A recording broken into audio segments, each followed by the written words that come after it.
My bad. Here going back and forth with my kid about ordering some food. Can you hear me, Irby? And I don't know, maybe I still get full on it. Who knows?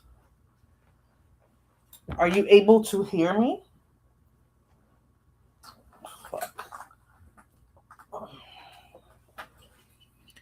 Yes? No? Oh, you can't hear me. Okay, cool, cool, cool, cool. So, interesting week, huh, Irby? There's a lot going on with the courts and a lot going on with social media and graduation and stuff. So I know I came on super late. That's why I'm even ordering food late because I was sleeping and everything. So I said, let me try to go live today because I didn't go live last week. So this might be a short one. If it's just me and you, then so be it. Hold on a second. Let me, yeah. All right. Go back to media. So, Irby, have you been watching the graduation antics that's been going on social media? Oh, thank you, Irby. Thank you so much. Thank you for sharing me out. Have you been watching the the antics on social media, the graduation ones? Some people aren't getting their diplomas because I guess they're doing a little extra when their names are called out.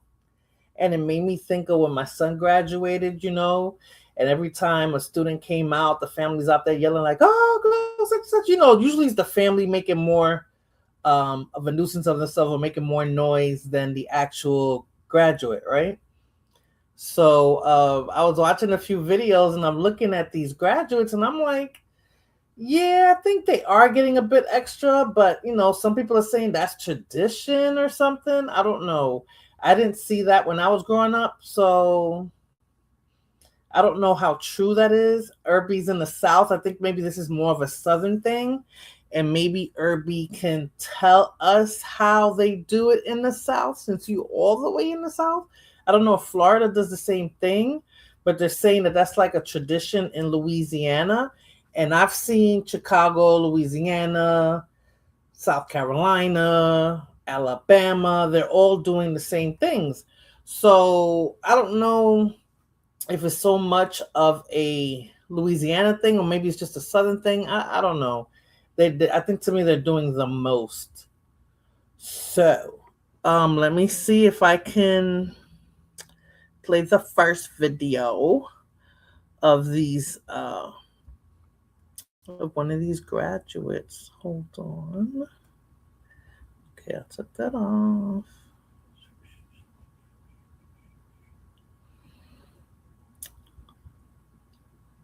Yes, they get extra. But they're saying like it's tradition, like that's an African American tradition, like that's something that they do, Irby.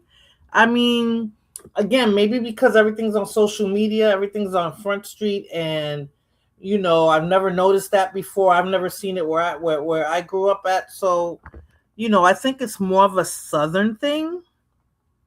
But let me. Oh Jesus, where is it? Okay, here we go. Let me play this one.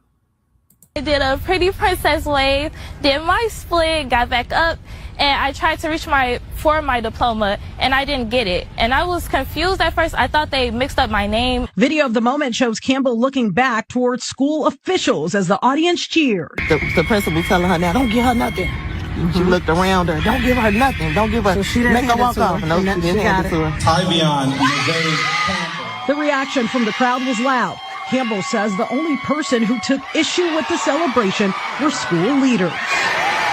Our principal, Ms. Shackelford, she told me I need to think of a way to make up for what I've done. And this was supposed to be a celebratory moment, and I made it about myself. The 18-year-old says she was escorted out of the ceremony and still has not received her diploma. She also says she never saw any written rule prohibiting dances or celebrations during the commencement. We did receive rules, but the rules had nothing to do with what you... Hey, Irby. No. Yeah, they'd be a little extra. The moms be a little extra. But the twerking thing, that's something new. But she did like a whole split. I was like, that's like a stripper split. Like, No, that's something new. But the graduation thing where your mama be screaming, my baby graduated. Yeah, that's always been there. But everybody does that. I'm not even gonna isolate that to African Americans. Everybody does that. At my son's graduation, it was black, white, Polynesian, everybody, Hispanic, everybody was this. When the name was called, everybody was like, that's your time to scream and be proud. But the graduates weren't doing all that extra stuff. Oh no, that's some new shit. Like when my son got his diploma, he was just looking like, it was a long line to shake everybody's hand, the faculty's hand, and he looked like he was just in the rush, like, yeah, hurry up. And when he, I did the same thing. I did the same thing. I'm not a fan of being in large attendance like that. I get stage fright. He just said he wanted to get the F out. Like, he was like, I was so tired of school. I was just so glad to get out. I just wanted to shake their hand and just leave. Like, I don't have to look at you guys anymore. That's basically what he said. But this girl, she said that the faculty, well, I guess maybe it was the principal or whoever was in charge of the graduation. She didn't get her diploma. They didn't give it to her, and I kind of don't blame. I kind of don't, but I guess they need to set out the rules ahead of time if they don't want that to happen, because almost every video I've seen in different schools in different parts of the country, but mostly the South, they're doing that. But it's not that serious for them not to graduate, not for them to get the diploma, not to get their diploma. That's From those high school, principals, right? yeah, those principals are now acting like Mr. Clark now. And how long ago was that, Irby? And if you know the history of Eastside High School, I mean, he had to be that kind of principal because of the school and the kind of students that attended that school. This is not those high schools that I was watching those kids graduating from didn't appear to be, you know, in the hood. And oh my God, thank God they made it, because you know there was, you know, that these kids are in gangs or girls are pregnant. You know what I'm saying? You know, they had kids going to school. That was the situation with Eastside High School. What was his name? Joe Clark, right? I think his name was Joe Clark, that principal. So that attitude was kind of different. And I guess if they were acting like that, I guess it would have been well received. But now in this day and age, I just think it was extra. Do you think they did too much? You're on mute, Irby.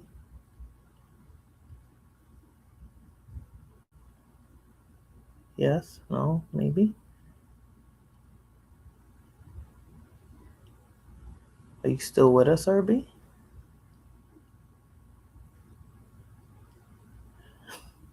Lord, what are you doing? Okay, so I'm going to play the second video while Irby's doing what he's doing.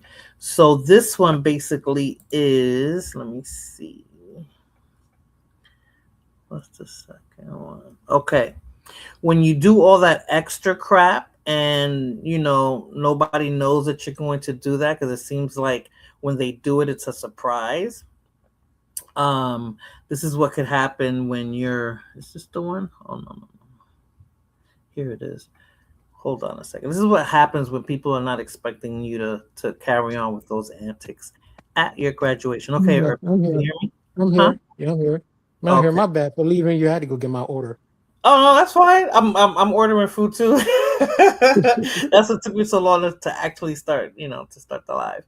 But I'm saying, do you think they're just doing too much, Irby, or you know, is it too much? Is it not tradition? Is it something that people need to be embarrassed about?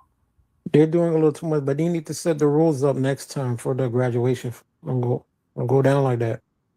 So what do you think, that people should just, you know, get their diplomas and just walk off, you know, smile, shake the hand and walk off? They're not allowed to express themselves? I mean, you can express, and this shit, I remember, I don't know, when I was used to watch TV, and they just when they throw their hats at the end of the graduation, and that was like express yourself. Yeah, in unison. Yeah, they throw up their hats, and you know they do that in high school and in college. Yeah. So I don't know. I mean, I think it's okay, right? Yeah, but I ain't never Do been that. celebratory. When I just went to go get my thing, and I went right back in the back of the stage and sat down. You just went back, okay? Because my son kind of did the same thing, and then they hung out afterwards, but they didn't do anything. Like I said, it was more the family that was like, you know, Yeah. screaming and yelling every time one of their you know students came out, but it wasn't the actual students. Well, no, I'm lucky for me. My family didn't do that. It wasn't the screaming type of people. They weren't acting ghetto. Because that's what I'm saying. Do you think it's acting ghetto? I'm good. How are you, Don?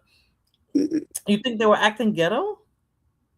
I mean, other parents around them was doing it. That's why I say it's parents. They people I see they used to doing that, but the whole twerking thing, that's another story. Okay, so let me play this video about what happens when nobody's expecting you to do that, or maybe you're not in a school where that's like the tradition supposedly. And I mean, Probably millennial parents doing this shit. I'm not a millennial, and well, none of us were, and we yelled for my son, so you know what I'm saying? Yeah, no, but these people, this generation's a little extra. That's true. But again, I think it's because of social media. But let me play this video. Who invited this man? Get your ass on, boy. You get your goddamn.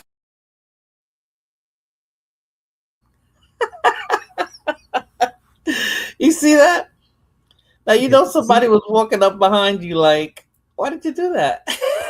And that's the kind of stupid crap that could happen. Like, what if that girl decides to sue the school or something, chilling just watching Netflix with my wife and still okay. So that was the graduates, not the parent, right? Right, the grad. I'm still on the graduates. I only mentioned the parents and the families because that's what I've witnessed, and that's throughout many graduations that I've attended. Yeah. It's always the parents. Like my nephew graduated. Ain't no graduates was doing all of that. I know the parents, yeah, but no graduate was doing that. Yelling. When my nephew graduated, my sister posted a video that I didn't get to go to his graduation. He just graduated, and everybody was yelling. And he looked embarrassed. To be honest with you, he looked embarrassed. She's like, "Go, Poppy! Yes, baby!" No! And I saw his face, and I'm like, "Yo," he's like, "If you don't shut the heck up." Now the thing is, graduation Royal Rumbles are a thing now. Okay, it's better than boxing. Okay, speaking of sports, didn't the Knicks play tonight? Is it the Knicks and the Spurs? No, that was last night, right? Well, I don't know because I don't watch. So you mean your home? This is hold up, TT. Hold up. What type of New York are you? This is your first time your team has been I'm not into sports. This is the first time your city has been in the finals in how many years, and you ain't watching? Again, I'm not into sports, so who knows? I just know that people were talking about it, so I don't know. Oh, they play Monday. They played last night. They won 2-0. Okay, so they played last night. Oh, okay. I thought it was today so they played the Spurs last night, right? Yeah. And they played in Texas or they played in New York? New York. Okay. Yeah, the Spurs are San Antonio Spurs. Yeah, okay, they're in Texas. I'm asking that because I don't know if I played it on this live, but there was a big no. Was it this live? Yeah, I think I did play it. There was a big fight when the Spurs were playing somebody out here a few weeks ago. So, I thought they was going to be out here and there was going to be more fights and stuff. F the Spurs, Knicks, baby. Let's see. Did the Spurs ever win too? I think they've won, right? Irby, come on, Irby. I'm counting on you to. Yeah, the Spurs win. They went against the Heat. That was a couple years ago. Oh, the Heat. Okay, and is the Heat is California? No, it's Miami. Miami. Yeah, I don't know. 2-0. Okay, Asians were fist fighting in New York City. No way. Asians. I'm gonna get on Asian topic too because Asians are getting really, really bold now that they're a super protected class. So yeah. So this girl. Huh? Yeah. No, you can go ahead. Go ahead. No, go ahead. I was about to play a video. No, they was just saying that this was the first time the Knicks been in the finals in how many years? See Spike Lee celebrated. The 90s, right? I think since the 90s or the 2000s. 90s or 2000s. I don't know. But like I said, I don't follow them. And I don't care for sports. So I guess I'm not a good New Yorker. When Mike Tyson was boxing, and only because his fights never lasted too long. The only one that lasted really long was the one that he lost. So, So you never cared for like the Yankees playing? No, I mean, okay. So I used to work in a liquor store, and they gave us tickets to go to a Yankee game. And when I tell you that we were so drunk and fucked up, and we were so far up the stadium, I was like, I got up when everybody was doing the wave, and I was like, yo, where are they playing at? And they pointed like to the left. I don't know where my seats were at, but I was so drunk, Irby, that I was like, oh my God. I was there I was enjoying the energy and the people around me and stuff. I wasn't paying attention to the game. Well, yeah, what a fun time. They playing all the New York anthem song. We're playing basketball. Oh, yeah. Right, because New Yorkers started that. Yeah, so we had all that stuff, huh? Wait a minute. So who was that? Oh my God, what's his name? Oh my God, I thought it was Bow Wow. Growing up, I thought it was Bow Wow, but they say it was Curtis Blow. All over Instagram, they was putting in work. I was in New York City. I love fighting and breaking. Oh my God, hold on. Oh, I don't know why I was coughing. But Curtis Blow, that's his name. They're playing basketball. I was like, oh my God, I forgot his name. So yeah, okay. So let's play the next video, Irby. So they played last night, 2-0. So Don, that means that the Knicks won 2 games and what? They haven't lost anything? Is that what you're saying? That's what 2-0 means?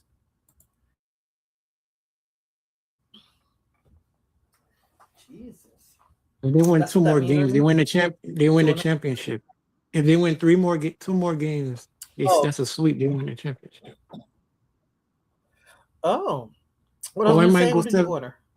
Or it might go 7 games. Really? Thank you, Falana. What did you get to eat? What did you get to eat? I guess I'm not letting you eat. Pizza. No, order some pizza. Oh, okay. All right, let me go to the next video. Continue. Put yourself on mute.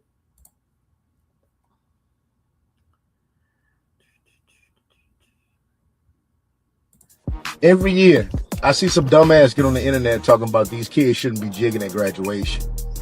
Not really realizing that jigging itself probably derives from the African Saba dance, which is a cultural dance in Africa. And that's important because a good number of slaves here in Louisiana actually originated from that region. So what you're probably watching is the very ancestors coming out through these kids' bones. Culture that survived slavery, these kids have put into dance. We should be watching this in amazement, but instead, your dumbass is telling them to sit down, even though they're expressing culture that your dumbass never taught them. If you saw somebody doing the haka dance, you would automatically think that it was a cultural dance. But because our culture has been demonized, we tell our kids to stop.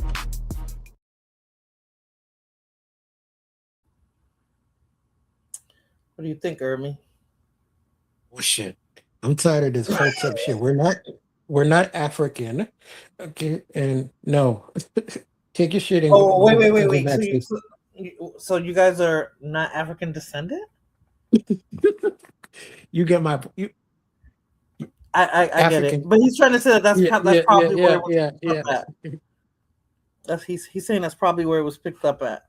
Yeah, but these kids don't know nothing about no damn Africa. Well, So maybe they are. Maybe I mean, but they do the same things. They call it jigging in Louisiana, but it's kind of like the same thing in all these high schools. So are they all getting it from that? Is that like some remnants of African traditions from, you know what I'm saying? Like that didn't make sense to me. To me, they was just doing what they were doing. Fulana trolling me in the chat. Yeah. But so you think that guy that's cap what he's saying, like that's bullshit? Yes. He's just trying to justify it because he compared it to the haka. And I'm not trying to say that one's better than the other, but the haka is like a war dance or a war thing that they do before they go into battle. I don't know why they incorporated it, for graduations, before a game starts in rugby and all of that. But I don't know if you can compare it. These kids doing the Holy Ghost, they're doing the most though, Fulana. It's a lot. And then on top of that, these kids haven't kids haven't been in church in years. You go to church right now, you ain't gonna see nobody my age there. Exactly. And I'm just like, if you want to, celebrate it like that, your achievements, why not make it college versus high school? Because high schools are automatic, right? Yeah, it's mostly women at these churches, and the pastor like it that way. Yeah, but I'm saying like, I'm like they're okay. So the girl that did the whole split, no, was it her? Yeah. No, it was another one. I didn't get that video. There was another girl who did kind of the same. She did a little bit more, and she didn't get her diploma either. But she's oh no, or is it this one? One of them are graduating they're going to college as a junior already. I think it is. What is it? Freshman, junior? No, freshman, sophomore. They're going in as a sophomore. So that's a good achievement, right? That's a really good achievement from graduating from high school. So, because sometimes from high school you can graduate with college credits. Yeah. So this one actually skipped a year, I guess, based on her achievements in high school. So that's a big achievement. So I guess something like that, I guess I can see you doing extra or doing the most. Fulana isn't dancing, jogging from the Yoruba tribe. We got our own Donna, but we don't, it's not called jigging.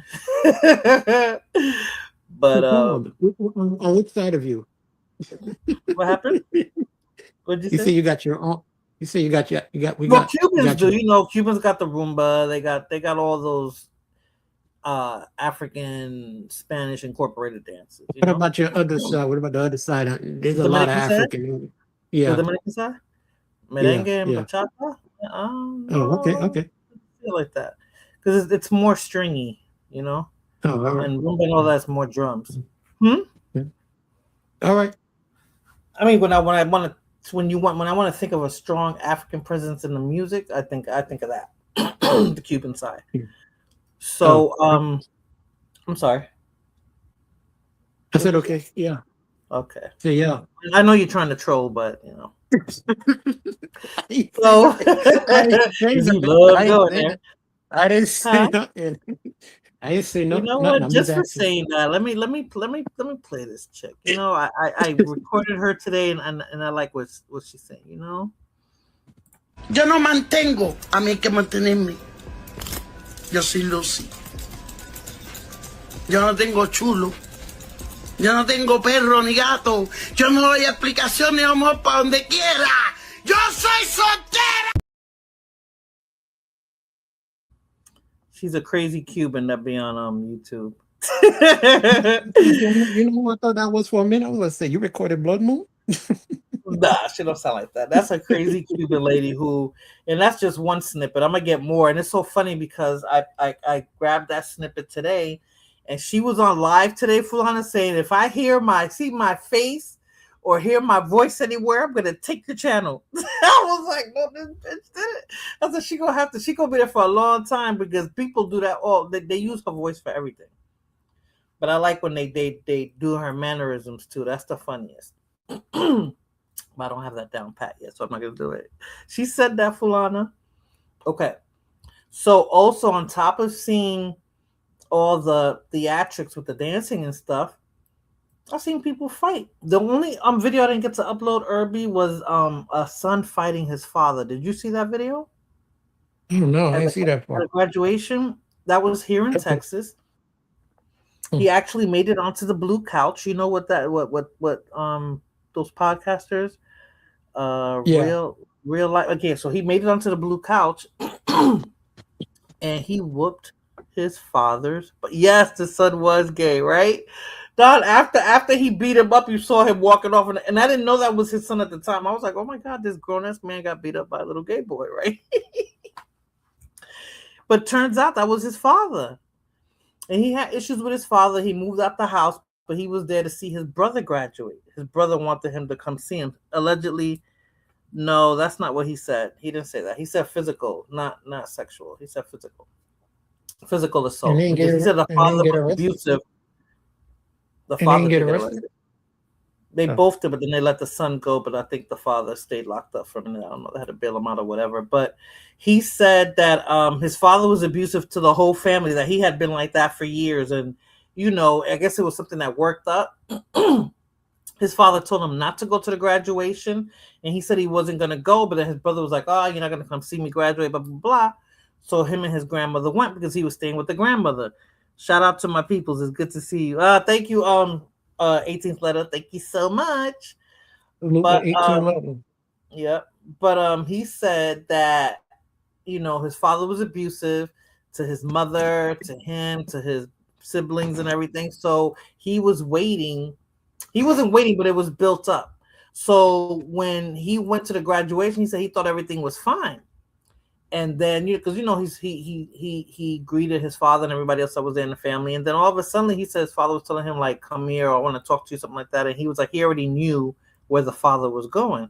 So he was like, nah, I'm gonna sit here, I'm gonna see my brother graduate. He was like, nah, didn't I tell you to come over here? And then his father, I guess, grabbed him up, and that's when they started scrapping. And it went from the bleachers, wherever they were sitting at, all the way down to almost the stage. They almost like ruined the graduation. And I'm like, see, those things, Irby, I never saw happen. Fighting at somebody's graduation. I ain't never seen that happen either. I ain't never seen that happen either. I'll see like little spats, like let's say, when you're graduating high school, if it's a big school, like they say we're only gonna give you 3 tickets, right? So that means that it could only be like, your mom, your father, and your grandmother, or you could only invite but so many people, and sometimes some families try to get over and bring more people. So I've seen stuff like that, like little small like type of arguments, but usually the staff or some security will come and get you and tell you have to leave. So let me see, what is that, Don? So they started fighting and stuff, and he said he didn't mean to do that, and embarrass everybody and the graduates, blah blah blah. But it looked like it was a show, meaning when he was being interviewed, he was doing extra, He's part of the alphabet community. He was just doing a whole lot. So in keeping up with those people who disrupt graduations and not focusing so much on your people's, Irby, check this out. Not jokes. Tit for tat, buddy. This video shows the moment a fight broke out at a graduation ceremony in Reedley. From what I've seen, they were just saying stuff to each other, and I just seen them completely just swinging, like just throwing punches at each other. One man who asked not to be identified told us he attended the graduation ceremony with a friend to celebrate a graduate and were caught off guard by what they were seeing from the stands. They've been going around the school, like, for arguing with each other. The district released a statement that read, "Despite the incident, the focus of our evening remained on celebrating our graduates and their accomplishments. Thanks to the security measures in place and the quick response from Reedley Police, district staff, and site administrators, the situation was resolved promptly and the graduation ceremony continued with minimal disruption." Reedley Police announced the arrest of 5 individuals charged with disturbing the peace. 19-year-old Adam Velasquez, 19-year-old Jonathan Garcia, 22-year-old Mariano Garcia, 18-year-old Nicholas Perez, and 20-year-old Andrew Velasquez. Reedley Police say they are now reviewing video footage and other evidence, adding that more arrests and charges could be forthcoming as the investigation continues. Like, they didn't have to do that, they could have kept that outside of school, and they shouldn't have done it, like, in general. And a graduation party, they're for students to completely enjoy their years of high school, not to be fighting for stuff completely outside of school. No, these are your people. These are your peoples. You sure they're not Dominicans? You sure they're not Dominican? They definitely weren't Dominican or Cuban. But what's crazy is that they were going in, right? Where this was I want to say I don't think that was Texas. I think that was like New Mexico, Arizona. I think it was around that area. They're Mexican. They're Mexicans. Yeah, but I think it was, they definitely are. But I think it was like Midwest. It wasn't at the like California or something. But I'm just like, what the hell? If it was Texas or New Mexico or Arizona, that they're Mexicans. Yeah, no, I know that, but I'm just saying I know it wasn't California. It wasn't California Mexicans. I don't know if you understand what I'm saying. There's a difference. They say there's a difference, right? But I'm like, what was going on that they had to fight at the freaking graduation? What was it that they couldn't wait till after they graduated? What was it that they couldn't just, keep it cool until everything was, it's embarrassing to me. I would say, was it gang related? But what gang members graduating? It could be that it's well, you never know. It probably was gang related. Some of them probably do attend school, right? But I'm just saying, even if it was that, why you couldn't wait? Or it could be about it, or probably fighting about a girl. I don't know. I figure it would be about a girl. Something happened at that prom, yep, or the night before. Facts, Fulana, for sure, right? So that's why Irby's right. It had to do with a girl, right? But it's like, couldn't Yeah, you see, wait I was right. See, those Mexicans love to fight about their girls, man. instead of that's embarrassing to me. If that was my son, I would have been so embarrassed. It's not just Mexicans, that goes across the board. But it's like, who wants to I don't know. I would have been embarrassed if it was my kid. Like, dude, whatever the F was going on, because I would have cursed him out. Whatever was going on, why you couldn't wait to after graduation? Why you had to embarrass yourself and your family and, you know, in the school? That's just embarrassing. And then people went to jail over that. Whatever happened, people got locked up over it. Yeah, and this is when the father would have had to come and hit him across his chest for doing that, for embarrassing the family. I think the father was fighting too. That's why some grown men in there fighting. For real? I actually saw some grown men, and there were some students, and I think I saw a couple of grown men up in there fighting too. So it looks like the daddy must have been in there like, don't be hitting my son, or, you know, just very, very, very ghetto, very ratchet. So in Galveston, hold on, I don't know why this is happening to me today. I'm not sick or anything. Hold on, let me see something. This is none of this happened in my neck of the woods, so I Oh, that's because I didn't look for one, but I'm sure there was one. So crews rescued 8 people who were stuck on a roller coaster ride in Galveston on May 28th, right? This was last week. Officials for the company that owned Pleasure Pier in Galveston determined there was a failure sensor that caused the Iron Shark roller coaster to suddenly stop in midair. Now, I used to love roller coasters. I don't now, Irby. I think my age has something to do with it. But I always loved roller coasters. The bigger, the scarier. The last one I got on was, I can't even think of the name of it, but that was like the last new one in Great Adventures that you guys call, Six Flags that you guys call, well, you guys call them Six Flags. We call it Great Adventures. And these kids got stuck on the roller coaster. So I'm going to play it now so you can see. I would have died. I never liked those roller coaster rides. I just like to eat at those fairs. Oh, really? No, I like the roller coaster rides, but this scared. I don't know. I would have died if I was on there, but give me a second. Oh, here we go. Hold on. Hey, you're doing great. Look at me, all right? I'm right here with you. I can't move. I'm so high up. I know. I'm unlocking the harness now. Deep breath for me. Okay. There we go. Harness is off. I'm clipping you to me. Hold that car steady. I've got the spreader in. Copy. Tension on red. Get me out! Oh my God. Stay with me. You're okay. We're opening it now. Lifting. I can't breathe. Harness coming on. Hey, look at me. You're okay. I'm right here with you. I can't move. You don't have to. I'm going to unlock this and clip you into me, all right? Deep breath. Okay. Harness is clear. Take my hand. Got it. Good. You're safe with me. All right. I'm right here with you. Don't worry about the ground. Just keep your eyes on me. I'm going to pop this latch, okay? There we go. Harness is coming up. Good. You're still secure. Deep breath. Belts off. I'm going to help you stand. Ready? Hey, you're all right. I'm right here with you. I can't move. I can't. I know. Deep breaths. We're just unlocking the harness, okay? You're locked to my line. You're not going anywhere. So hard. Look at me, not down. Good. I'm opening it now. Harness is clear. I've got you. Ready to stand up? Good. We're going to take it slow.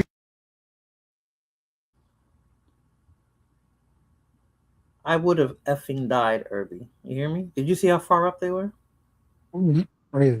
Maybe, even though that was like a bird's eye view with their camera, but still, I would have fucking died. I would have been a Karen and probably Sue. Well, I'm coming to that, but I would have died. Dominicans love machetes fighting over a female. Who's that Saca Punta? I'm telling you, they wanted a scary ride. Yes, Fulana, but nobody ever, out of all the rides that I've been on at Great Adventures, none of that ever happened. You know where I got stuck on a ride, Irby? At a carnival. And it was when I was in high school, and it was, what do you call that? Carousel? No, carousel goes around. So it was a regular, it wasn't a roller coaster. What do you call the ones that just go around and around and around? Damn, is that a carousel? No, it's not a carousel. But anyway, it's one that it has the wheel in it, and you turn it around as. Yeah, I know what you're talking about. I hate it. Right. I ain't never went on any of. Never went on any of those rides. So it didn't get stuck, but they were getting people off, and it was taking forever to get people off. So me and my friend were on the ride, and you spin the wheel, Ferris wheel. Thank you, Falana. That's a Ferris wheel. But the car, inside the Ferris wheel car, this one, Falana, we had a wheel, and you were able to twist it like as it's going around and around. So it was me and I don't want to say her name, Falana, but you know her, right? It was high school, and when the people were getting off, we were at the top, and we had to flip it to hold it up so all the blood doesn't rush to our head. Now, mind you, she's laughing because she doesn't have enough strength to pull turn the wheel upright so that we can stay up straight, and I couldn't do it by myself. And I'm like, yo, I can't breathe, teacup. It's something similar to that. But no, the teacup you're sitting, but Falana, this one this one will go 360 degrees. You can keep it spinning while the Ferris wheel is going.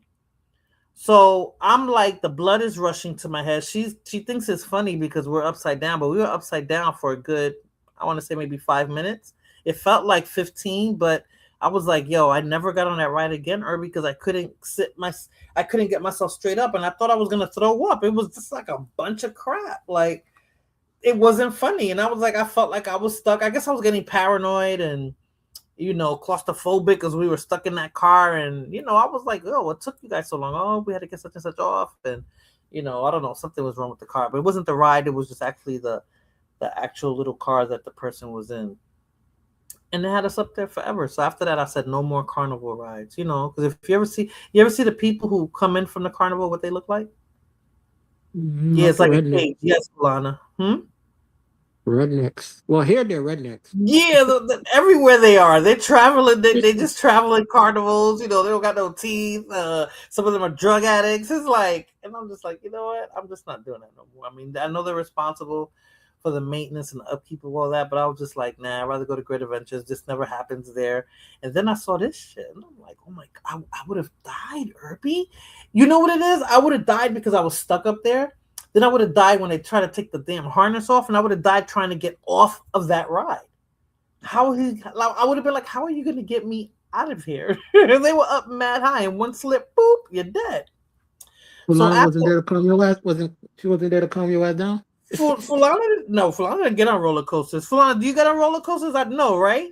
Hey, Big Country, how are you? Thank you so much for stopping by. Falana doesn't get on rides. I'm almost positive it's me and her sister, but Falana definitely doesn't get on rides. I'm almost positive. She's one of those that would be like, hell to the no. Hold on, let me see. No, she don't do rides. Exactly. My son doesn't either. And I was like, I put him in one of those carnival rides, and it was the little roller coaster for kids. Yo, me and his father was looking at him like, yo, he doesn't like that ride. His eyes were real big. He tried not to cry. I think he was like 6. And he said, I don't ever want to get on that again. I was like, dang, that wasn't even like a real roller coaster. But anyway. So Irby kind of led into the next video of the same incident of what happened. Now, mind you, firefighters are risking their lives trying to get you out of there, Don't laugh, Alana. That was the one, where that carnival was at, but not too far from your house. So every year they have that carnival. So, they risk their lives up there. And what if they would have encountered one of these girls that just was screaming and scratching and you know what I'm saying, and went wild and caused a big incident. Things like that can happen, right? Because you're nervous. But Right. the firefighters are there. That's their job. They're there to keep you calm and cool and get you to safety. That's their job. So okay, so I just set up the scenario to the next video. Un momento.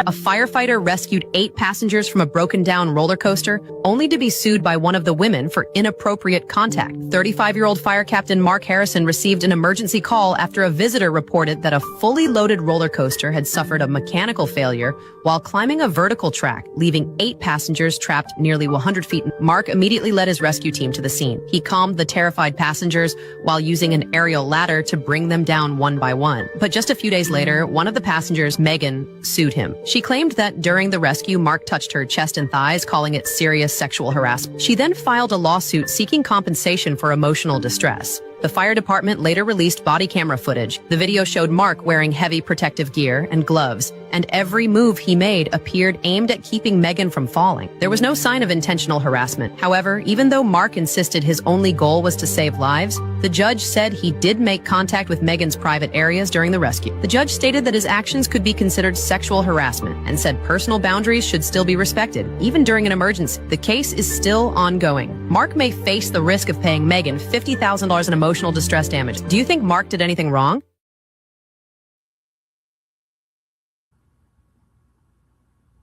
No, I don't think Mark did anything wrong. He didn't do anything wrong, man.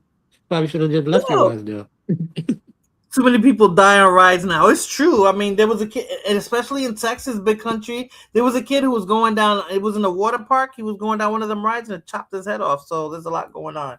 Fulana, Mark should have left that. That's what I said. That's exactly what I said, Fulana. And then I told my son today we was in the car, and I told him about that. He said, "What she look like?" I was like, "Oh man." I said, she should have been glad he grabbed the private part, right? I'm only joking. But I'm just like, I don't care where he would have grabbed me at. You heard what I just said about being stuck and how nervous I would have been, Irby? If he had to grab one of my breasts to get me up in there, I would have been okay. Hold on a second, Irby.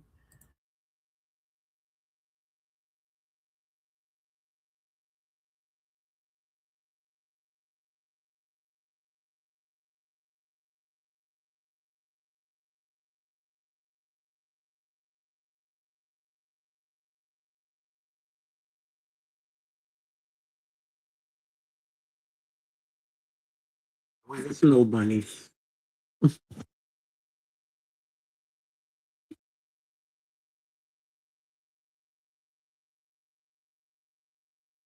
Polana, hop on the panel.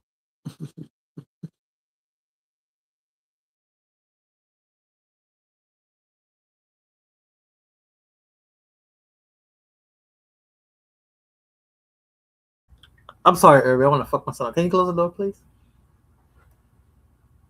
You want that? Yeah, what do you want? Okay, hold on, Irby.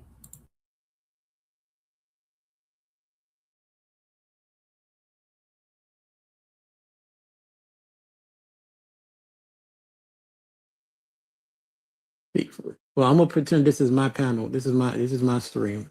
Fulana, you think she got a case? The lady who's suing the fighter?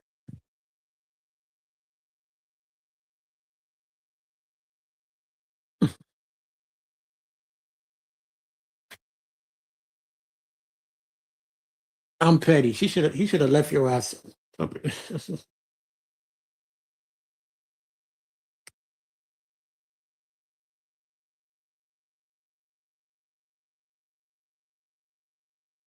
Definitely ungrateful. I'm sorry, Irby. Close my door, please. So, all right. Because you said white women are evil, you're doing great. She's ungrateful. I think she's ungrateful, but can you close my door, please? No, it's not. Sorry, Irby. Hold on. Don't slam it. So, yeah, she's definitely ungrateful, Fulana. And it's like I said, that's exactly what I said. He should have left her ass up there. You know that you saw how that was, right? How tight that was. It's only one person. They couldn't get like 4 or 5 people to like helicopter them off the freaking ride or something. So come on now. If he would have grazed, I'm bigger than that girl was, right? So I told don't slam it. I'm bigger than. Oh, I'm sorry. I don't know how long you was there. What happened? No, Rakim was there. How long was you there, Rakim? No, I just clicked in. Oh, okay, cool. Because I saw a little. I've never seen that before. It says 18th letter is backstage or something like that. I never saw like that little notification before. How you doing? I've been doing all right. It's good to see you live again. I know I missed last week. I was doing something last week, but So did you see that video, Rakim? No, which video was it? It was the girls that were stuck on a roller coaster. Oh yeah, I saw you playing a piece of it. Yeah, I saw you playing a piece of it. So, okay, let me just play it again so you can watch it. I'm gonna play the first video and then you tell me what you think, and then I'm gonna play the second video again. Okay. All right. Hold on. Hey, you're doing great. Look at me, all right? I'm right here with you. I can't move. I'm so high up. I know. I'm unlocking the harness now. Deep breath for me. There we go. Harness is off. I'm clipping you to me. Hold that car steady. I've got the spreader in. Tension on red. Get me out. Oh my God. Stay with me. You're okay. We're opening it now. Lifting. I can't breathe. Harness coming on. Hey, look at me. You're okay. I'm right here with you. I can't move. You don't have to. I'm going to unlock this and clip you into me, all right? Deep breath. Okay. Harness is clear. Take my hand. Got it. Good. You're safe with me. I'm right here with you. Don't worry about the ground. Just keep your eyes on me. I'm going to pop this latch, okay? There we go. Harness is coming up. Good. You're still secure. Deep breath. Belts off. I'm going to help you stand. Ready? Hey, you're all right. I'm right here with you. I can't move. I can't. I know. Deep breaths. We're just unlocking the harness, okay? You're locked to my line. You're not going anywhere. So hard. Look at me, not down. Good. I'm opening it now. Harness is clear. I've got you. Ready to stand up? Good. We're going to take it slow.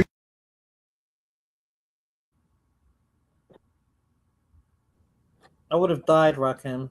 Yeah, them young ladies ain't never gonna get on roller coasters ever again. Ever.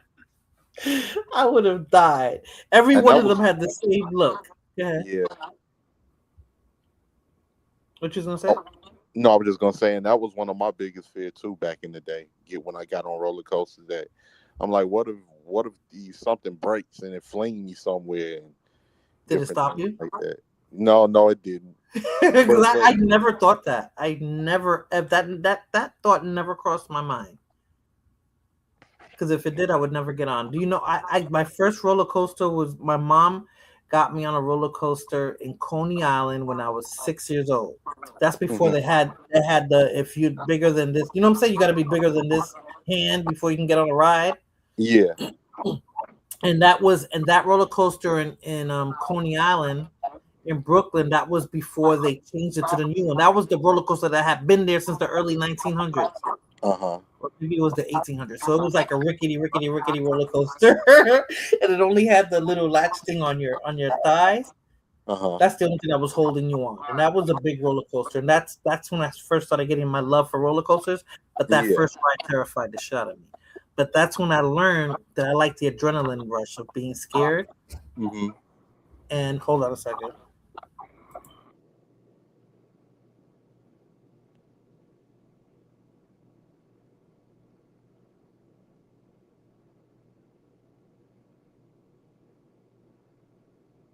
Oh, I never went on those rides. I never liked the rides. Y'all got a Six Flags down there, Irby, in Florida? You could call it Six Flags, but they just call it the youth fair.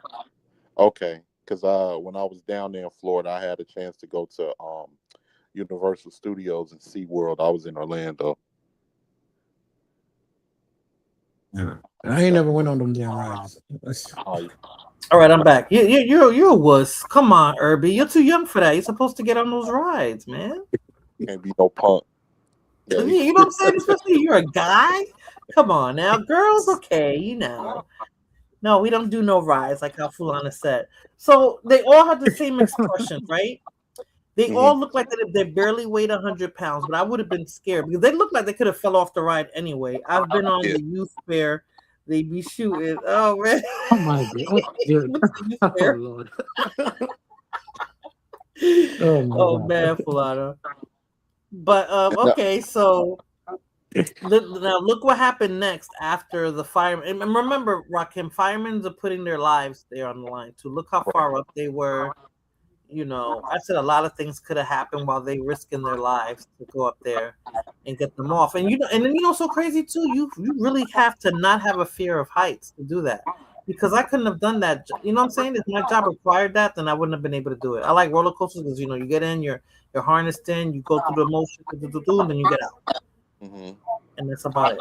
You got a lot of feedback though, Rakim. I'm gonna play the next video. Oh, hold on 1 second. Let me mute up. That might be my central air thing running.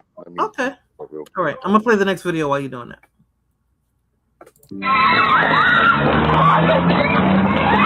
A firefighter rescued 8 passengers from a broken down roller coaster, only to be sued by one of the women for inappropriate contact. 35-year-old fire captain Mark Harrison received an emergency call after a visitor reported that a fully loaded roller coaster had suffered a mechanical failure while climbing a vertical track, leaving 8 passengers trapped nearly 100 feet. Mark immediately led his rescue team to the scene. He calmed the terrified passengers while using an aerial ladder to bring them down one by one. But just a few days later, one of the passengers, Megan, sued him. She claimed that during the rescue, Mark touched her chest and thighs, calling it serious sexual harassment. She then filed a lawsuit seeking compensation for emotional distress. The fire department later released body camera footage. The video showed Mark wearing heavy protective gear and gloves, and every move he made appeared aimed at keeping Megan from falling. There was no sign of intentional harassment. However, even though Mark insisted his only goal was to save lives, the judge said he did make contact with Megan's private areas during the rescue. The judge stated that his actions could be considered sexual harassment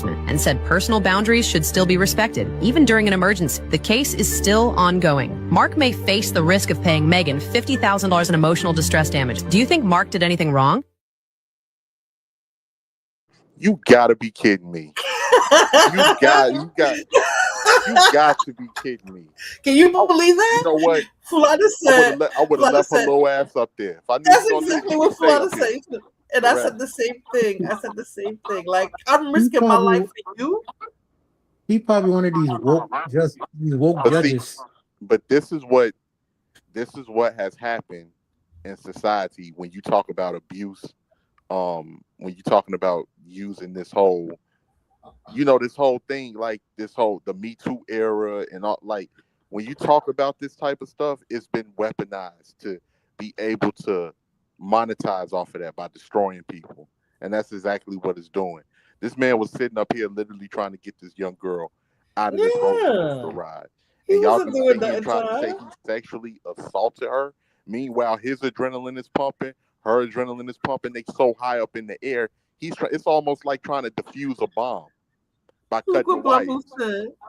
She said he was groping her, but his gigantic gloves prevented him from feeling anything. You know you wrong, Blood Moon. You are very wrong. But you know what it is? The thing is that what you would call it? Hold on a second. The thing is, huh? This is gonna set a scenario where all the firefighters are gonna be pussy to do their jobs. That's what I'm trying to say. They're out there risking their lives too. While they're trying to save yours, they're risking their own life. And how dare you say to me, I'm sorry. She said he was taking advantage. I saw it. I don't think so, Blood Moon.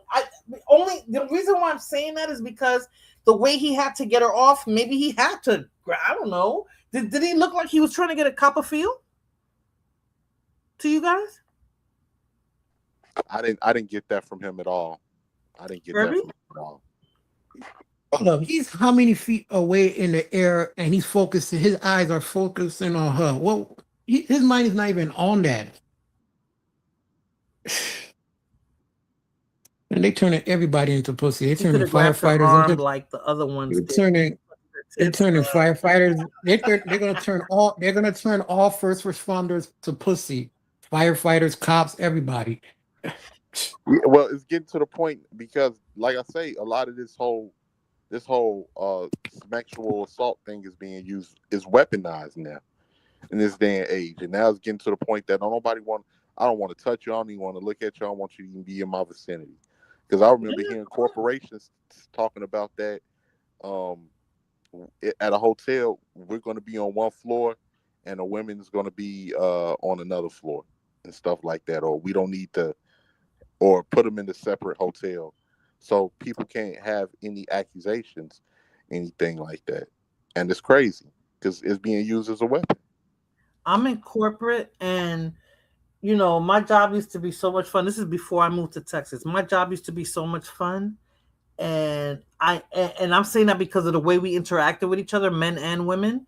And I noticed that in the past couple of years, it kind of changed. Nobody's really, interacting like that anymore, if that's the appropriate word. And also, the fact that that if you do say something that wasn't seen as inappropriate before, but I can use it against you now if I wanted to be an asshole, is not cool. We live in a society, in the United States, you could sue for anything. But now, when it comes to like sexual harassment, it could be anything. You could be looking at me wrong and make me feel like, what I'm saying? He was undressing me with his eyes, then he grabbed my arm or my elbow or something like that, and he made me feel uncomfortable. So you're going to sue the company? Because she's suing the city of Galveston, she's suing the roller coaster company, and she's suing the fire department, or him. They say he might have to pay $50,000. I guess he has insurance or something like that. I don't know what kind of insurance firemen have, but maybe they have some sort of insurance set aside for that. And I bet you when that man went to work that day and went on this, to try to go take them off of that roller coaster, he was not expecting this. He's probably married and got some kids. Yeah. And his wife would be like, "Wow, you was really," look at the video and be like, "Wow, you was really," he was really touching her like that. Okay, yeah. So let's see the next video. This was a man's response to. Okay. And you know what's crazy, TT? What? This falls right into capitalization. Everybody talk about America and how capitalism is the best system. Well, this is capitalism. It's meant to capitalize off of anything, even if it's wrong. And this is exactly what's being done. A lot of this so-called, assault. I think they're ruining it, though. They're ruining it. But they're not worried about it. That's America. They don't think about what they ruin. They just go for the money and then think about it after it's all ruined. But there's going to be situations where women really are in those type of situations, is because we have these flaky itches who are trying to get a dollar off of somebody. Like, maybe her mother told her that, like, we can sue such and such. You know what I'm saying? Yep. Like, this is a come up for us. Mm-hmm. And that's not cool because okay, you're thinking it's a come up, but you're gonna affect somebody's life or somebody's job. Or what if he loses his job over that? Because the judge said, yeah, he was touching her inappropriately. Mm-hmm. They don't care. They don't care. They just care about. It's narcissistic. They're narcissistic. Yeah, I saw how he was. Yeah, he did touch her. He did touch her breast. I don't know if he touched any place else, but he did touch her. I don't know. But I don't know what he had. You know what I'm saying? I don't know what he was holding on. I don't know. I don't think it was. His hand was there, but I don't. If I was, and it could have been to balance her weight, because let's say if he would have grabbed her by her legs, all of her weight would shift to her legs. There could have been a lot of scenarios that I wouldn't know because I'm not a fireman. That's what I'm trying to say. So, I was telling my son he could have grabbed my ass. I don't care. Just get me off. Of here. I'm not and I don't know how he would have to grab me or touch me to get that done. You understand what I'm saying? So at that moment, I'm not thinking about that. And let's say, God forbid, it was true, right? I'm not saying that I would just let anybody grope me, but at that point, you know what I'm saying? Like, just get me the fuck off the ride. Like, just get me off the ride. I'm already in. Or maybe I wouldn't even be thinking about that because I'm thinking about my life. So I don't know. Okay, let me play the next video. The last video. This is the video that this is somebody else's take on that situation. He also needs to reassure her that he is in her hands and she is safe. So he grabs her t-shirt like this. When he grabs the t-shirt, unfortunately, her breast is there. This is totally by accident. It is not intentional. So he is grabbing her by the t-shirt. He's not trying to grope her breast. And you cannot tell me that this firefighter, being a professional who knows that there is a camera crew on the ground of multiple news stations filming and recording his every move and also hundreds of civilians with cell phones filming the rescue, is going to intentionally try to catch a grope of this woman's breast. I mean, that shit, the whole shit is stupid. It is, right? Yeah. And but you know what I was just like, why did the judge agree? Why did he agree to that? It's a woke liberal judge. But I mean, this goes beyond you. You could be woke, but not be, ridiculous about it. There's nothing wrong with being woke. I mean, people throw that around and everything. There's nothing wrong with being woke. That was just too much. LOL, that's what I typed. He didn't feel anything with those. That's what I'm trying to say. So even let's say he wasn't getting those are probably gloves that they use, for fires and stuff. That they're so thick that, I don't know. I think they just did too much. It was just too much. They're making firefighters soft now. They're making. They're gonna make firefighters soft. I don't know. Yeah. I don't know. I think that they shouldn't even be allowed. I don't know. And then the firemen should countersue, huh? Do you hear the arguments today? Like you have ladies that do TikTok, and they're like, men don't approach us no more. They don't try to talk to us no more. And what happened to all of the real men? And I'm like, y'all can't be that dense. I mean, I remember when we used to go to clubs and stuff. A guy grab your hand, let's dance. You can't do that today. That's crazy. I mean, that's how we met people. That's how you interact. That's how you socialize. And you can't do that now. It's almost like for some dudes, for some ladies, you got to treat them like guys. Get them a fist bump. What up?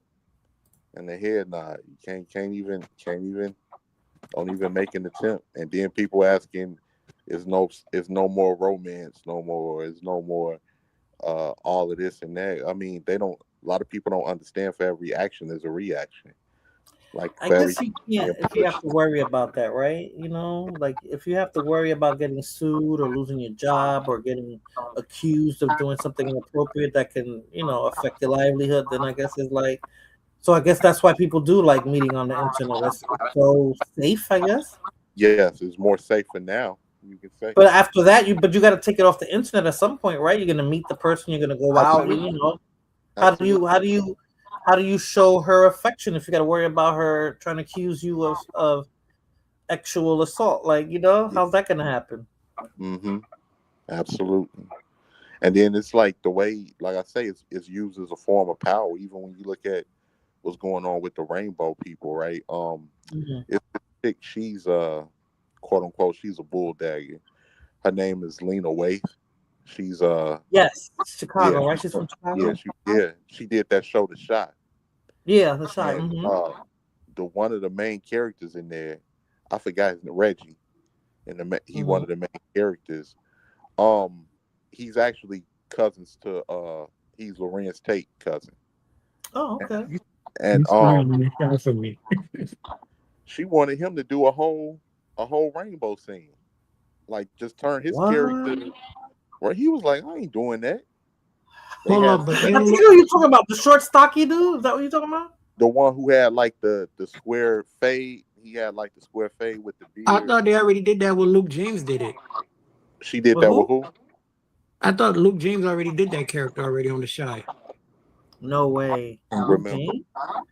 Luke James. Luke James. But I know Luke James. Okay, I'm thinking of somebody else. On and off, because really, I watched it on and off because like I don't think it's like a good representation. Like, not the Chicago I know. So like, I'm not from Chicago, so that's what I got from it when I watched it. Yeah, I guess that's like me watching. She had that little boy dressed up like a girl. Like even from the beginning, remember the little boy that got shot? He tight pants and pink clothes on. I'm like, yes. I remember. Look, they got even have that shit in Raising Canadian and Power, and they even put it in BMF. All the black shows and movies got an LGBT character in it. Yeah, incorporate that in there. I don't know why they incorporate that in there. They didn't used to do that. And if you notice, people are complaining now that they say men's testosterone levels are dropping, and It's not. I'm like, that's because there's no more masculine representation, and they're learning that from their childhood. That so you growing up, don't touch women, don't say nothing. Then you got to get used to a woman talking to you crazy, and then the LGBT stuff is being pushed onto the youth, so they not growing up with a lot of. In some cases, I'm not saying all, but in some cases, these young boys are not growing up with testosterone, and then the stuff that they learn in school is it's so messed up, man. It is so. But with 50 Cent, his mother, he said his mother was gay, so it's not his. It's I don't know. It's his. It's the feedback that he's getting. Blood Moon said the audio is. Hold on, I'm about to put in my headphones. I'm sorry about that. Hold on one second. All right. But 50. Did you know that, Irby? 50 Cent's mom was gay. Yeah, I heard that. He said that in the song. In the song, Exactly. but Exactly. was it even popular around the time? Was it acceptable when 50 Mama was coming up? No.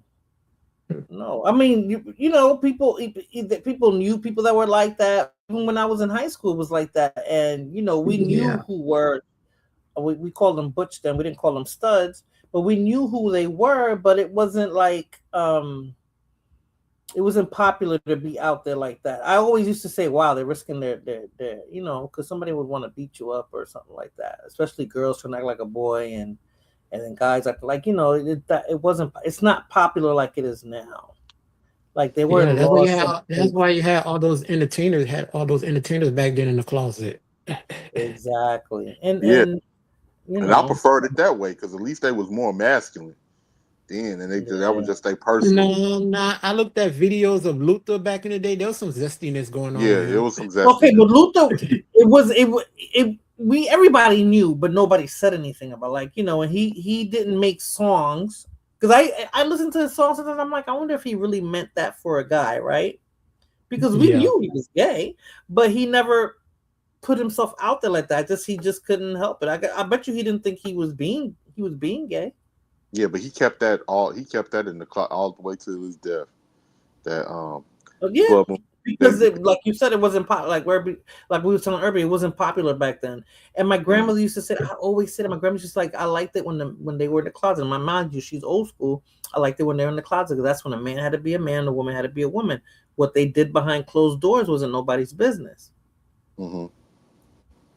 So now it's just like, that's just how it is, Yeah, this whole agenda that's being pushed today. And it's almost like in some ways, it's almost like they're trying to make men ashamed of being a man, being a heterosexual man. I didn't care until they started pushing it towards children, trying to put it in their curriculum. That's the part that I didn't like. Yep. Because live and let live, right? I said this is the best time to be gay, because there's laws, people can't put that curriculum they try to put down there the curriculum in Florida. The governor said, hell no. It made me supported the governor for the first time. I respect that. Yeah. And then you it's crazy because now you hearing them say things that they would have never said back in the 80s and the 90s. I'm even though I'm rainbow, I try to go after straight men. And like, are you crazy? Yeah, I hear that all the time. You're like, you crazy? I hear that all the time. Like, so it's crazy. And then I already noticed when I started seeing people back down. Oh, we ain't gonna talk about these people, or the alphabet people, they got power. I'm like, okay, now you're showing that you're weak. And now that they see that, they're gonna keep pushing further. They're gonna keep pushing the line further and further and further. But they was always in positions of power. We just didn't know because, like I said, they weren't out. It wasn't popular. Who knows? If Luther or Bobby the Barge would have lived, they'll probably be booed up all in the red carpet. Would they been? But they said Bobby the Barge was bi. Yeah. And remember, his father molested him, so unfortunately, he was all messed up in the head, and that's why he was a drug. I'm not justifying it, but I believe that there was more to it than him just. Blood Moon gonna try to say Jay-Z is Blood Moon, stop it. Ain't nothing about Hov. You need to knock it off. Man. Hey, TT, what's going on with Jay with this old man rant he got going on? I like it. He hit everybody. Yeah, that's build up. He got at everybody. That's New York City. That's hip hop right there. that's rap right there. I Nah, love that. I didn't like it. That Jay-Z getting too old for that.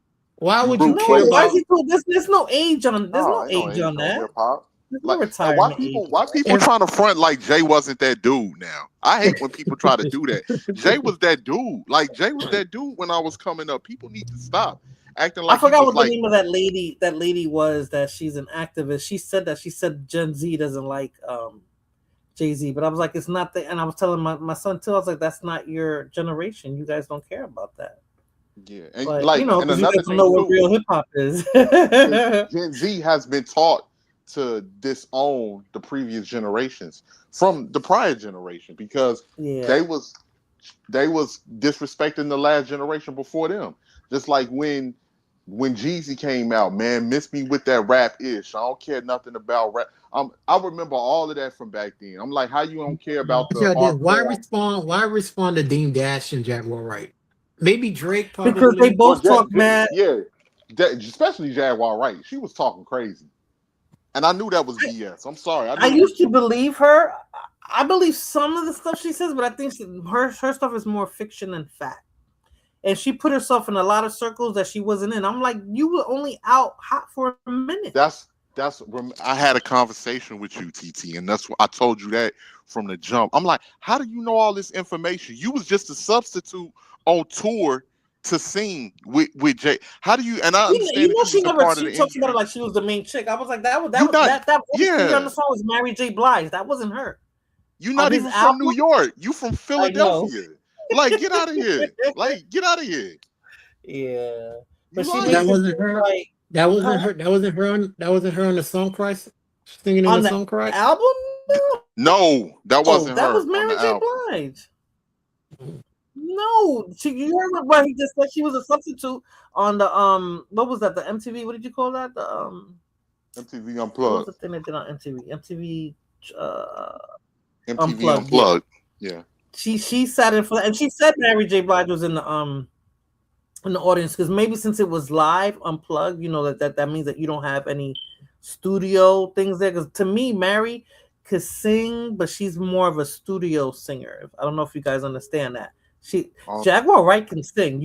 I can't take that away from her. She's a singer. Yeah, they Mary say somebody was arguing with me talking about Mary J. Blige and Ashanti are studio singers. No, yeah, both of them are. If you want to put both of them are. Okay. But Mary can sing though. She got better, but she's not a singer like even Jaguar. I'll give Jaguar her flowers with that. Jaguar is a singer. Jill Scott is a singer. Erykah Badu is a singer. None of them can get to like Whitney level, but they're singers. Ashanti got better. Ashanti's a good writer, but she wasn't that good of a singer. That's why she used to always sing them backups and the hooks. Like she was, she wasn't a singer. To me. Mm-hmm. So who's the GOAT female singer, Mariah or Whitney? Whitney. I like Whitney. I like Mariah too, but Mariah was more. I love pop. me some Mariah. Yeah, Mariah was more pop. Whitney crossed. Oh, well, no, I guess they always promoted Whitney as pop, right? I didn't like Whitney in the beginning. Whitney, they tried to make her. I don't know. I didn't like her with the blonde hair and. I didn't like that Whitney. That was Clive Davis, though. Clive Davis wanted to do that. Yes, because that's how he was marketing her, and it worked though. It worked, and then she went back to her essence eventually. I never heard of Jaguar. What does she sing? Blood Moon. I guess that she was up and coming. I don't know everything. What they would, I guess they must have been pushing her really hard, and then because she even had like a Pepsi or a Coke commercial. I didn't even know that. I had to look that up. She had like a commercial, a Coke commercial, a Pepsi commercial. Saying how Dame Dash, he is a lame now. Like he's fumbled the bag. And I used to love Dame too, man. Dame. He had the vision, but he got too cocky to me. That's what happened to Dame Dash. She got too cocky. She wrote Billie Jean for Michael Jackson. No, she did it. She's younger than me. Even without Jay-Z, he had Cameron and State Property.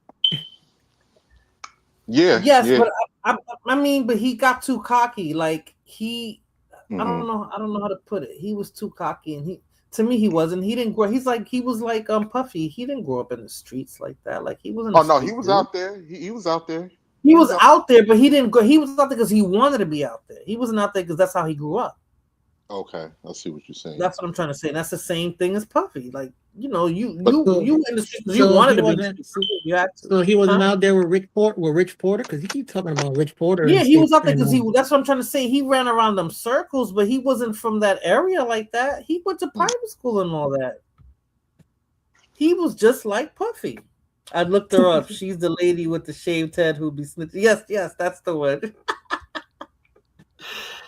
But yeah, Irby. You know how many people don't live the life they rap about? I know. But Dame, Somebody on the Doc- panel. you know who was like who was like that though? Who didn't rap the life they was rapping about? Who? Cube and Dre. Who? Cube and Dre.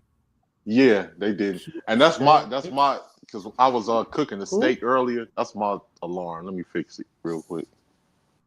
Cube and Dr. Dre. That was Easy all Easy.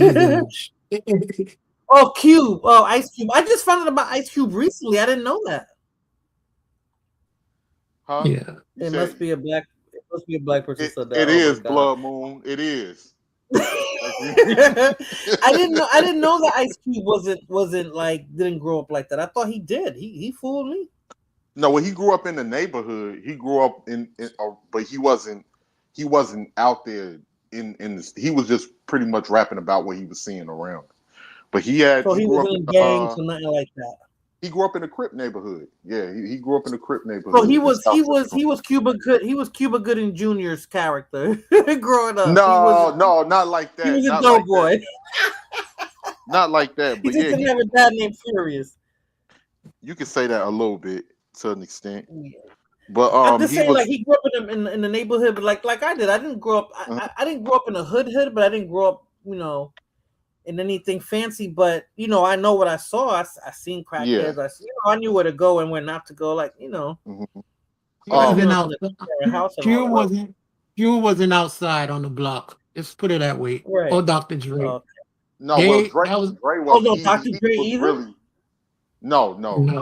Dre was just a artist. He was with They got Alonzo. Alonzo was the person that Dr. Dre was with the World Class Record. He got his own podcast.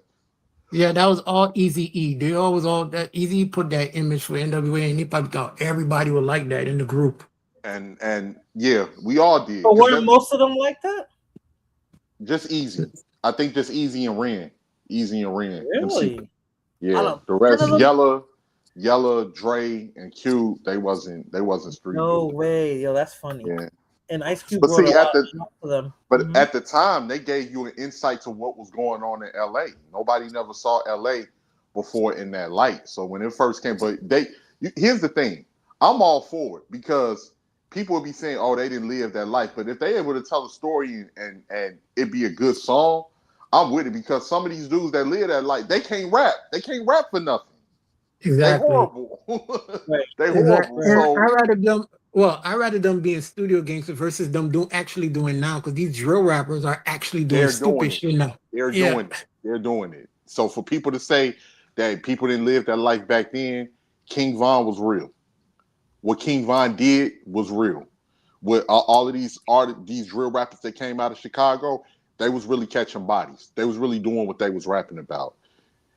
But and that was the worst thing. That was the worst thing that could happen. Oh, my bad, TT. Go ahead. That's okay. I thought that was fake. What do you call that? NWA. I thought they were a gimmick. Like, and I thought they were a gimmick because they were gimmicks when I was growing up.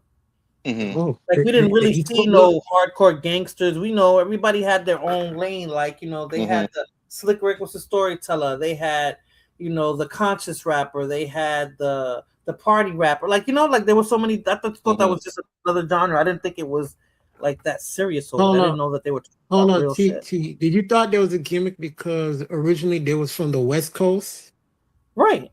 Because they're from the West Coast and they were doing gangster rap. That's something that we didn't have on the East Coast like that. So I thought they were a gimmick. We had gimmick. Well, I mean, that's the word that I'm using, but that's what I'm. You know what I'm saying? Like a separate genre. Like, okay, now we're gonna make. It was New York had some gangster rap, but it wasn't like L.A. And what I mean by that, because they was like, hold up, they had gangster rap because when I heard when I was watching 50 Get Rich or Die Trying, when I heard 9mm by KRS-One, that was good. That would be considered gangster rap. Gangster rap. Wah da da dang, wah da da da dang. See, I didn't see it like that. That was just music to me. Gangster rap was Coogee rap. They say I never cared for Coogee rap. My ex used to listen to Coogee rap. I mean, an ex-boyfriend that I had a long time ago, and I was like, oh, I don't like that. Like when he used to listen to him, I didn't like that. He was considered East Coast gangster rap. And who was the guy? The first, really, they say the first gangster rap song came from a dude named Schoolie D. PSK. PSK is getting this cream. People always asking what the hell does that mean? Yeah, I like that. So I like the beat and all that. Really, that was gangster rap. That was considered. They said that he was considered the first gangster rapper. He was from Philly.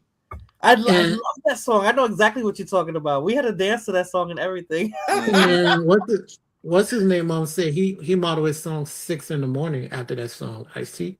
Yeah, Ice-T model 6 in the morning. 6 in the morning, feds at my door. No, that's gangster rap. They say Adidas squeaking across the bathroom floor. Yeah, see what I'm saying? That's gangster rap. Like I never saw it like that. I never saw it like that. Oh, okay. So you didn't like Ice-T, TT? You didn't like Ice-T? Huh? Ice-T. What was that song that he had his ex in the cover? Because every dude in my building was like, "Oh, yo, you see his cover?" They were all on his shit because Power. His wife. That was Power. That was him. That was the name of it. I don't remember the song that came out. Yeah, I don't remember the name that. I don't remember a song that came out at that time. I don't remember. But I liked it because hip hop had so many different types of. It wasn't all the same. Like he was the first rapper I saw acting. Who? Ice-T? Ice-T, yeah. Oh wait. He was in Breaking. No, that had to be. Was really. No, you really? No, because Run DMC was in LL Cool J. Run DMC. No. I mean, like, Breaking and Wild playing like a different character. The first time I saw him was in New Jack City. Gotcha. Really? Yeah. No, but he was in what's that movie with the breakdance? Breaking or something like that, I think. I thought it was Wilson. I thought it was Will Smith from Fresh Prince. You know what? You can say that, but that was around the same time too. That was 91. Will Smith? Yeah, with Fresh Prince of Bel-Air. When he did that movie 6 Degrees of Separation, you talking about that? I think that might have been a year earlier. No. He did the Fresh Prince first, and then that movie came out, right? Okay. Yeah, TT, you were there. You should know. Well, I wish I could reach out and smack you. He's been trying to push buttons since he's been up here. You know what I bought? You know what I bought that they brought back though? That's from that era, TT. What? Some Sergio Tacchini tracksuits. I bought some. Yeah, I bought some. I'm glad they brought velour. Back. It's velour. Yeah, I got a couple that's velour, and I got a couple that's nylon. The velour is the shit. Yeah, the nylon. Oh, you're going further back than line because first it was the nylon, then it was the velour. Mm-hmm. And the nylon was like the Adidas tracksuits, the Adidas and the Nike. Yep. I don't know if Puma had anything. I know the Puma sneakers were out, but I don't know if Puma had tracksuits. But definitely. Only thing I'm missing is a rope chain. the big cheap 10-carat hollow ass that they charge you $800 for, but it was really only worth like $50 because you didn't get no money off of it. And that's what they're trying to do now. They don't even sell you real gold. Rakim, you know her name is Morena. Stop it. She's not your auntie. You can call me Titi, okay? That's my name. I did not know more because I know Morena. I know you changed it. I know you just trying to follow suit. Like I always forget to call you 18th letter. I'm like, okay, I always keep saying Rakim. I should be saying 18th letter, just like Big Country. Okay. Instead of saying Sundown, I'm saying Big Country because he changed his name. Yeah. So I'm trying to stick to it. But Blood Moon has to be different. All right, so now I'm going to get into some more serious things, and I know you guys know what's been happening in the news. So I'm going to play the first video, and then you tell me what y'all think about that. Hold on, let me see. I got two things that were in the news, but do I want to laugh at something? Oh, let me play this for us for Sundown since he's here. I mean Big Country. Because when I saw this, I thought of Sundown.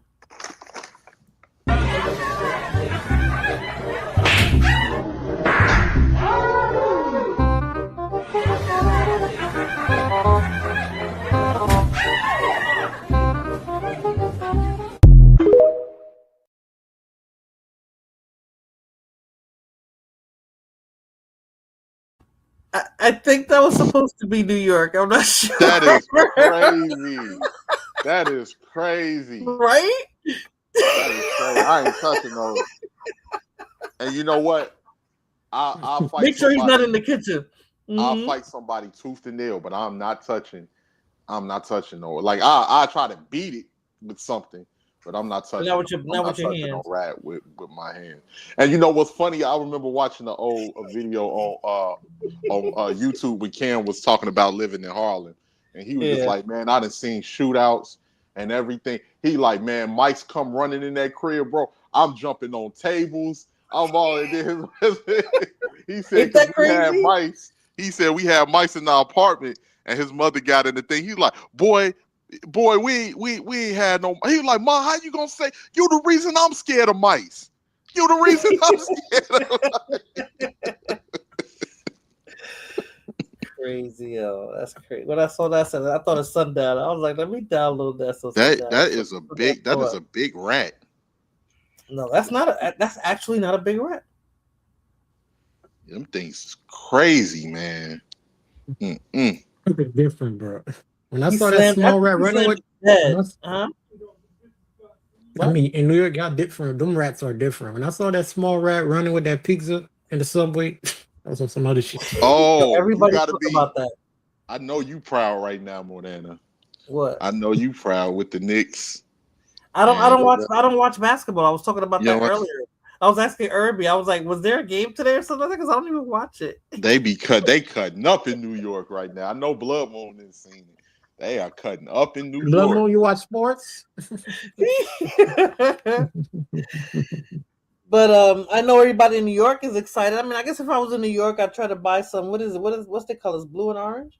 Mm-hmm. Orange blue and orange Knicks, yeah. Yeah, you know, but I don't care. Crazy. Carmelo is playing, like I don't care. Mm-hmm. Oh, I love basketball. Because when I was growing up, it was Patrick Ewing, Jordan. It was no. I'm just talking about the Dream Team. Well, who you know, it was what Jordan. What's the one that used to wear the earrings and the nail polish? Dennis Rodman. It was Chicago, right? Chicago Bulls. Yep. Yeah. So that was. And when they used to win championships, they would shoot. They would shoot. Here, this is that basketball players are ugly as fuck. I like baseball. Why? Because most of them are Dominican. Mm-hmm. She's stupid. They're getting better though now. You know, people are complaining that the basketball players aren't black anymore. That they're all these biracial mixed motherfuckers. So yeah. I've heard that, and I don't watch basketball, but I've heard that. I don't understand what's the complaint about anything. But people gonna find something to talk about.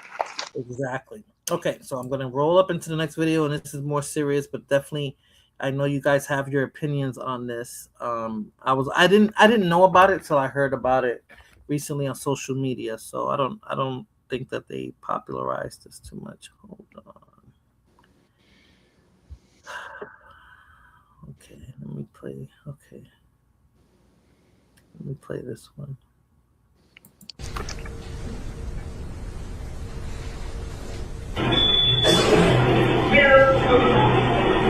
Guys, put down your backpack. Backpack needs to put on the ice cream chest. Yep.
You familiar with that 18th letter?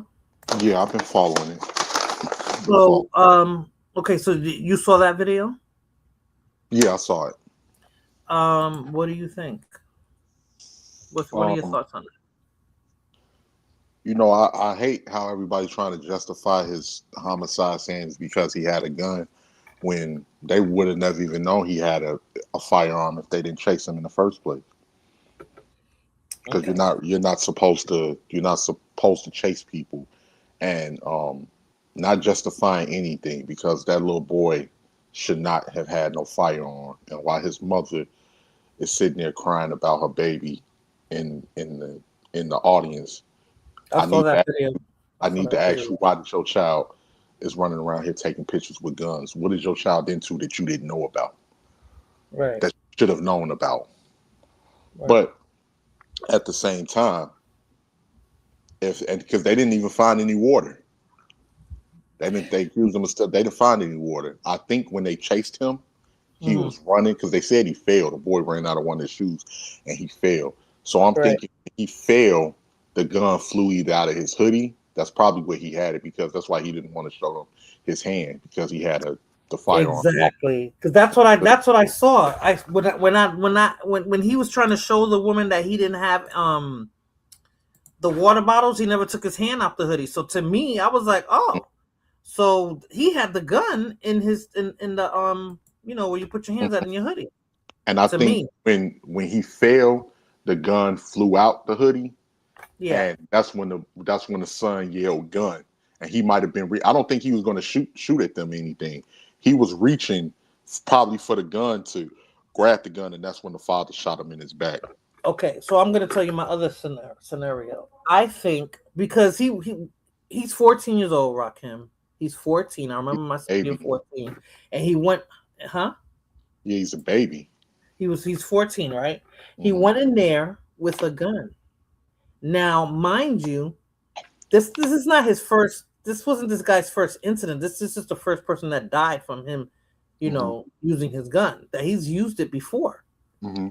But in the state of South Carolina, you can't bring up prior incidents like that. Right. I don't believe he ever got charged. Mm-hmm. So I think that's, huh? No prior bad acts. What? You mean they can't use other shit he got involved in because of prior bad acts? Correct. That's just that's just how they have it set up in South Carolina. It was South Carolina, right? Am I right? That's the state of South Carolina. South Carolina. So he couldn't.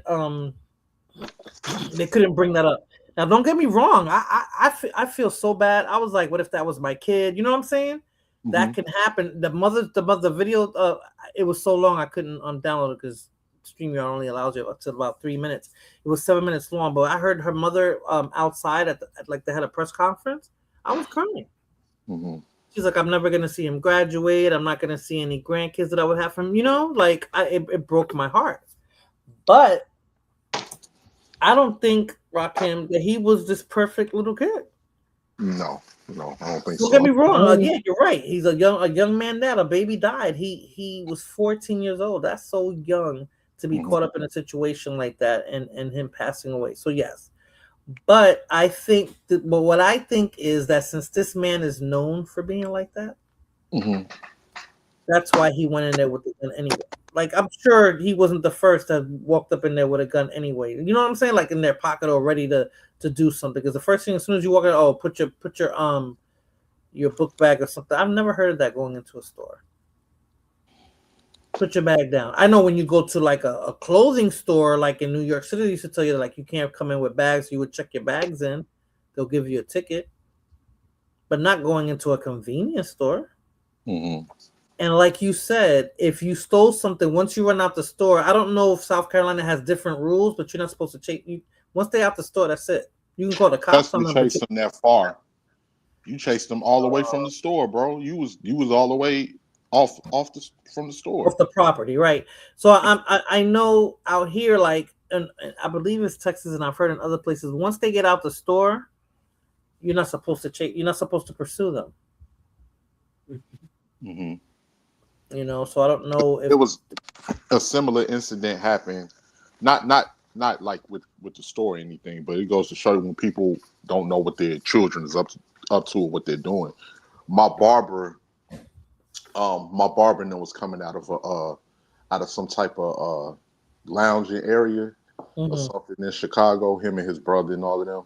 And it was a kid that he's about 15, 16, he tried to rob them with a gun.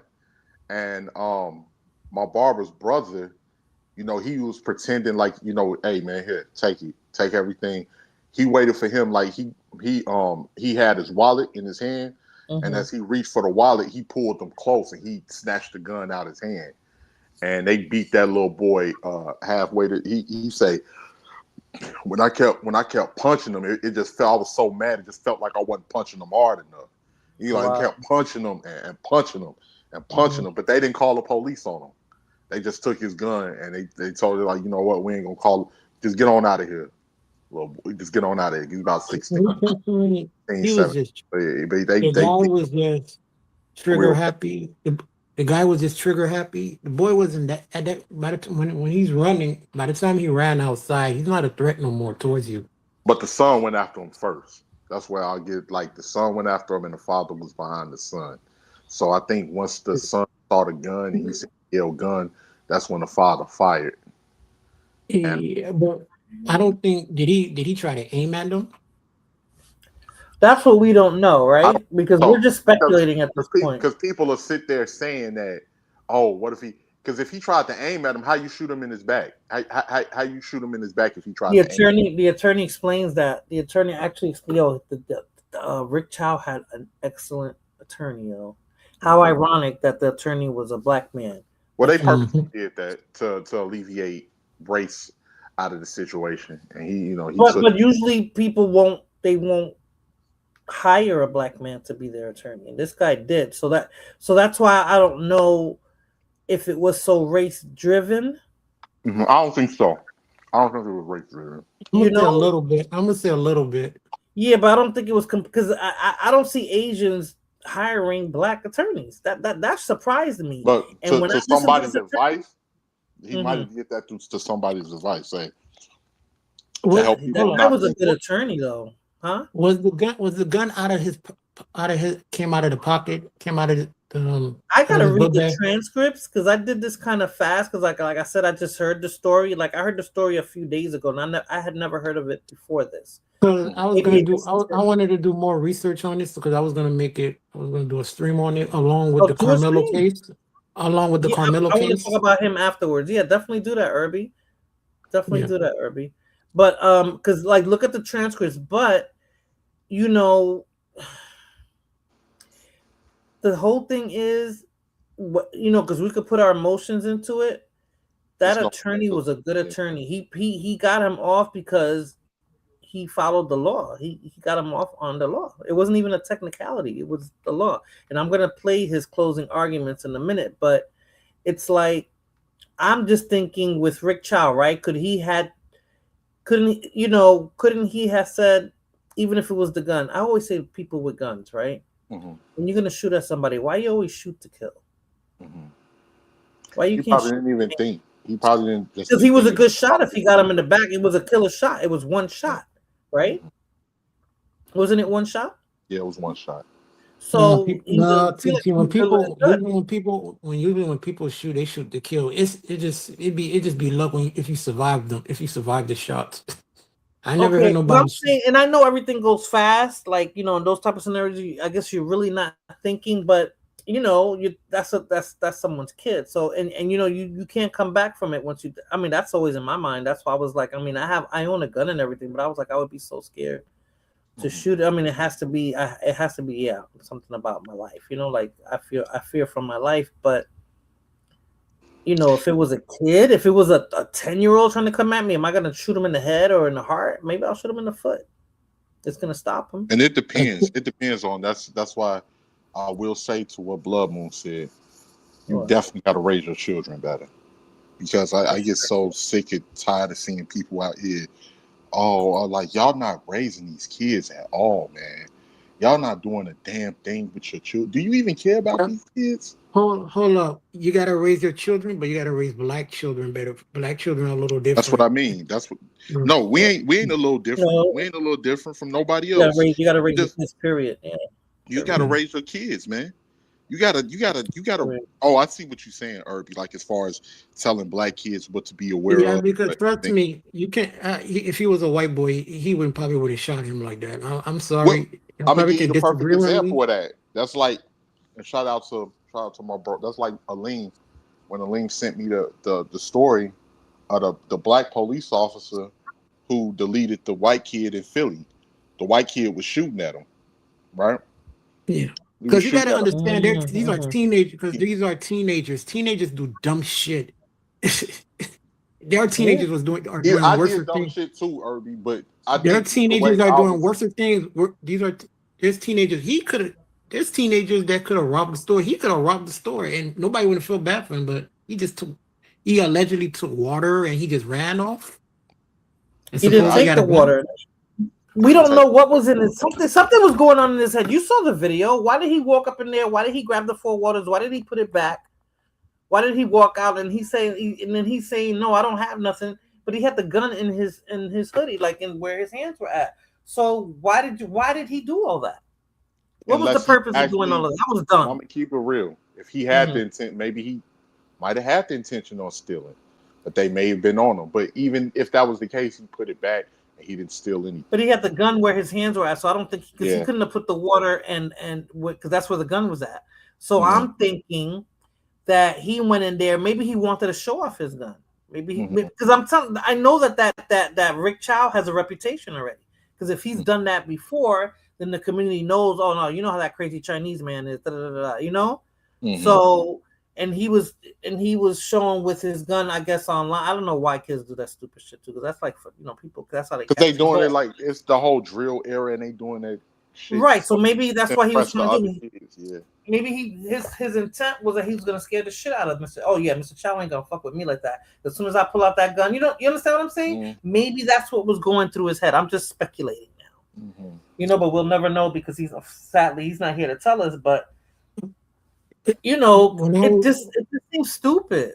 What he did. I'm not saying him passing away. What he did with the walking in there with that gun, because he had it on him. Rakim, it wasn't even in his bag. He had it on his person. Yeah, it's unfortunate. It's very unfortunate. But like I say, because I don't even know if I got a chance to tell you, TT. This was about a year ago, probably like almost a year. My sister's father got deleted here. Oh man, with some young kids. Yeah. He was working at a DTLR over there on 87th and Cottage Grove, and some people came in there trying to steal, and he was a security guard there, And they was young. They had to be about 17, 18, 19. Wow.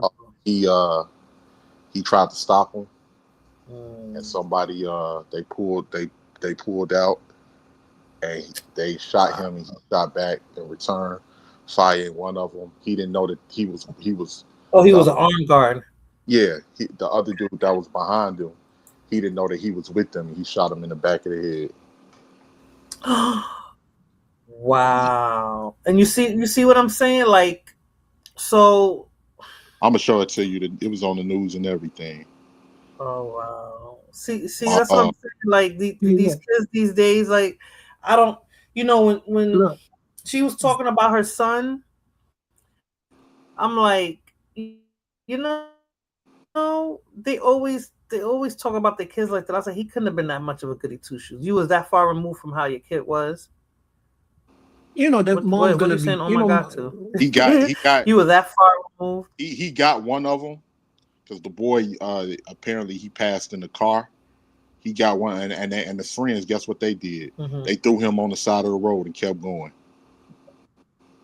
The boy that passed in the car. Oh, I put it in the back chat. Yeah, because my baby sister called me screaming. I was in Indiana at the time, and I didn't know what was going on. She was just saying they killed my daddy. They killed my daddy. And, my grandmother got on the phone and she was like, "Yeah, they got Fontaine up there." And I was like, "What happened?" She was like, "How sad is that?" Yeah. Yeah, I put it in the back chat. That's sad, and that's what I'm saying. Like these kids. Yeah, I'm about to share it. I don't know how to. They have no. Shout out to my boy Moon. It's been a while, bro. How you been? Oh, Moon showed up. Okay, it's not coming up. Let me try something. Let me try it a different way. Let me see. You think, TT? You think the guy, the Asian guy, was justified?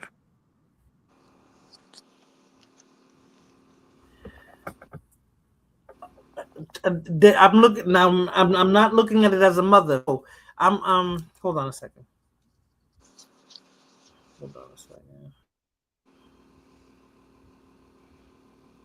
18 letter. You think he was justified?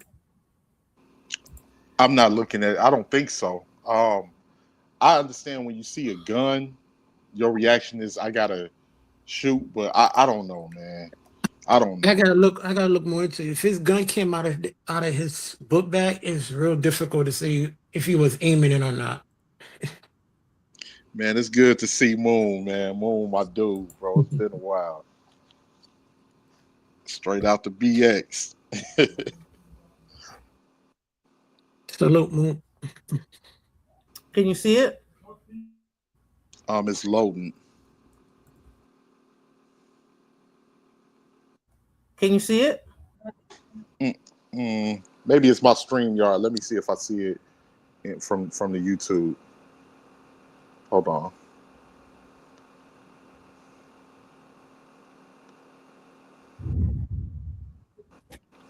He was a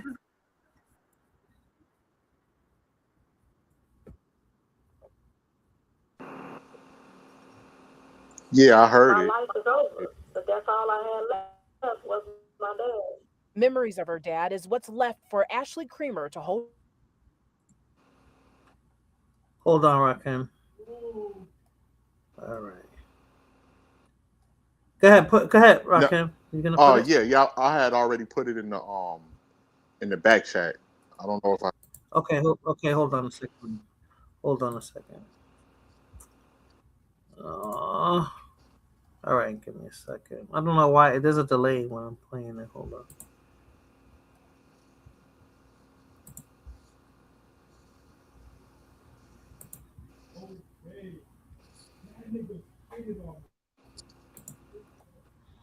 I don't know. It's not playing.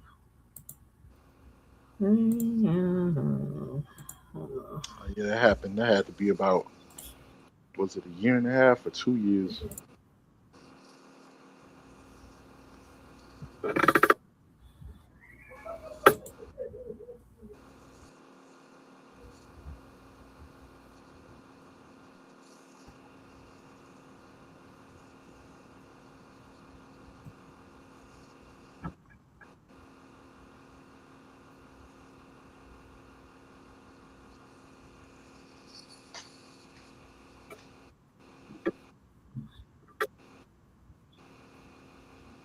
Only hold on to fond memories of her dad after he was killed 8 days ago.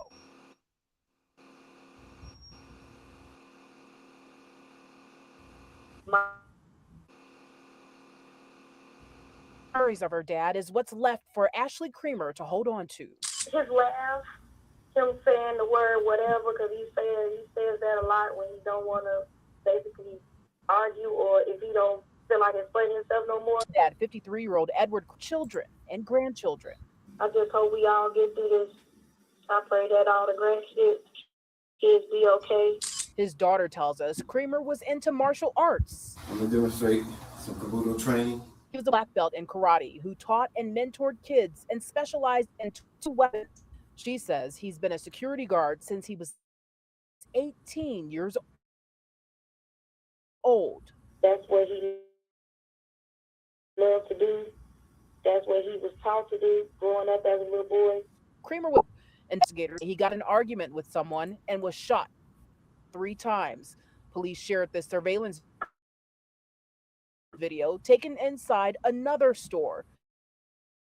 It shows the 3 people police are calling suspects very clearly. I find my times out of the days of, crying and stuff, but I'm trying to hold it together because I still have to do what I need to do for my daughter. Creamer's daughter says she's making funeral arrangements for her father. Police say they're looking for a 4th person who the suspects met up with in a parking lot. Reporting in Chatham.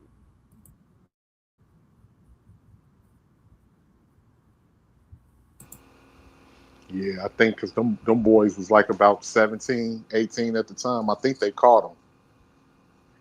I think they caught a couple of them.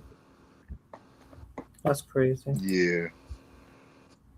It's crazy, Rakim. So, Sorry for your loss. People that ain't. Yeah, people that ain't taking care of they damn kids, man. It's like they just grow up to be fucking terrorists. Now that's what I'm trying to say, that like with this kid, that she's blaming the Mr. Rick Chow, right? Rick Chow, like we like in the neighborhood, you'll know a crazy store owner or something like that. That guy in there is crazy, blah blah blah blah. He always think we're stealing, so if you have to go in there, just get your shit and get out. That I don't know what was on his mind, Rakim. He had the gun on him, though. He had the gun on him. That man was 53 with grown kids and grandkids, exactly, and then they had no regard for his life. Because when you young and dumb like that, you don't see life and death.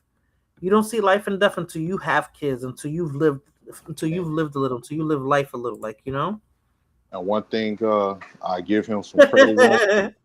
And one thing I do appreciate that he did for me, when I was I think I was about 17, I got into it with some dudes or whatever. And I was and one of the boys threatened to go get a gun on me and all of that. And because we had got into a fist fight. And he came over there the next day. I give Fontaine that credit. He came over there because he know I didn't really, talk with my mother and all of them. All of that, but they had got word that I had got into it with some people, and she had sent them over there to check on me to make sure that I was straight, and I appreciate that to this day. I appreciate him doing that.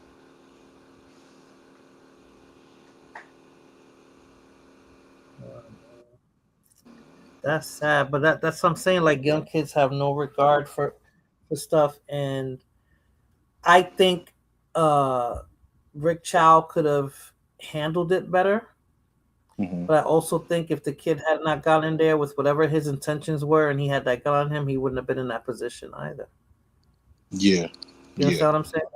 I agree. 100%. I mean, there has to be some accountability. Now, mind you, he's young, and maybe that's why the Mr. Rick Chow should have thought about that. Like, he's young and dumb. Let me call the cops. Like, instead of chasing him, because you're right, he chased him 150 yards. The prosecutor is going to talk about that. I'm going to play that video.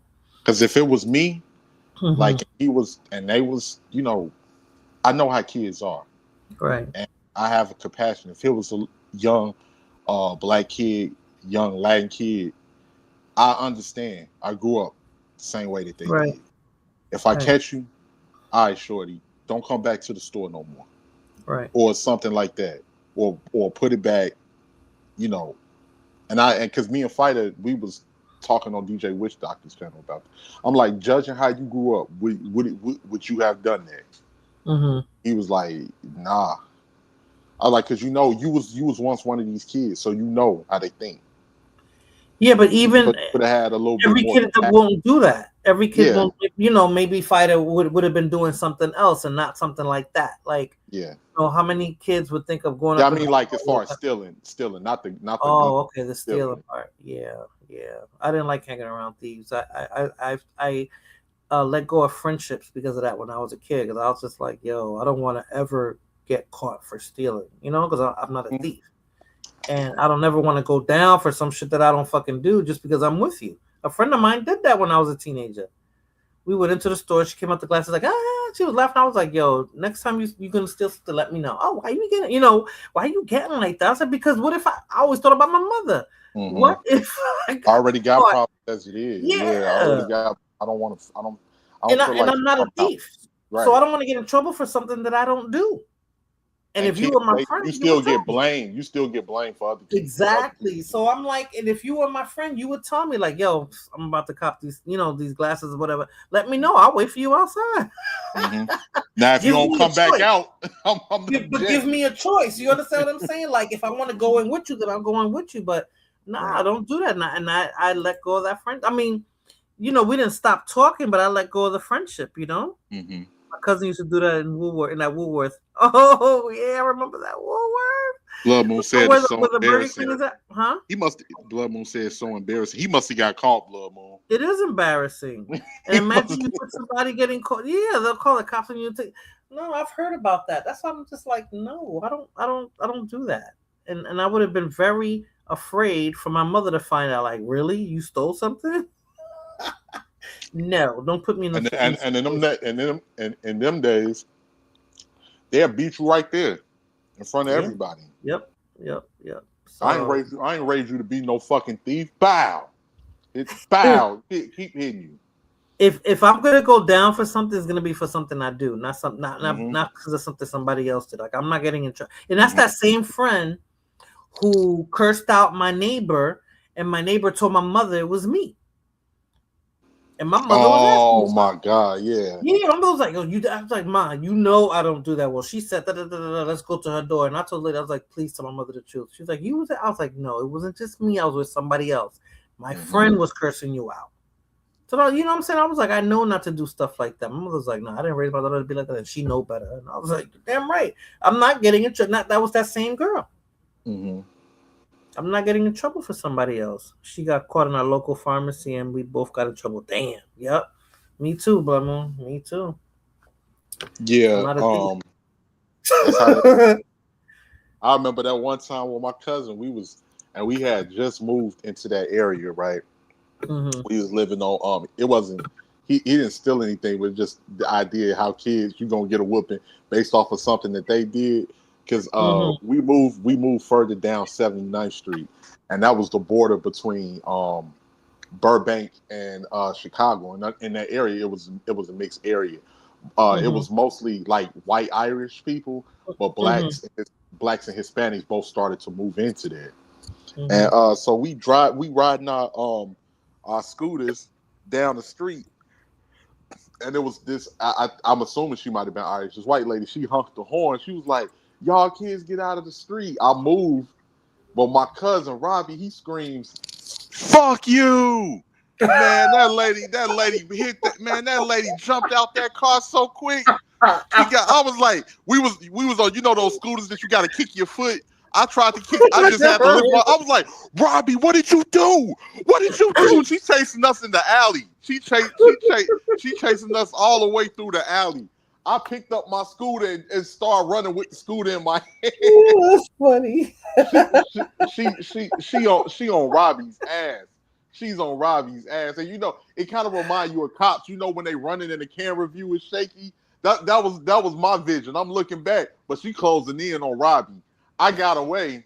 I make it back to the house like about 20 minutes later. I make it back to the house. Robbie is in over there with my aunt, and the lady, she was like, "Oh, I'm whooping your ass. I am whooping your ass." And then I come walking down the block, and my mother, "Yeah, you getting your ass whooped too?" I was like, "I didn't even do anything. I didn't have nothing to do with it." Crazy. I went with that same girl, Blood Moon. One time I went with her to a club too. We met Ralph McDaniels. Remember Ralph McDaniels? Yeah. He was Video Music Box. MTV. Video Music Box. Video Music Box. And he was with this guy named Troy. I'll never forget it. Troy was so cute, and we was gonna go out to breakfast after the club. But that same friend in this club, I don't know why I brought her there. This club, she was like a hood rat, and I don't know. She got to drink and she started arguing with the bartender, and I was like, "Yo, they don't do that stuff here." It was downtown in New York, different. It was different, environment, whatever. And she just got real hoodish, and He was his misbehaving. friend was trying to talk to me, huh? He was misbehaving in Studio 54. No, I'm not that old. No, Studio 54. Studio 54 is the 70s, Irby. You need to stop. Exactly. Yeah, but he's trying to make me that old. He's trying to make me that old. Sorry about that. They bought us drinks, whatever, and we talking. Yeah, I don't know what it would have turned out to, but she ruined it. I'm acting ghetto. He was like, "Yo, what's up with your friend?" Ralph McDaniel said, "What's up with your friend?" I was like, "Oh no." I was so upset. I was like, "Girl, why you acting like that?" She ruined it. That was the third time I hung out with her. Every time I hung out with her, it was something. But we never stopped talking. I just knew I couldn't hang out with her. Yeah, and it be those friends like that. I know, with women, this one friend, if she feel like she ain't getting enough attention, she started acting. That's what it seemed like. That's exactly what it seemed. She passed away. Blum was asking me what happened. She passed away. We when Facebook first came out, and she used to be on YouTube. I can't find her channel. She used to be when people were interviewing rappers and stuff like that. She was like one of those first content creators. I used to create content. She used to make mad money. She said YouTube took my channel, and it was, oh man, I wish I couldn't find. I don't never remember the name of her channel, so I could go see if it's because it's on there somewhere. But she never used her real name or nothing. Oh, okay. But she passed away. Damn, I think my son was already little, so it's been a long time. But she had cancer. She passed away. Oh, I'm sorry to hear that. Yeah, I didn't know either. Because I saw her. I gotta send you. I know y'all probably like to see it. You and Moon Chase. I gotta send. They be uploading old videos of the old Video Music Box and MTV and stuff from the early 90s, the whole show. Yeah, I'm gonna have to send it to you. Okay, so let me play the next video. This is Rick Chow's son telling the cop what happened, and then I'm gonna play the attorneys, because the attorneys' closing arguments were pretty good. Okay. But let me play what the son said. This is him, the cop asking the son what happened. He checks right here, and then that's when I got up to him, and where my dad is right there. I called up to him right here, standing right next to him. Or not standing, I was running next to him, and that's when he had pulled out the gun, and then I yelled gun, and I backed up, I stopped, and that's when my dad was yelling stop, drop it or something, and then that's when my dad, he didn't drop it, so my dad shot him, and then he dropped to the floor, and he was like, you know, kind of like holding his back or something. And then he had dropped the gun, so my dad had like pushed it to that second tree over there. And then he was still on the floor conscious. And then we called 911.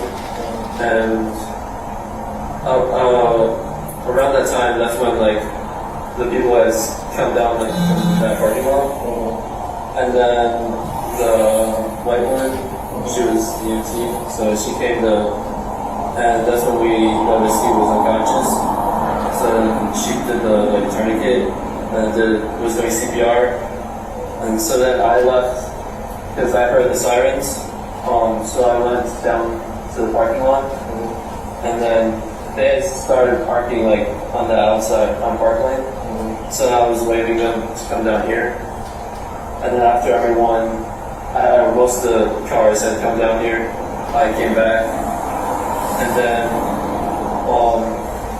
you guys had already started putting up the tape. So then, I mean, I just didn't hear this time. Yeah. Okay.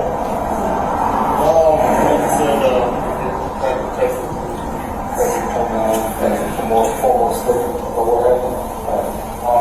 you check with the sergeant real quick, and then. All right.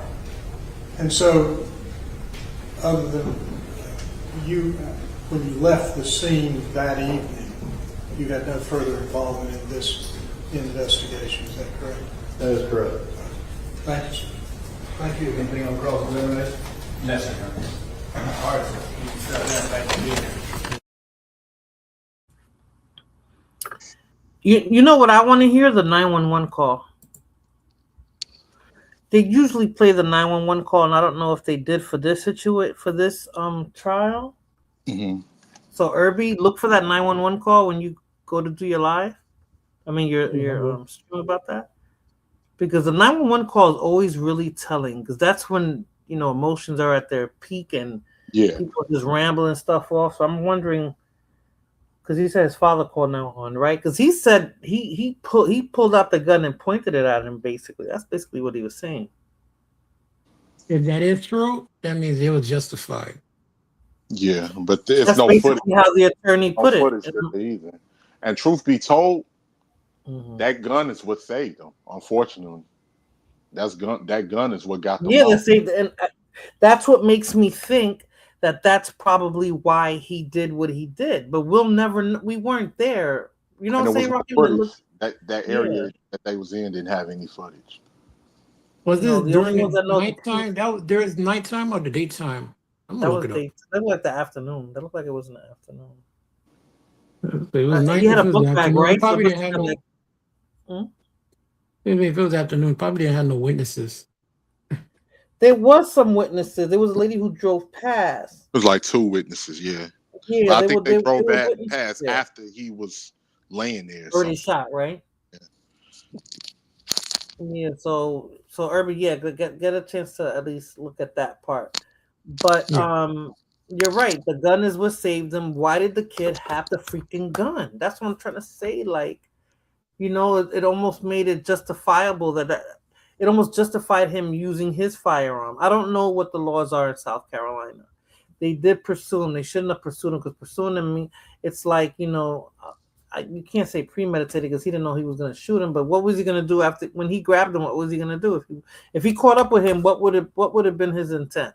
Yeah. Well, at this point, it doesn't matter, because he already, you know what I'm saying? What were you trying to do? If you would have grabbed him, what you would have done? You know what I'm saying? Because you can't arrest him for something that he didn't do. He didn't. If he didn't have any water, he didn't take anything. Even if he had the intentions on taking it, he put it back. So you've already waved off the threat. And I think if it wasn't for the son pursuing him, things wouldn't have escalated, because the dad followed behind his son. And I understand you're gonna follow behind your child to protect your child, but had he not tried to chase him down, then a lot of this all could have been avoided. But that still doesn't excuse a young man having a gun. I just hate how people are trying to use that to really justify, unless that gun was used on him or pulled. It was never pulled in the store. It was never shown in the store. Right. They shouldn't have pursued him.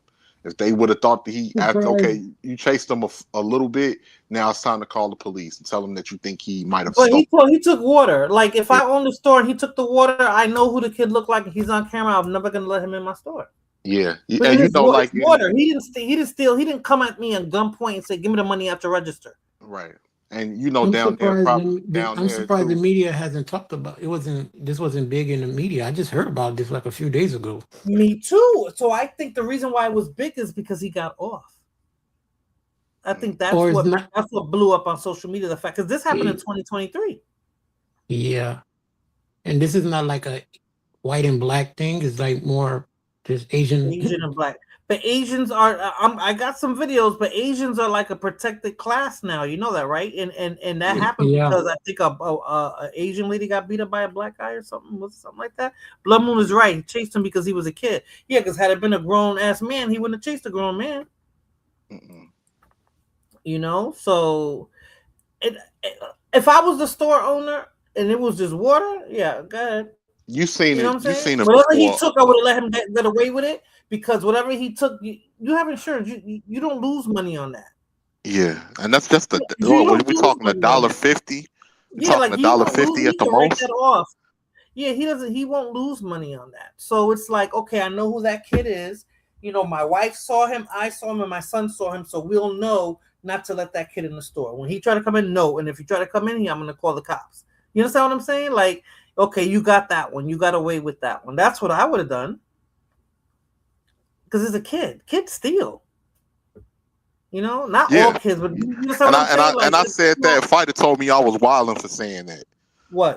I'll say, and depending on where you put your location at, is some kids are going to come in there. They're not going to have the money. Not all kids do that, but some kids will steal. Yeah, that's not like I told you, my friend. That's not unheard of. That's not unheard of. So you know, I just think that what was and like I'm saying, what was that on that kid's mind, but what was on Rick Child's mind too. So had he not had the gun and you caught up with him and you grabbed him, what were you going to do at that point? What would have happened at that point? You were going to call the cops? What? You could have called the cops while you were in the store. You understand what I'm saying? Like this is almost a scene out of the movie Get Rich or Die Trying. Remember when the Asian store owner came out, ran in at the I don't know. You ever watched the whole Get Rich or Die Trying movie? Yeah, I watched it, but I don't remember. I don't remember the way you guys remember. I mean, look, just like my friend when we had not what was Crush Groove. I remember that was the movie. My friend, him and his friend, when they went to see the movie over and over and over again. Do you know they were able to quote the movie line for line? Like, you know, I was like, oh my god, you guys remember the line? Okay, you know, they can act out the whole movie. Somebody was compared to Natasha Harding. I know you remember that. Natasha Harding did the skater. Latasha Harlan. Latasha, girl, yes, in LA, yes. Yeah. Yes. That was a. And she was gonna pay. For the juice. I think that lady was being racist. They have been allowing too many kids stealing everywhere, so the owners are fed up. Yeah, Blood Moon, they're fed up. I can understand that. Yeah. You could tell them they can't come. Like, you know, I don't know. I think there's still kids. There's ways to get around. The places where I see they're doing that flash mob thing where all those kids are running at the store. It's not no stores in North Carolina or Texas. It usually is in LA and New York. Rick Child could have paid for security. He could have had a security guard there, and therefore he don't have to use his own gun or get it. You understand what I'm saying? They have stores like that where they have a security guard. And the security guard would have handled it. The security guard would have ran out after the kid. You know, it wouldn't have been him. He could have done that. I'm sure he didn't want to pay for that, but he could have done that. The man looked like he got issues. He looked trigger happy. He does have issues. He's one of those crazy old men. I'm telling you, he's one of those, you know. But nobody would think. I don't think anybody thought he was going to go that far. You know he with it. He got a holster. He got a holster on his gun. Yeah. The last person that he got into an incident where he was beating her up. He beat up a woman. Oh wow, yeah. He beat her up. I couldn't get that video. It was too long, but he beat her up. But I do understand where Blood Moon is coming from with that. I can see it from different I can see it from. I can definitely see it from different angles. Me too, but you have to to me, you have to take into account having a gun is a big responsibility, and I know you know that, Rakim. So if I'm gonna have a gun and I'm protecting my store and all that, and I know kids come in here from school and they always stealing, like I just said, you can get a security guard. You can make sure that those particular kids don't come in again. You can call the police on them and let the police handle it. You know, like there's a lot of things he could have done. Only allow one kid or two kids at a time. Before this whole situation, he could have created some other preventative measures, knowing that they're kids. Yeah, they're kids. They're unruly. They shouldn't be doing that. But you know what? Like, you know what I'm saying? Like, I'm not gonna. I don't know. I wouldn't have wanted to take that into my own hands, knowing that there's, I can call the law, I can do anything. The security guard would not be armed. Yeah, look at Rakim's sister's father. Yeah, they have armed guards. He could be armed. And he would have been the one in the casket. It could have ended up that way too. Blood Moon. Like, that's why I said if the kid just didn't have the gun, period, then maybe we wouldn't be in this situation. But maybe Rick Chow would have still shot him anyway, with or without a gun. That's the part that people are upset about. Because I think people are focusing on the fact that he would have shot him anyway. You know? That he didn't have to brandish a gun. Maybe he never brandished a gun. He just went and shot him anyway. Like, I don't know what that crazy man would think about. I think he's a little off too, though. That Carmelo case is a little different. I seen that they had they had his store surrounded. The police.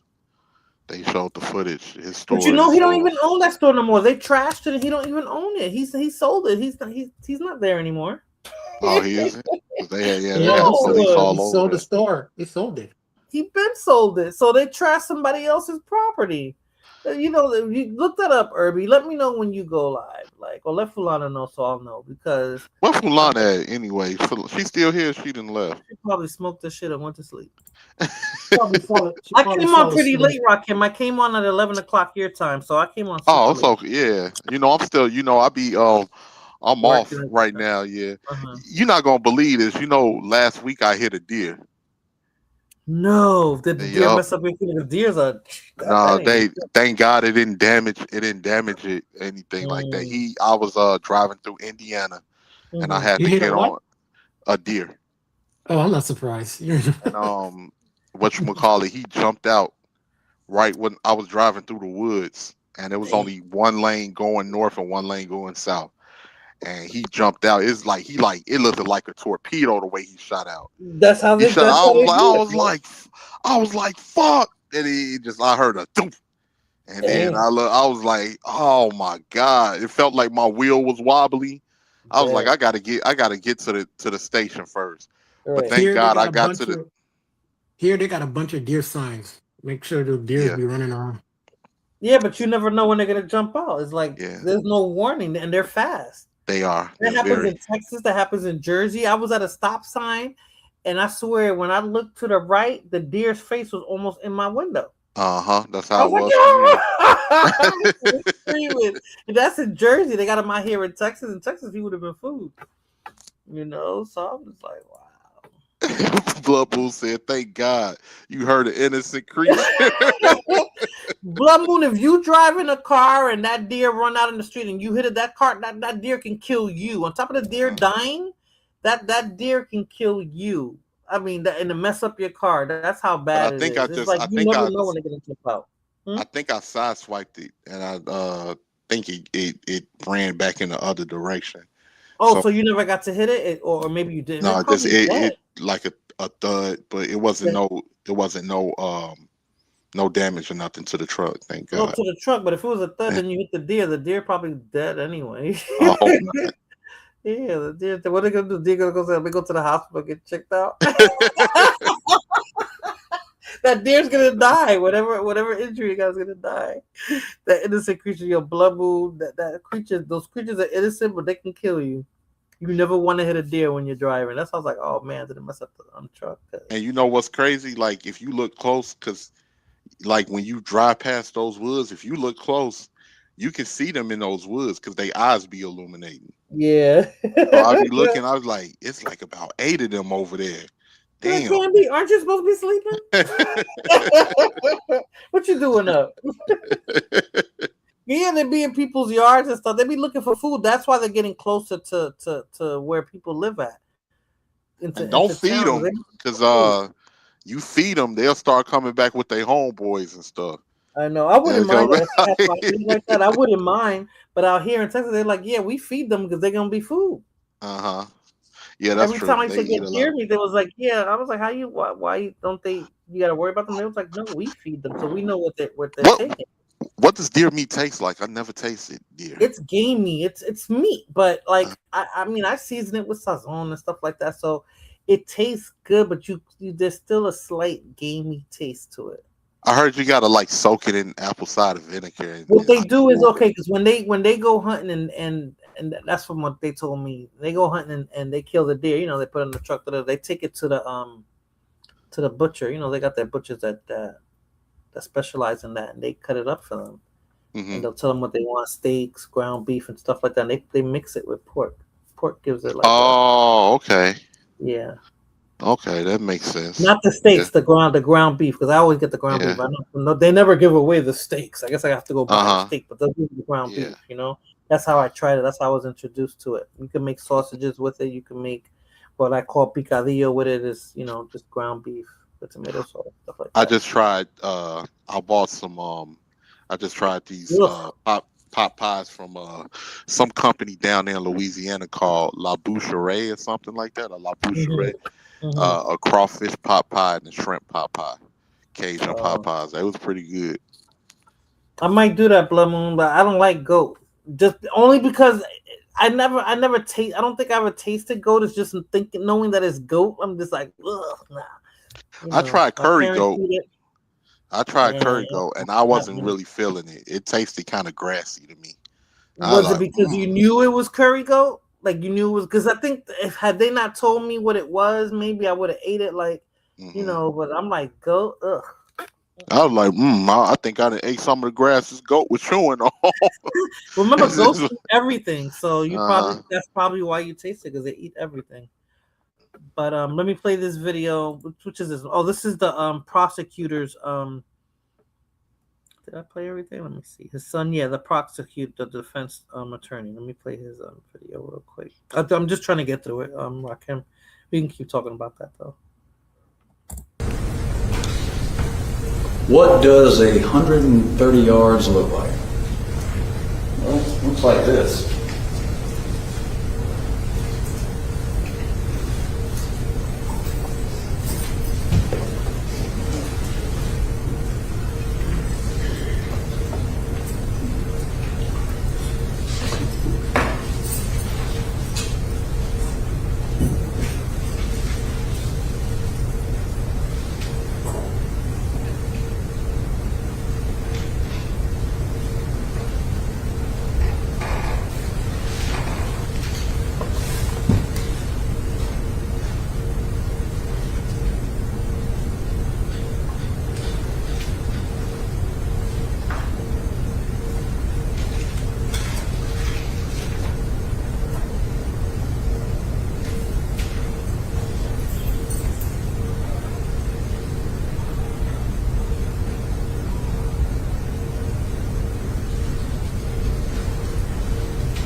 It's a long distance. It's too damn long. It's 130 yards too long. 114 pounds, 1 second, $1, 21 grams. Cyrus was shot in his back as he ran away from Rick Chow and Andy Chow. He entered his lower back, just to the right of his backbone. He traveled upwards, you see. It went through his lung, you see. It entered the right ventricle of his heart. It came to rest there. And that trajectory tells us he was trying to get away to the very end, trying to run from danger. He died scared, He died bleeding to death. With Rick Chow's face being the last one he saw. He died surrounded by strangers.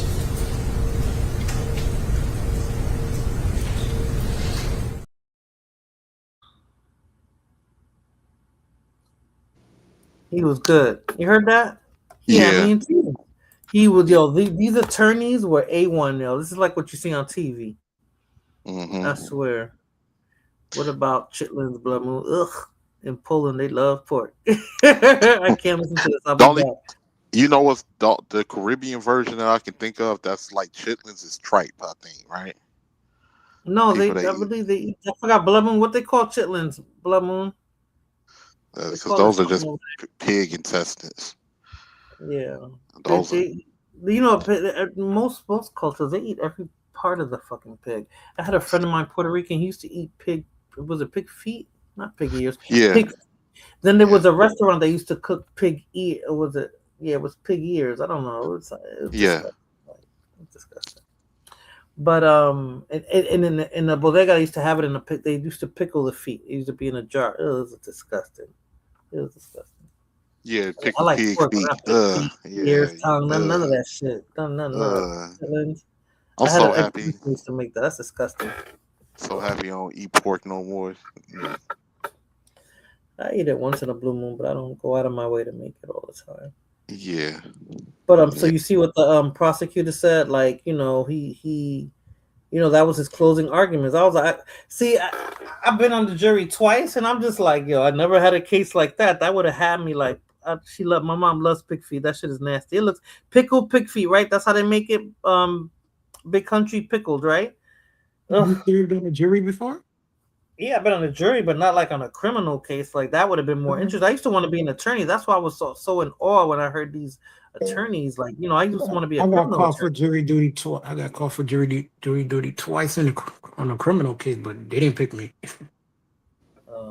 I mean, I knew the last time how not to get picked for a jury, but something like this, I would have made sure I answered it correctly so I can be on it. You know what I'm saying? Like, I don't know. What did say not to get picked? Because I just answered everything correctly, and they just still didn't pick me. Tony, thank you for stopping by, Tony Hernandez. But wouldn't you have made sure you got on this if you got selected for jury duty for this case? Wouldn't you have made sure you got on it? Yeah. All right. What am I missing? Oh Lord. What you saying that for, Irby? What? Oh Lord. I would like to serve on a jury. I would like to serve on the jury. I would like to serve on the jury one day. I served on an insurance case. It was so boring. The girl was lying. She was trying to steal. Them boring ass lawsuits. This or that. She was talking about her back and this courtroom. They hadn't changed those seats and everything since 1929. They were hard fucking wood, right? So I hate when people take jury duty so seriously unless it's like something like this. And they were all trying to deliberate. I was like, she's lying. They was like, well, how do you know you did it? I said, because she's sitting on these hard-ass chairs. You see me falling asleep there? If she really has some back injury, she wouldn't have been able to sit there more than 20, 30 minutes. They were hard. It was a lawsuit trial? No, it was a lawsuit, yeah. Boring. I'm surprised they didn't settle it. They rarely go to trial, those lawsuit trials. Well, I don't know why they did it, but this was before my son was born. This wasn't that long ago. This was what? That shit was probably boring as hell. I remember one time I had to do jury. I had to sit in on the case, and you're supposed to have your phone silenced. I thought I had silenced my phone. I had a BlackBerry at the time. I thought I had silenced it, and this girl, that was the ringtone era, Morena. So this girl come calling my phone. All you hear is Jodeci blowing in the courtroom from my damn ringtones on my black. My eyes got so damn wide. I was like, oh my God. People Jodeci, how old are you, 18, Leonard? Huh? Jodeci, how old are you? I'm 38 now. Oh. But I remember I was a kid when Jodeci was popping. Oh. So that bleed into the next generation. I wasn't born yet. I wasn't born yet, so. You would love the way Dominicans make it. It's called cocido. Damn, what was I talking about? What was you guys talking about? My son had interrupted me. You were talking about the lawsuit trial you was in? Yes, and that was so boring. I was trying to get out of work early, and I was like, I should have just went to work because I couldn't stay awake. Now you know it's bad. For when you 5 say you days should've just straight, went to yo, I was work. pissed. Huh? I say now you know it's bad when you say you should have just went to work. Yes, because it was so boring. I was like, I was mad every day I had to go there. I was just like, this is some bullshit. Like, because I knew she was lying. Day one, I said she was lying. I'm telling you, you got back issues. You can't sit for a long time. And you definitely can't sit for a long time on real hard, solid wood. She was sitting there like, with no problem. She didn't say, I need. Because she didn't ask for anything. So I knew she was lying from the door. And then we have these people that, they really take jury duty so seriously. I was like, this is just a insurance thing. She's running an insurance scam. She's trying to get money. She went to the doctor. She went to the chiropractor. The doctor, so, he said his spiel, whatever. I was like, I don't need to hear all that. I know she's lying. I was like, she's lying. And they're going back and forth trying to deliberate. I'm just like, please cut it out. This is not like this case, like, you know what I'm saying, where you really got to think about stuff. Somebody's life is in your hands. This chick was just trying to get money. Yeah, that's all. I was like, come on now. All right, let me play the attorney, the defense attorney. That was the prosecutor. Yeah, I'm gonna play the defense attorney. We've heard this testimony. Rick Chow sees a gun pointed at his son. His son says, as you heard, I was afraid. I was terrified. He's got a gun. He's got a gun. So Rick Chow in that situation stands in the place of his son. This case is not about a dollar. This case is not about a shoplifter. This case is about a father who sees a gun pointed at his son and had to make a decision. You have the right to act on appearances. And you have the right to be wrong. He's going to tell you that. They just told you. He was running, he fell down, and he picked up a firearm. All this stuff, all this back and forth, he 100% from the state's mouth, he picked up that firearm.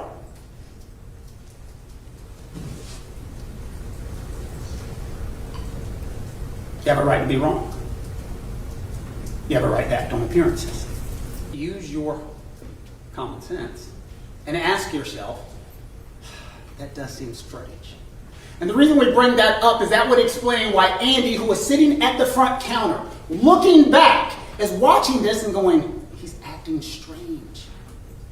He's acting weird. He's putting water back up, water back up, water back up. It looked weird to me. And then he came up to the counter with his hands in his hoodie, and there looked to be something heavy in there. I didn't know what it was, and so I asked him, and he did this, and it looked like there was something heavy in there. It was the gun! Did Andy know it was a gun? Absolutely not. But you can understand why Andy would have said there's something strange going on. His behavior, something in the pocket, going weird with the water, that's what was strange.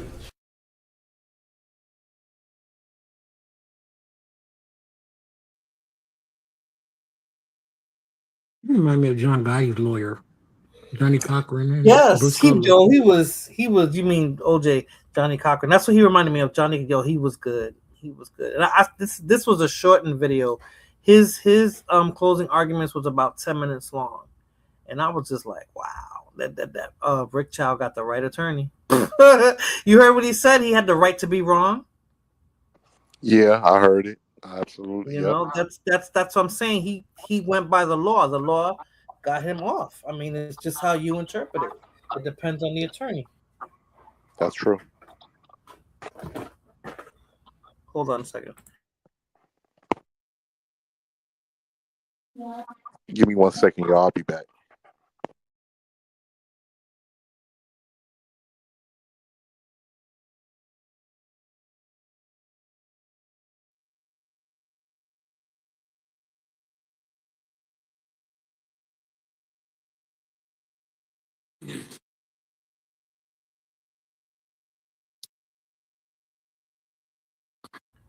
I'm sorry, Irby. I'm trying to get my food.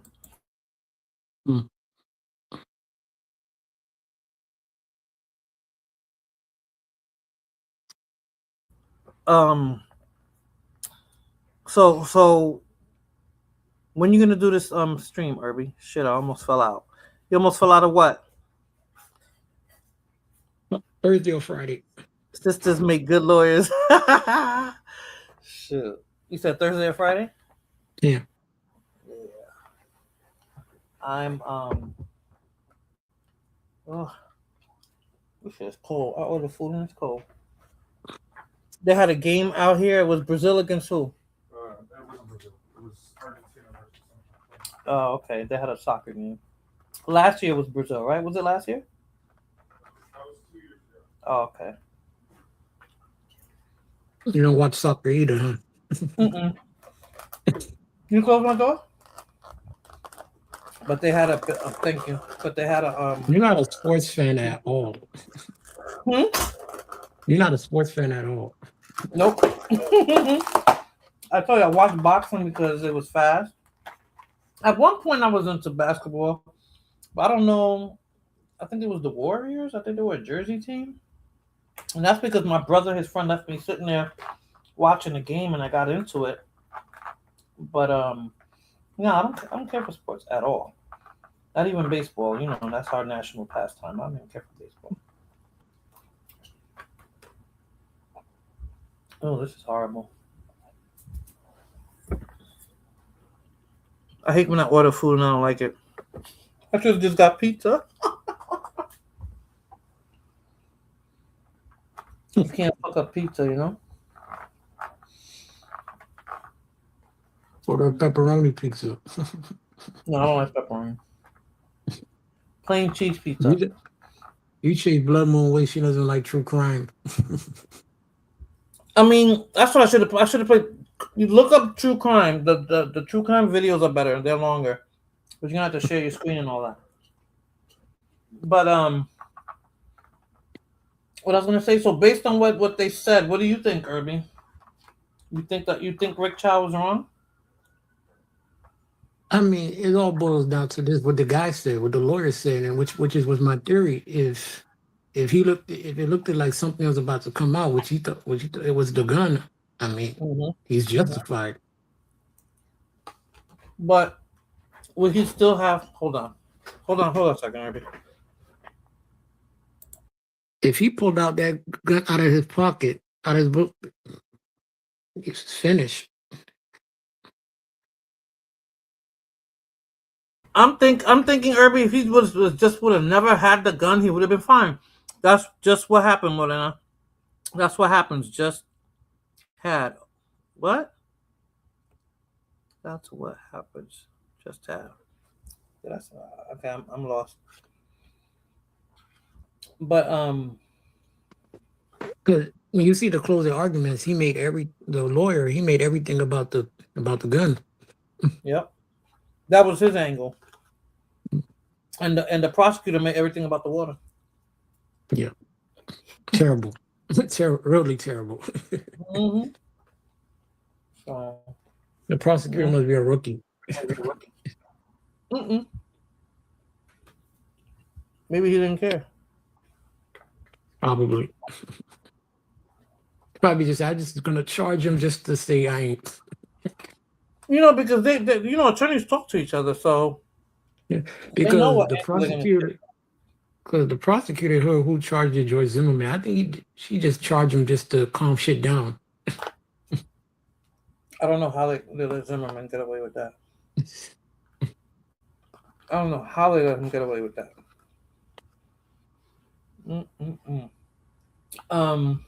Okay, so now I'm sorry, I'm trying to eat this food. So now, after all of this happened, there's a lot of Asians that made videos, Irby, apologizing for Mr. Chow. You know, we're not racist. You shouldn't have done that to that little boy, blah, blah, blah, blah. There was a lot of Asians against what he was doing. Asian guilt. But then, you always have that one Yeah. Asian that give 3 fucks, right? Yeah. Let me play that video. I saw Rock. him. I saw Okay, him. well, I'm gonna play it now. Rakim's gonna miss it. Well, hopefully he's listening. Hold on, where's he at? Here we go. Hold on. Love when the black community says let's boycott Asian businesses. Please do. We'll get rid of the Chinese takeout, the dry cleaners, the laundromats. Let's get rid of the liquor stores as well. Get rid of the Jordans you guys wear, the Nikes you wear, the shower caps, the Hondas, the Hyundais, all your car electricians, the electronics in your house, the Sony, the TV system, your sound system, the microphones that you guys use to rap and speak about awareness for the black culture and the hip hop culture.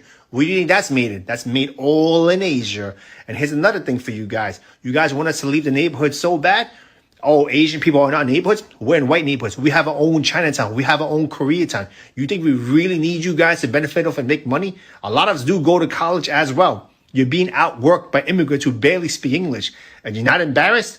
Go to the bank, start your own businesses, and deal with your own people. I want to see your own women get on their hands and knees and do pedicures and manicures and deal with nasty ass attitudes, okay? Please, boycott Asian business. I'm all for it.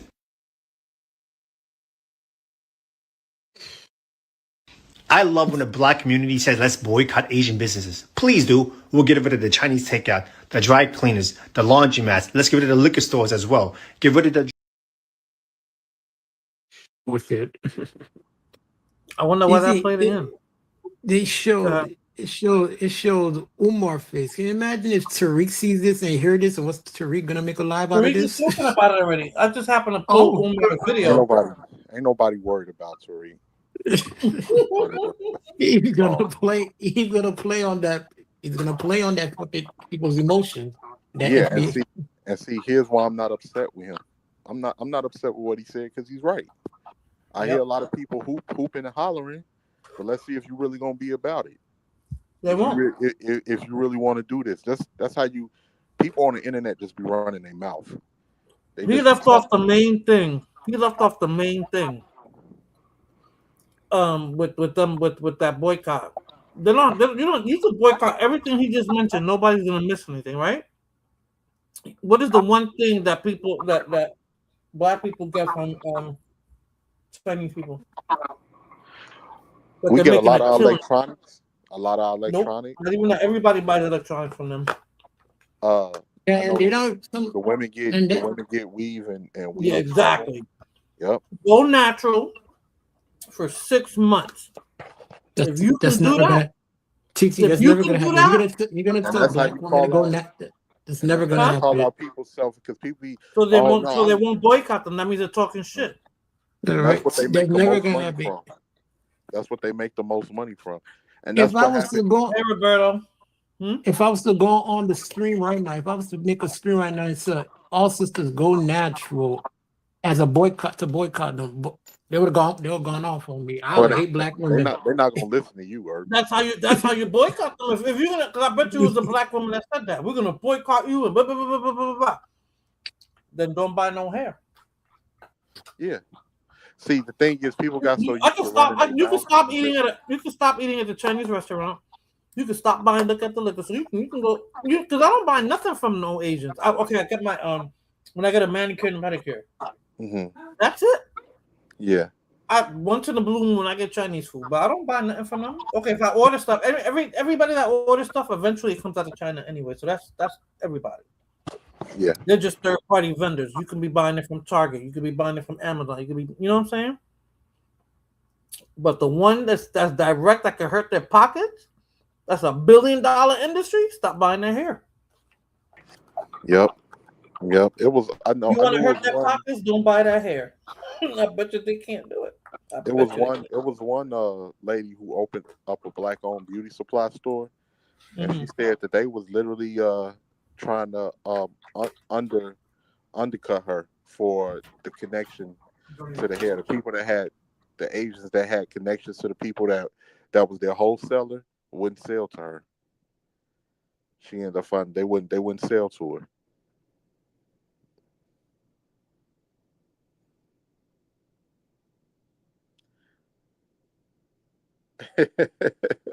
Moving a fool.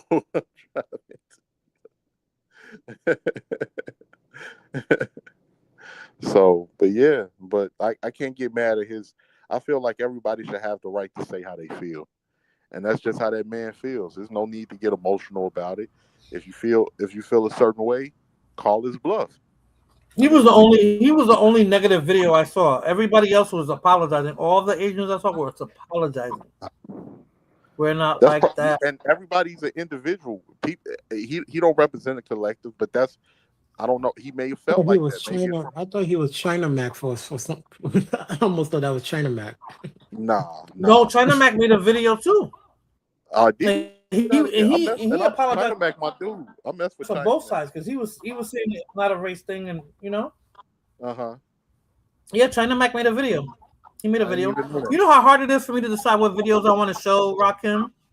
I always say I'm only going to show 1 or 2 videos. Like, I don't want to keep showing video, but every time I see one, I'm like, oh my God, that's a good one. Oh my God, Yeah, that's a it'd be good one. hard, especially with TikTok. TikTok that messed up all our ADHD, Monana. Because you can run past TikTok.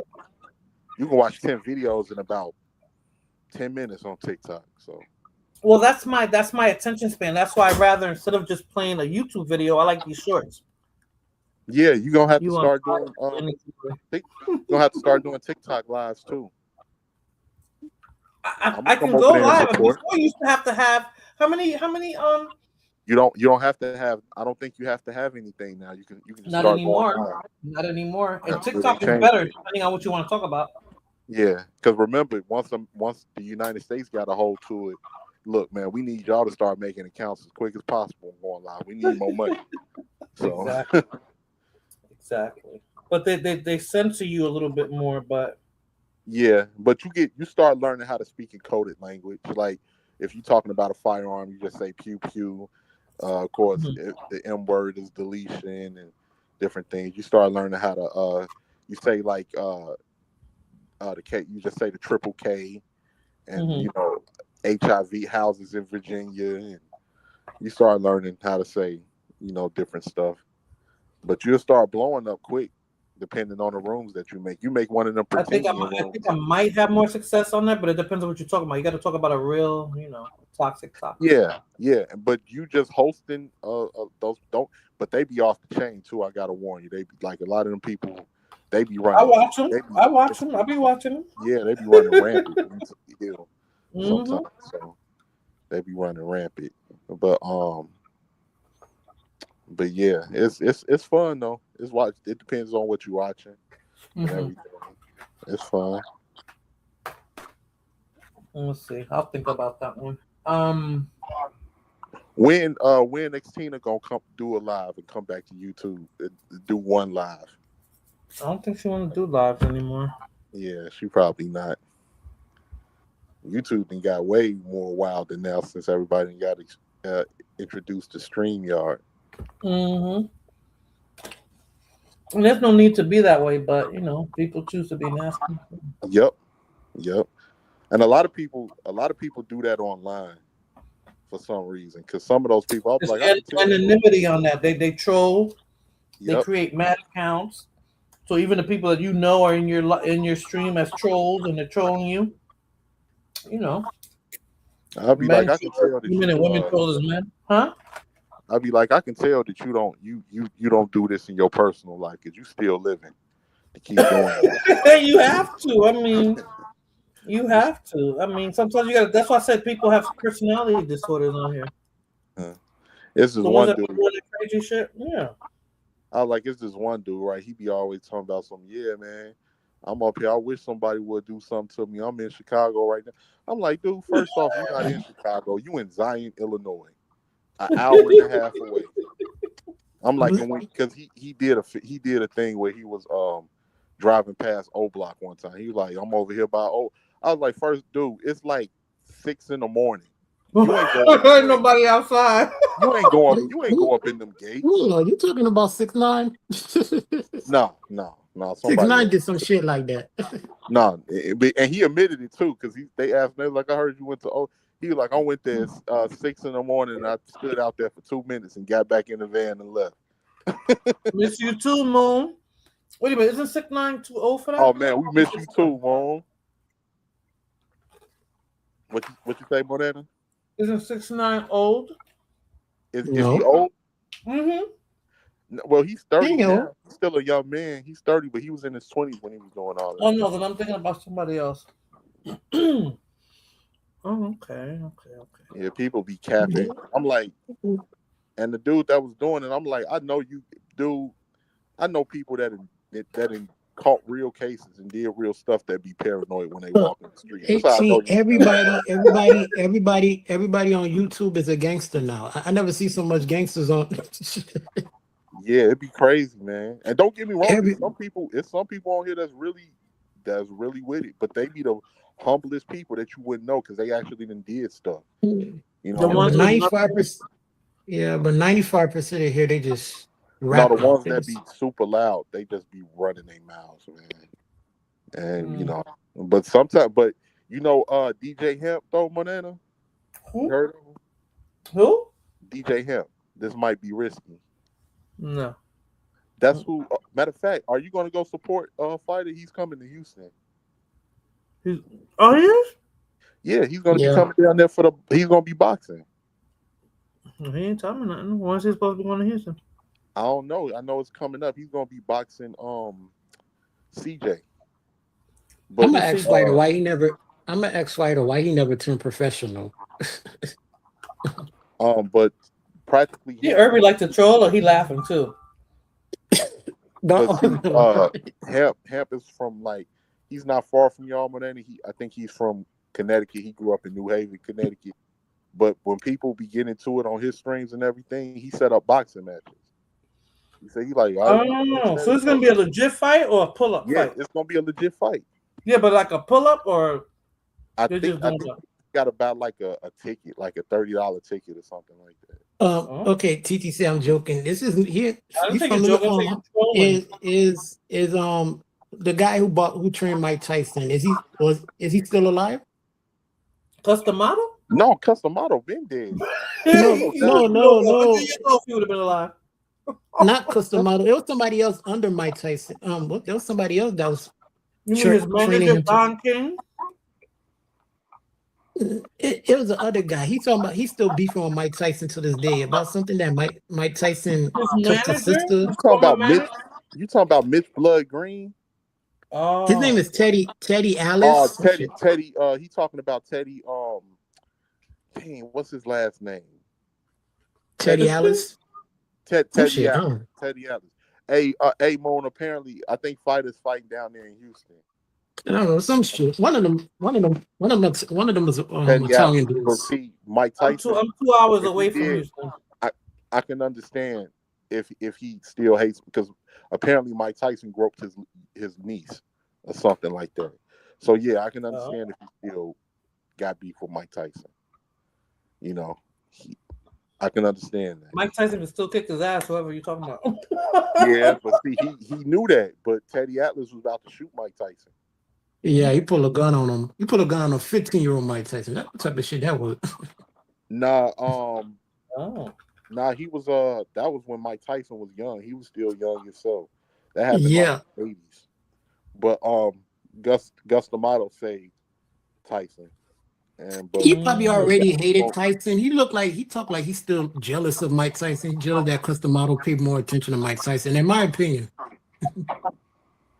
Saw something in him he didn't see another dude. So yeah, it's a possibility. But Gus D'Amato, but remember, Mike Tyson gave Gus D'Amato's career resurgence as a trainer. So I thought he trained somebody else that was famous before Tyson. I think I thought he trained somebody else. No, not that long ago. Right before him, he trained somebody. It's a name I heard of. I can't think of it. Because they was talking about it the other day. With Patterson? I think so. I think something Patterson. I can't remember. With Patterson? Somebody more famous. That's back when boxing was lit, man. That's back when boxing was lit. So you had Hector Camacho. You had, man. Tyson came out in the late 80s, right? Who? Late Tyson? 80s, early 90s. So it was somebody before. But you know what? Hector Camacho called that out. Who was the heavyweight champion before Tyson? Huh? I was going to say, because here's the thing, too, with Tyson. as scary as Tyson was, Hector Camacho called. He didn't do it in like to talk down on him or nothing like that. But Hector was like, I know Michael. He was like Mike is not what people think he is. Like as far as him being, no, he was just savage. saying he felt like he felt that Mike had to act like he was like that because of the type of people he was surrounded by over there in Brooklyn. Because remember, Mike Tyson got bullied as a kid over there in Brownsville. Well, Mike Tyson went to Spofford. He was always in boys' homes and jails and stuff like that. So yeah, he'll do it. Those reform school, was Brownsville, Brooklyn really that bad? Brownsville was horrible. Horrible. Worse than the Bronx. Worse than the Bronx. Horrific. Horrific. There is. To this day, Brownsville is still terrible. Worse than the Bronx. Yeah. The Bronx gets the bad rap. I'm like, there's 4 other boroughs y'all don't talk about. That's because the Bronx I want is to the ask. worst. I want to ask TT. I want to ask you this, and I asked this the creative 18 letter, but she got a little Jay-Z Brooklyn bias going on. Who's the best rapper to come out of Brooklyn? What? What you want to ask? I said, who's the best rapper to come out of Brooklyn? Some people would say Big Daddy Kane. Some people would say, depending on and the I'm era. got Big Daddy King got and what's his name? That loser. That guy with French Montana. What's his name? Max B? Max B from Harlem, Montana. Yeah, but he was going at Big Daddy Oh King. yeah, Big Daddy yeah, King yeah. He was going at and that's what I be talking about when people try to shit on the previous generation and all of that. He didn't have to say that. Well, who's Max B? I mean, what is he known for? One album or one song? Well, a lot. He was hot at one point. He was hot at one point. I know this is gonna show my age, but I think the best rapper to come out of Brooklyn is Fabulous. It's Fabulous. Nah. I like him better than Biggie. He better than Jay-Z. He better than Jay-Z. I in my love opinion. Big, man. I love Big. Like what Moon said, I love Big. Fabulous is better than Jay-Z. If Fabulous had more of a machine around him, he probably would have been more successful. No, Fabulous, that dude. He had his run. He has longevity. Yeah. You know, outside of Jay-Z, but to me, but Big Daddy King too. No, you're right, Rakim. If you want to go back that far. Yeah, some people would say because really Big Daddy Kane is what kicked it off with the Brooklyn rapper. If you want to was it Big Daddy King? That's the furthest Big back Daddy I can King, remember. Biz Markie. But Biz Marquis not from Brooklyn. Oh no, where's he from? I think he's from Long Island. What's the other dude? Because that's the Juice Crew, right? They Queens. Yeah. That's Okay, no, DJ not the Marley Juice Crew. Marl. What's the other one with Marley Marl? Yeah, all of them was from Queens. Really? But wasn't Big Daddy King down with them? Yeah, he was the only Brooklyn dude with them. Everybody else was from Brooklyn. Okay, he's a Fabulous. You're a wild thing. Fabulous ain't better than Jay-Z. You smoking in that one. Okay, I might go pull up. Okay, let me drop the link. But what you gonna call it? Wait. What's this? Oh, that's the YouTube link. Hold on. But see, that's old school. I mean, Irby don't care for that. They don't like that kind of hip hop. Who's the best out of the Bronx? And I don't get, and I get it because I think if I was like my son's age, I would be like, I don't like all that old. Like my son likes the early 2000s hip hop. Oh, that's good. You know, That's what's so up, man. I'm not into all of that. You got to start. Early you gotta 2000. start, That's Fab. Fab is 2000s. Yeah, so he probably likes him. Yeah. You know, because he doesn't. I was like, oh, you know that song. Oh, you know that song. I was like, oh, okay. You know, but I never really cared for Fabulous. Fabolo. He's whack. Yeah, I don't care for that. And in that time, Ja Rule, 50 Cent was out around that time, huh? But I say Brooklyn in particularly. I didn't say the whole New York. Oh, you mean from Brooklyn? Okay. I didn't even know he was from Brooklyn, to be honest with you. Okay. 50 probably is 50 the best Don't laugh, rapper from out of Queens? Huh? No, 50 is not the best rapper out of Queens. He's I love not? 50, but Nas? he's not the best out of Queens. Nas is my from opinion. Queens, right? Nas. Yep. But then What you got about, so many eras. Like Pun is the best rap out of the Bronx, if you ask me. Really? No, KRS One. Who else is out of the Bronx? There's a lot of them out of the Bronx. I can't think of them right now. Yep. Got Your KRS. boy Slick Rick. Your boy Slick Rick. Got Slick Rick. Of course, I was about to say Slick Rick. I love Slick Rick. Run DMC out of Queens. Well, they went commercial. Mobb Deep. Mobb Deep is Tribe Called Quest. Tribe Called Quest. They Queens. Yeah. Mobb Deep. Yeah, they're from Brooklyn, though, right? No, Tribe Called Quest was from Queens too. They was from Queens. Jungle Brothers. Queens, right. I think. Onyx, Queens. Well, Queens and Brooklyn. I never really liked Onyx. I didn't like them. They were just yelling and doing that white boy shit. When you talk, what was that? All We Got Is Us. They all old. They're all the same thing. Yeah, they all old now. But that All We Got Is Us album. When you want to talk about the depiction of like raw, gritty New York streets, that All We Got Is Us album was New York for real. That was New York for real. Yeah. There's a lot more, Rakim. Hold on a second. There's a lot more than that, though. I gotta ask you guys how you guys see New York. But hold on a second.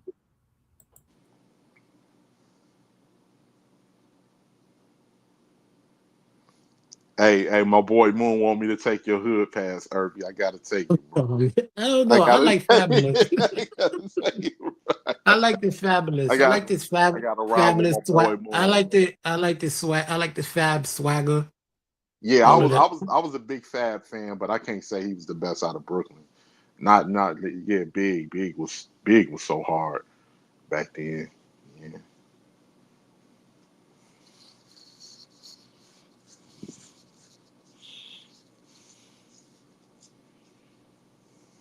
Like I see there was a lot of Lil Wayne slander last night on Witch Doctor. I was like, what? I wanted to come up there. Wayne was all right, man. Wayne was all right. Yeah. He dropped a lot of garbage too, and people don't remember that. A lot of Lil Wayne slander. Yep. I was following Wayne when Wayne was with the Hot Boys. I remember Wayne from Guerrilla Warfare, Get It How You Live, his first couple of albums, Lights Out, The Block Is Hot. And all the way to his 500 Degrees, all the way to his transaction into to his transformation into the Carter 1 and the Carter 2 and the Carter 3, and he did that Gilly style, man. He took his style. So do you guys see New York City like New Jack, like the movie New Jack City? When I was growing up, yeah, like because it wasn't it was the depiction in the median. The fact that my grandmother visited and she would tell me that New York was very dangerous and it was dirty and it was grimy and maybe when I was younger, she went to? She went to the Bronx and she went to Harlem. But when I was younger, the Bronx wasn't dirty. The Bronx was burnt down.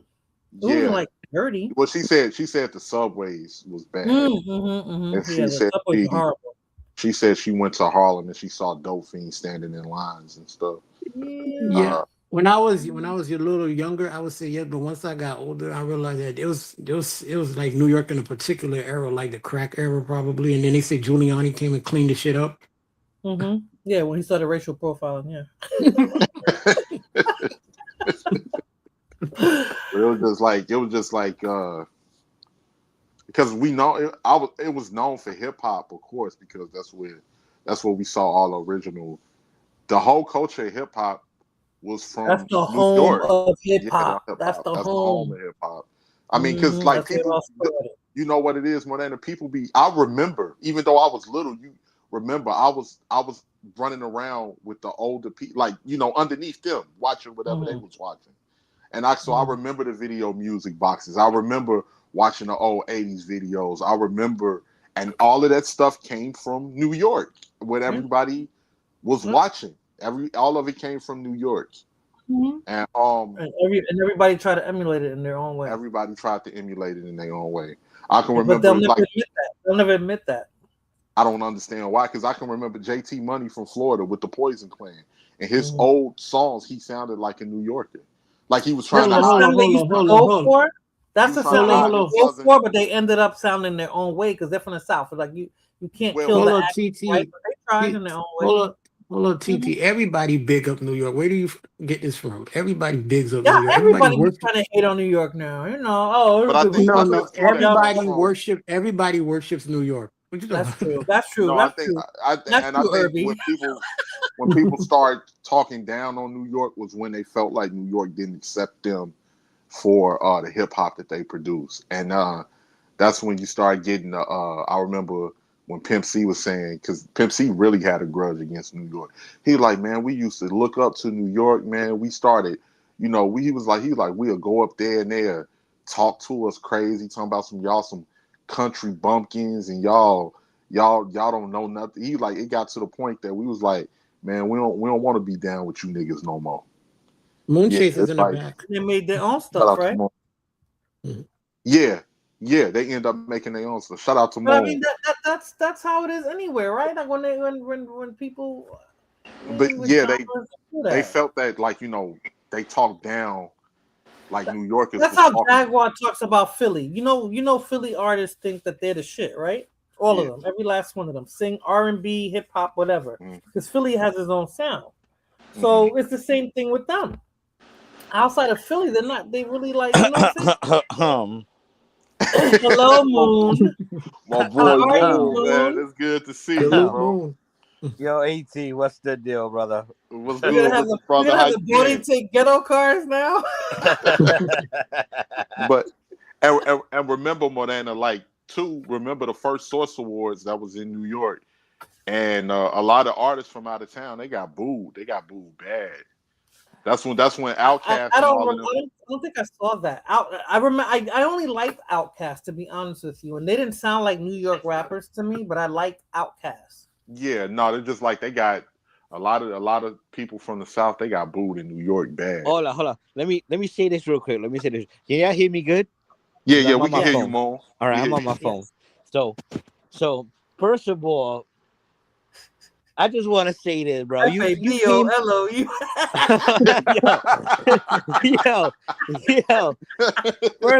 First of all, no disrespect, Mallow, but you came up and you came up here and you said, who is the best in Brooklyn? And you got the nerves to say Fabulous is the best rapper. Yo, what the fuck is wrong with you, bro? He's not on anybody's top 5. Bro, he's not on anybody's top 20.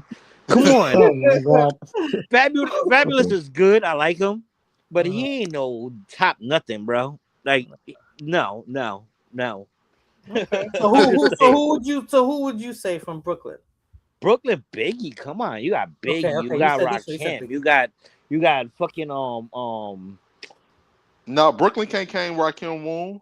Rakim What's is that? Long Island. Rakim from Long Island. Oh, he's Long Island? I thought he's from Brooklyn. He was running around with a lot of Brooklyn dudes, but he from LI. Oh, okay. I think that's how they claim. They claim Long Island with Brooklyn. Rakim. I think that's what it is.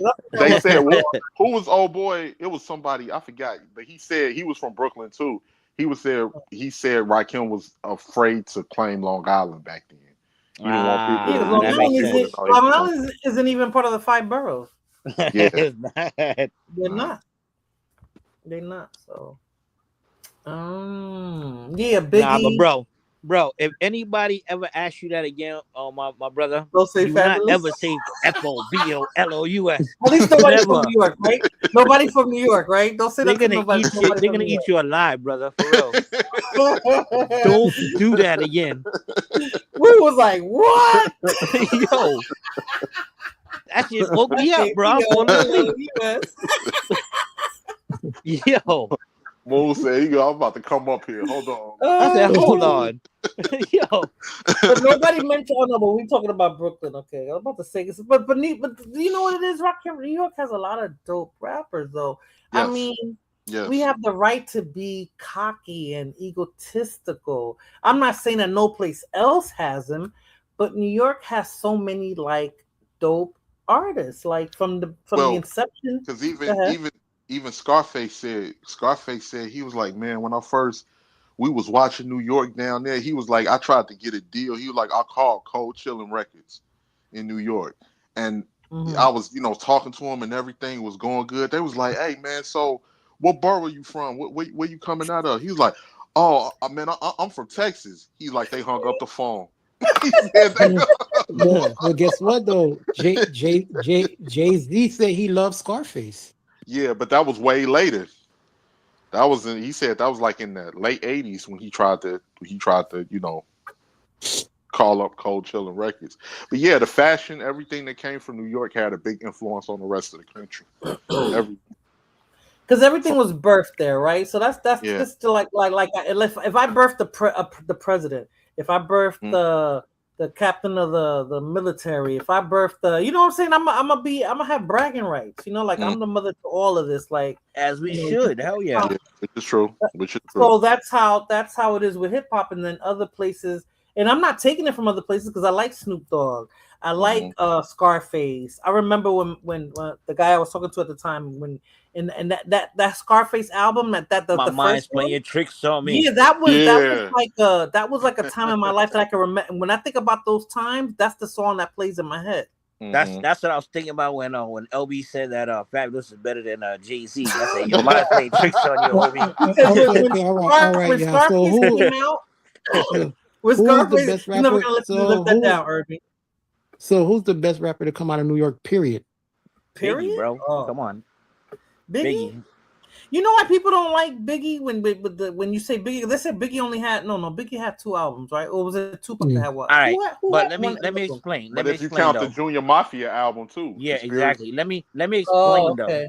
Biggie, it's not that the amount of music he made, it's what he did with the Right, music and that that's he how made. I see it. No, that's how I see it. But when people try to knock him for his accolades, they'll say that. Blanco said Jay-Z. Jay-Z is that dude. He is. He's in my top 5. And he proved that he still was with his And last. remember, Blanco from Brooklyn, so of course he gone. Jay-Z is that dude, bro. He really is. He really is. I always put it like this. I always People put it be like trying this. to My front. top 5. People be trying to front on him now, Moon. Who? Because he's Jay-Z. old. People be trying to front on. Of people be course they're trying gonna to talk shit. That's just all the YN motherfuckers. That's all that is. Right. Yeah, That's because all he's that is. older. Yeah. But there's no age on hip hop. I don't know why they try to No. put an age on it because there's no age on it. There is no age. They That's put he's it- not they- a football they player put it- trying to play football. He's not Tyson trying to box. They You know. put it Nicki. No, TJ, you can't say they don't put an age on it because look how they're trying to age Nicki out. No, I think they just don't like her ass. That's I think that's they just what it don't is. like They don't Nicki, like her. They just don't like Nicki- her. This Nikki's an ass. She's an asshole. They don't like her. She's an ass. And she didn't even her work with any other. Kick her out. Oh, There's don't 10 forget about bitches- Little Kim either. There's 10 chicks trying to get ahead of her. Kick her out. Kim and Foxy out of Brooklyn, and I tell people this all the time. No, but Little Kim is still she's a classic. Yeah. Hell No, I yeah. was gonna say, I tell people, dudes was riding around listening to Kim and Foxy. Hell yeah, I I sure was like, was. dudes was riding around listening. I was like, you can't do that with Nicki. Bro, I even listened to Fountain Blue, her new shit. The new Oh, shit. I didn't her even know new she shit. dropped anything new. Yeah. Well, I'm it gonna ain't have new. to check It ain't out. new now, but Uh-huh. her latest shit was some Fountain Blue shit. That shit was crack, bro. Oh, I'm You gonna gotta check it that out. And I tell The thing people, I with was like, Nicki's that Nicki went mainstream, so that's how she surpassed those two, right? Yep. But she's like, but I can't think of one Nicki song. I can't. That's just me, and I'm not trying to take nothing away from her, but I'm like, she wasn't that popular. We had Latifah, we had Foxy Brown, we had Little Kim, we had MC Light. Yeah, nobody gives MC a Light. MC Light. Wow. You know, now that's a rapper. Like Nicki's not that kind of a rapper. She's not Latifah. She's not MC Light. She's not And they right for her, so Kim. She's not that shit don't even Foxy, count. none of those. You know. And the argument that I made too, because people were trying to use the YNs and I was like, dude, this one dude, because I was on DJ Witch Doctor's stream yesterday, and he was like, but the YNs they doing. I'm like, man, bro, they can't even sell out a show. For real. I was like, they can't even sell out a show. I was like, Nas and Wu-Tang just came to Chicago last year. They sold out. I'm like, and you got it. I'm like, you want to compare eras? Let's remember this about that era back then. You had to be original. You couldn't be biting nobody's style. So the music that they made was very unique. I'm like, today these kids don't even respect the art form. So they copying what they think that's hot, and they sounded like a copy version of whatever hot YN. They remixing old music too. Because I'll tell my son, I'll be like, "Oh, and it sounds that terrible. was this song. Let me play this for you to hear it." Yeah, and it sounds terrible. It don't even sound like how they would sample 70s songs back then and everything. So when they sample in the 90s songs today, you like, ooh, this sounds bad. Because they're studio rappers, right? Remember back in the day when they were sampling those songs, like when they were. Come on, even Puffy, you got to give Puffy credit for that. They had an ear for that shit. Credit, they knew how to put it together. They knew how to push it together. They knew how to put a song together with the beat, and it took some skill to do all that. Like I know they were sampling and stuff, but even though Big Papa sampled on the Ivy Bird, but Big Papa's still a classic. Yeah, of course, yeah. And still go to this day. Like all the Biggie's. Every time they play a song that they sampled, I'll be like, wow, they picked that, huh? You listen to anything Biggie Small right now, and it still sound good. Anything. That's true. But these kids don't go to clubs. That's what I'm saying. Like in the club, if I'm sitting somewhere and I'm hearing it, I'm like, oh yeah. You know, like that's why I said every song brings back a time. If it wasn't for Biggie, the music that people was putting out after him would not sound like that, bro. Biggie, he fucking revolutionized rap, bro. That's why I say he's number one. It ain't the amount he did, is what he did to music. All right. I liked it. Like I said, every like some of those songs, they were a time in my life. When Biggie came out, that's when I started clubbing. That's when I broke up out of a 5-year relationship.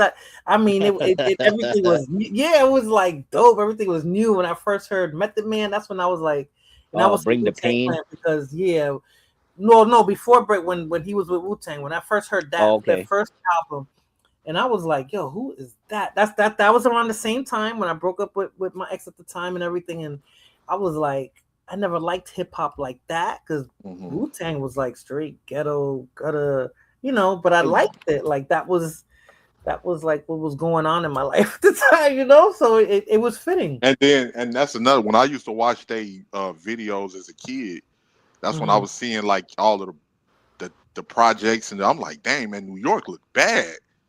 Because they was that's how we looked at Chicago. That's how I was like, why you say New York is bad? Chicago was worse. No, New York was worse at that time. Hell yeah. New York was worse at that time. We was always rough here, but it wasn't new.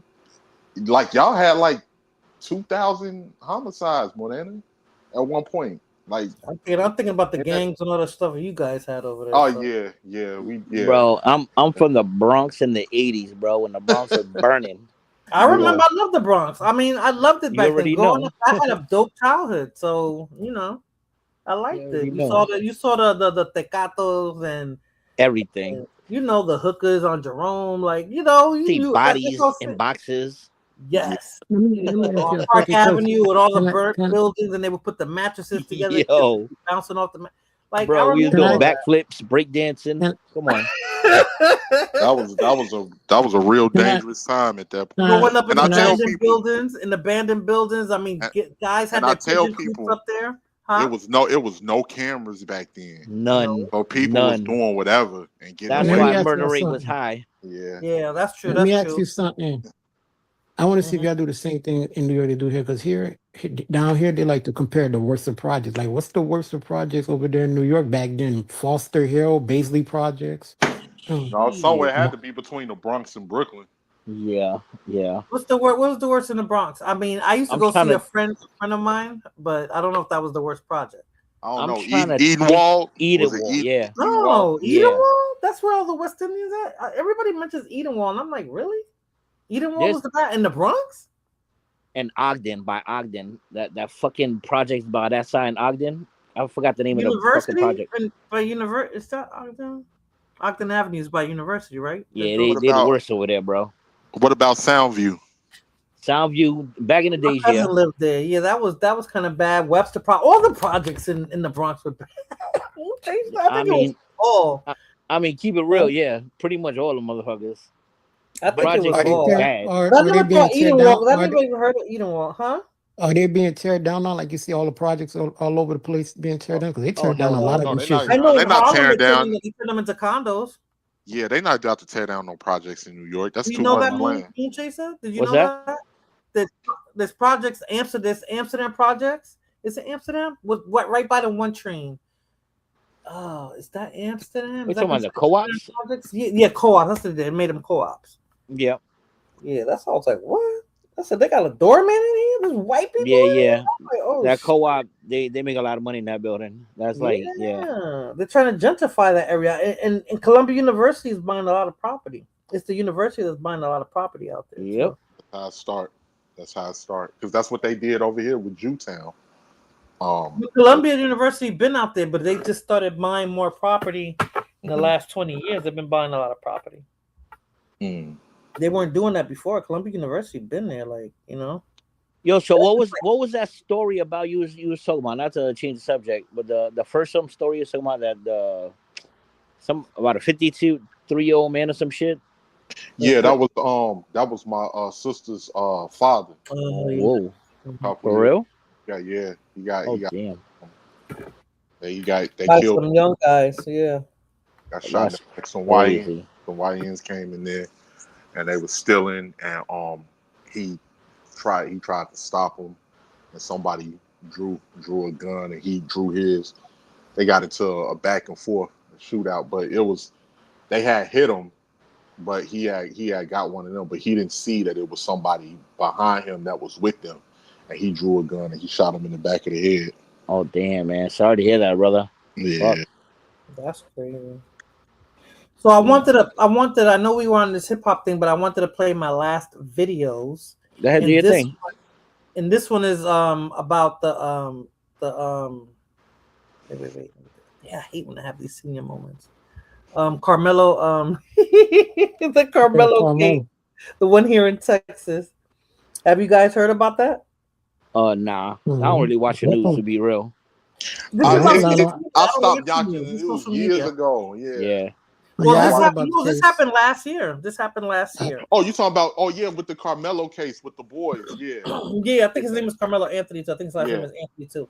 It was about there was a track meet, and you know how they have the tents, and the black kid. That's just to give you some context. Went under the homeschool's tent, and these two twin brothers were telling him that he can't be under that tent. But I don't know if they were coming at him aggressively. And the black kid had a knife and he stabbed one of the twins and he died. So that's what he's going to court for. I'm trying to give. Because they said that they had told him. Well, first one of them flung his book bag, and they say somebody pushed him. They said that they had, so when got in and said he said, push me again and see what happens. And I think they said the boy pushed him and he drew the knife. And he hit him, but how people trying to just say like he tried to do like it was cold-blooded murder. The thing that they don't talk like about, it was premeditated almost, And the crazy thing is that that video was out last year. Now I couldn't find it nowhere. They scrubbed it off. They said that when they locked him up, they said that he said like, "Yeah, I did it. I didn't mean to. Is he all right?" He was trying to see if he was okay and what was going on because he wasn't. I'm sure he took somebody's life. I don't think that was the intent. You know what I'm saying? These kids don't think about that. Like, you got a knife, dude. There's always a chance with a knife or with a gun that you're gonna kill somebody. You're not gonna just use it and nothing happened. So I think that's what happens to these kids. Like, I'm not saying that he wasn't right in defending himself. I'm just saying that if he brandished the knife, if he took it out, then he should have known. You know what I'm saying? He has to accept the consequences with that too, right or wrong. And the perfect for that, when you said that, Morena, right? It was this kid here that he got into it with some dudes or whatever, like what you and Moon was just saying about not thinking about the consequences. where he ended up shooting somebody, and he was on the run because the police was looking for him, and his friend, because he was hiding out at his friend's house, and his friends say he just remember him breaking down because they was young. They was like 17. He was like just breaking down and crying because he knew eventually he was gonna get caught because he ain't had the resources to run. See, and you could tell that he probably didn't really want to do that then if he got to that point, because some killers just don't care. I mean, they never forget it, but taking somebody's life, I can't even describe what that would be like, but it has to be something you'll never forget. It has to be something that plays in your mind over and over and over again. If you didn't have those intentions, especially if you didn't have them, it's gonna bother you. Some people out here, it don't bother them at all. Like I've heard killers say that they've interviewed people.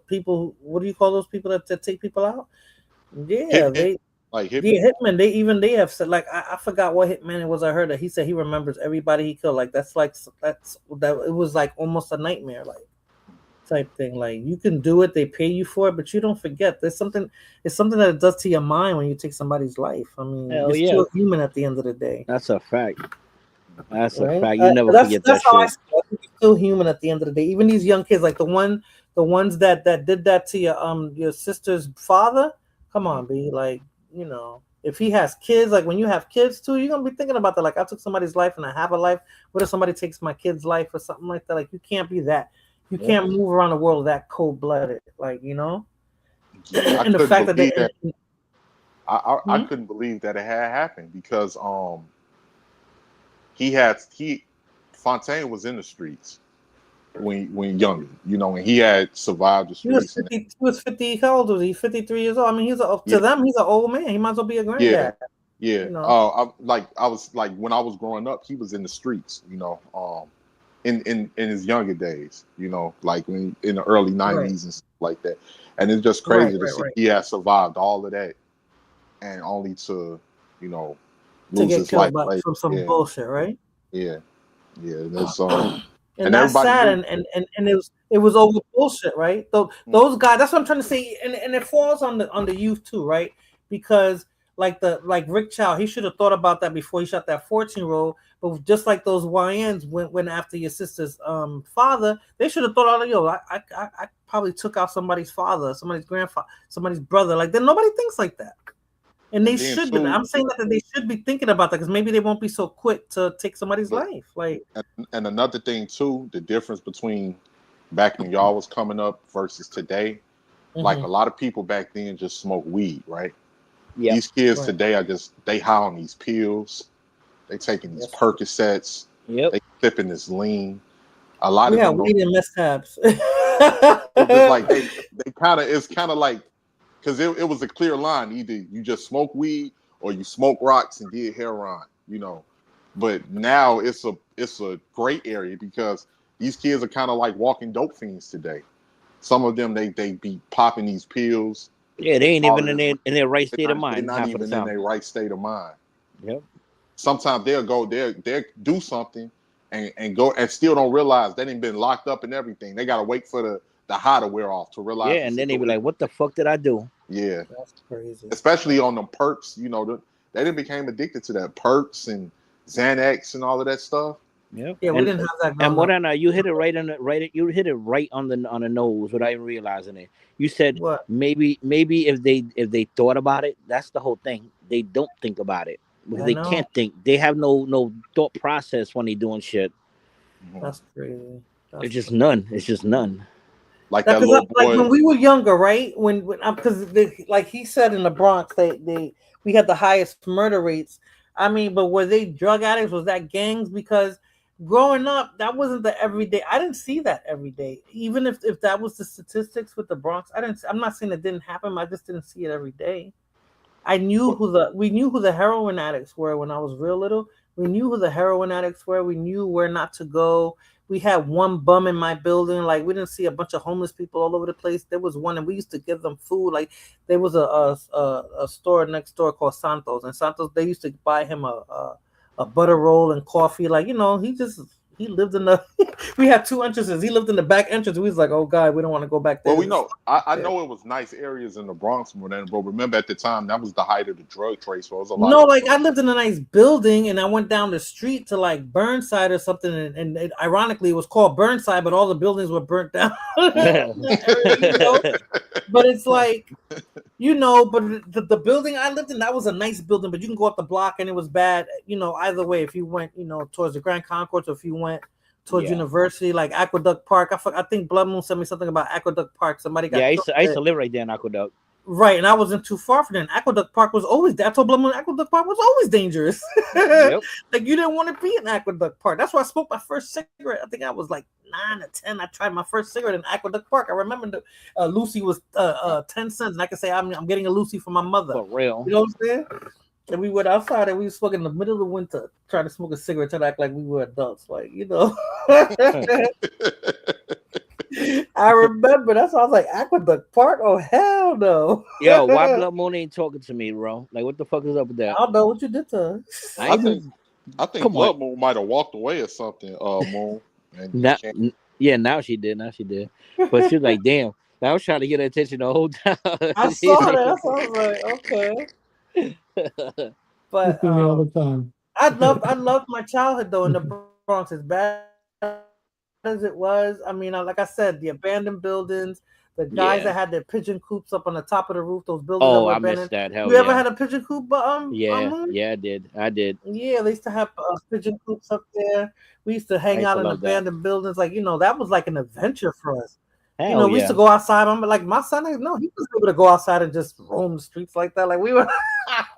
I mean, I had a curfew, but we were able to go outside until a certain time. Yeah, kids was at. It may sound crazy to some young people now, the things that we did to have fun, but that shit, we had great fucking adventures, bro. Yeah. I think so. I do too. I think but so. and when y'all was coming up, that's the time the Guardian Angels. Yeah. I used to see them by my school, like when I was in Catholic school, when I was young. They used to always be on the train. And on the train. But that was the Guardian. Was everybody? Was it really vigilantes? The Guardian, that Curtis dude. He's claimed the fame. He keeps saying John Gotti put a hit out on him allegedly. Who knows? I don't know who he went after because they used to be in the Bronx. So if they ever crossed paths with John Gotti, that was downtown. I don't know what they was doing down there, but you know. I'm sure he ran around them circles too. I mean, you know, we was talking about John Getz because I think somebody was trying to compare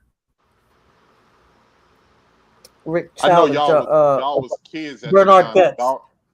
I know y'all was little kids at the time. But do y'all remember the Son of Sam and what was going on? See, I was too young. I don't remember that. I don't remember that the story.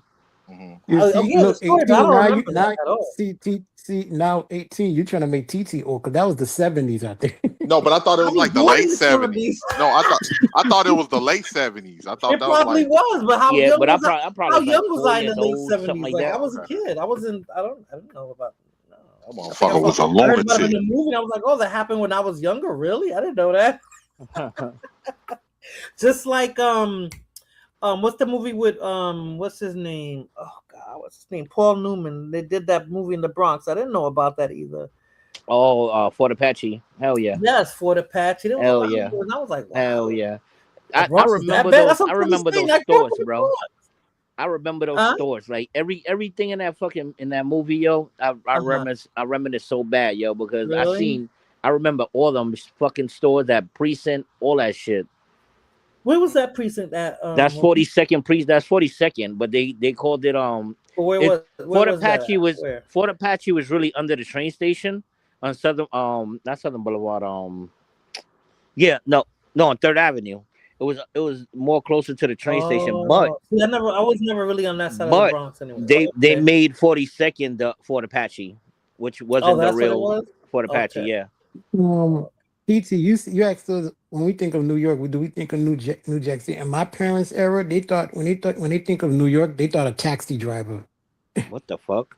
Taxi Driver with Robert De Niro when he was like the serial killer taxi driver. Oh, okay.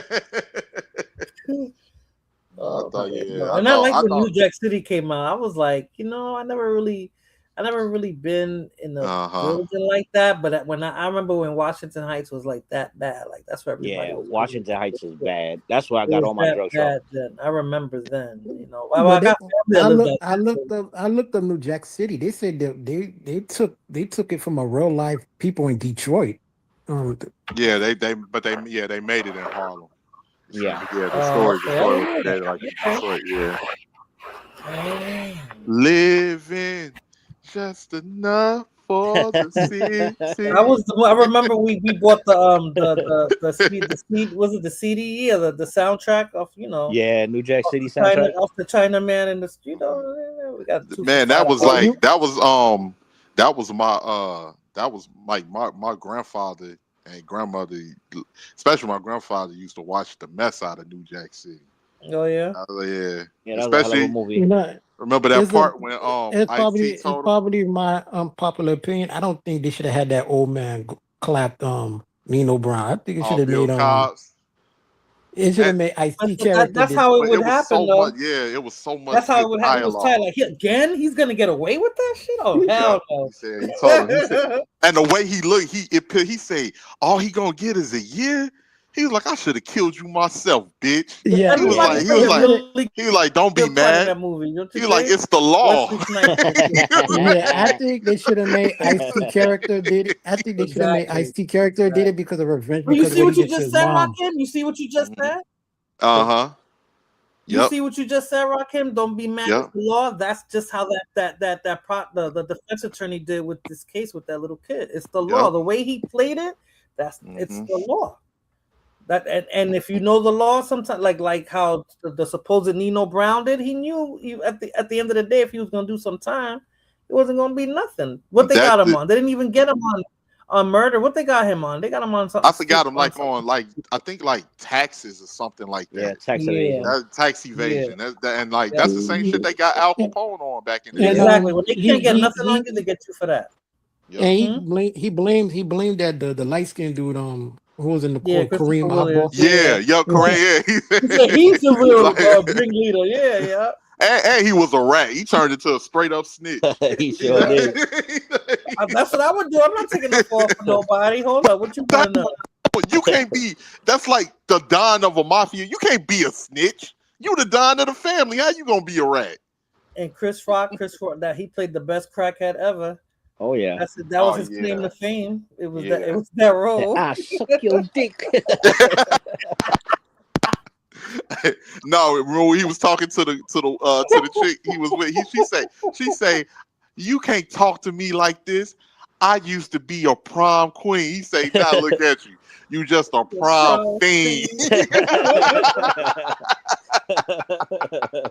That was a good one.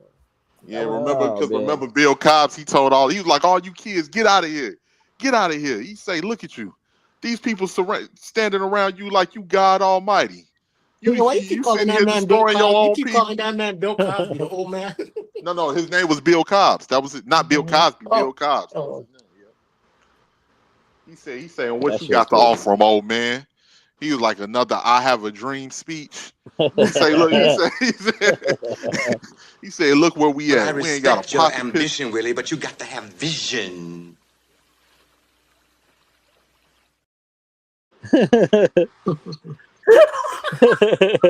That's a classic. I've been dying to play that. And I played this one earlier, Moon. I don't know if you heard it. Yo no mantengo, a mí hay que mantenerme. Yo soy Lucy.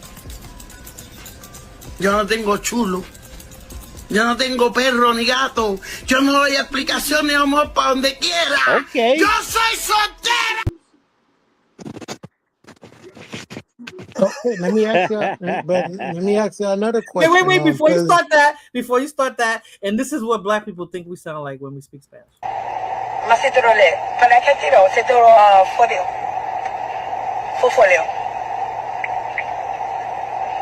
Sí. The best roller. Folioso. How's your hombre? To policia. Free policia. Sí.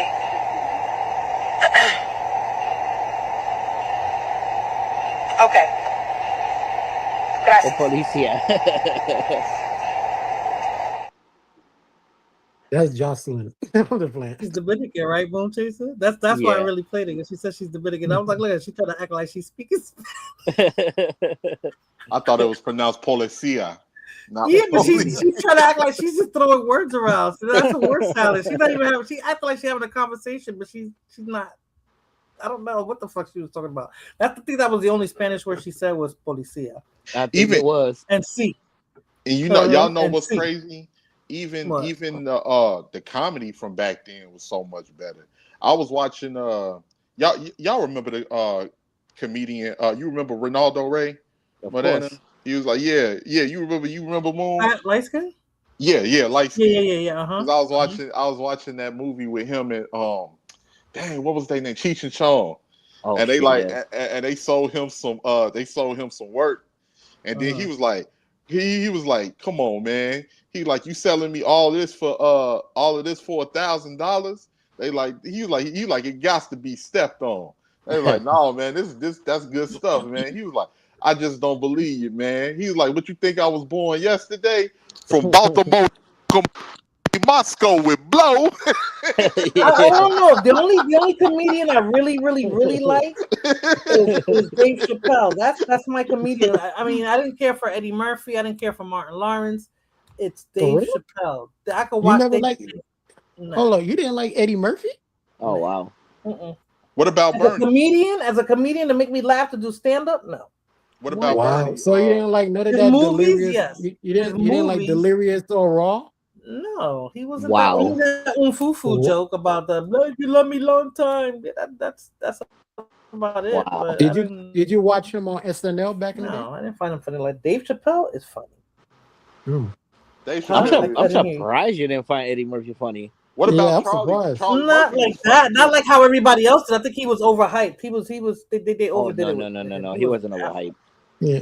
No. Now Charlie Murphy and Charlie Murphy and Players Charlie Murphy Club. was funnier Oh than my him. God, Charlie Charlie. Murphy was funnier than him. Charlie Murphy was Murphy. funnier than Eddie Murphy. Yes. Hey, remember when Tell Charlie me he Murphy wasn't said funny. it? Remember when Charlie Murphy said at Players Club? Remember they pulled up on Lil Man because Bernie Yes. Mac he owed him some money. He said, man, now you know the routine. Stick your You know head why in the Charlie window. Murphy was so funny? Because he see like you would know somebody like him saying some shit Yeah. like the shit. Yeah. That's And funny I as remember fuck. when I first saw him, right? I remember when I first saw him, I was watching with my uncle, and I didn't know who he was. I was a kid, and then my uncle like they go Charlie Murphy. I was like, who is that? He's like Eddie Murphy, old ignorant ass brother. And then he was like, Charlie Murphy. and then I Charlie looked Murphy at is him. Charlie Murphy more street. Yeah, I looked at him, but then Exactly. when I started looking, I was like, damn, this nigga do look like an evil Eddie Murphy. Exactly. Yeah, rest And in you peace, know what Charlie. he didn't do? What I like, what he didn't do is that he Yeah. didn't try to jump. He didn't try to play off of Eddie Murphy's fame. He Nah, made his that's a own fact. lane. Yeah, he Because did. I was talking to somebody earlier about what's his name, Ray J, and I'm like, Ray J is still trying to be relevant. He's always trying to be as famous as his sister. I'm Yeah. like, why couldn't he just be Brandy's brother? Yeah. Why he has to be in the spotlight too? Mhm. Yep. If you notice, that's all he's been trying to do. Everything he does, that's why he comes off looking so stupid. You could be looking corny. Yeah. Yeah, because he's Yeah, now trying he's to. a streamer. Mhm. Yeah, like he's just. You watched it. I was trying to watch him, and then I was like, "Yo, I can't watch this." I want to ask y'all this question and I want to hear an honest opinion. So these were two directors coming up in their high and their prime, John Singleton or Spike Lee. To me, That's a Spike Lee. good one. John Singleton only had what did John Singleton have? He had Boys in the Hood. Uh-huh. He had Poetic Justice. Oh yes. Okay. Well, Yeah. didn't he write? I mean, produce with Spike Lee though in most of his movies? Nah, No. He didn't. I could have sworn that was him. Because John Singleton was West Coast and Spike Lee was New That's York. true. East Coast, yeah. Yeah. But what else he had besides did- after that? Poetic Justice and Higher Learning. Higher Learning, Oh yeah, okay. I like those three, but Spike Lee had more hits though. Baby Boy. Yeah, He did Baby Boy too. Yeah, he did. Yeah. Oh, well, damn, his catalog is kind of big there. Yeah, those are some. Those are the some full classics. Nah, probably Spike Lee though. I think Spike Lee had more.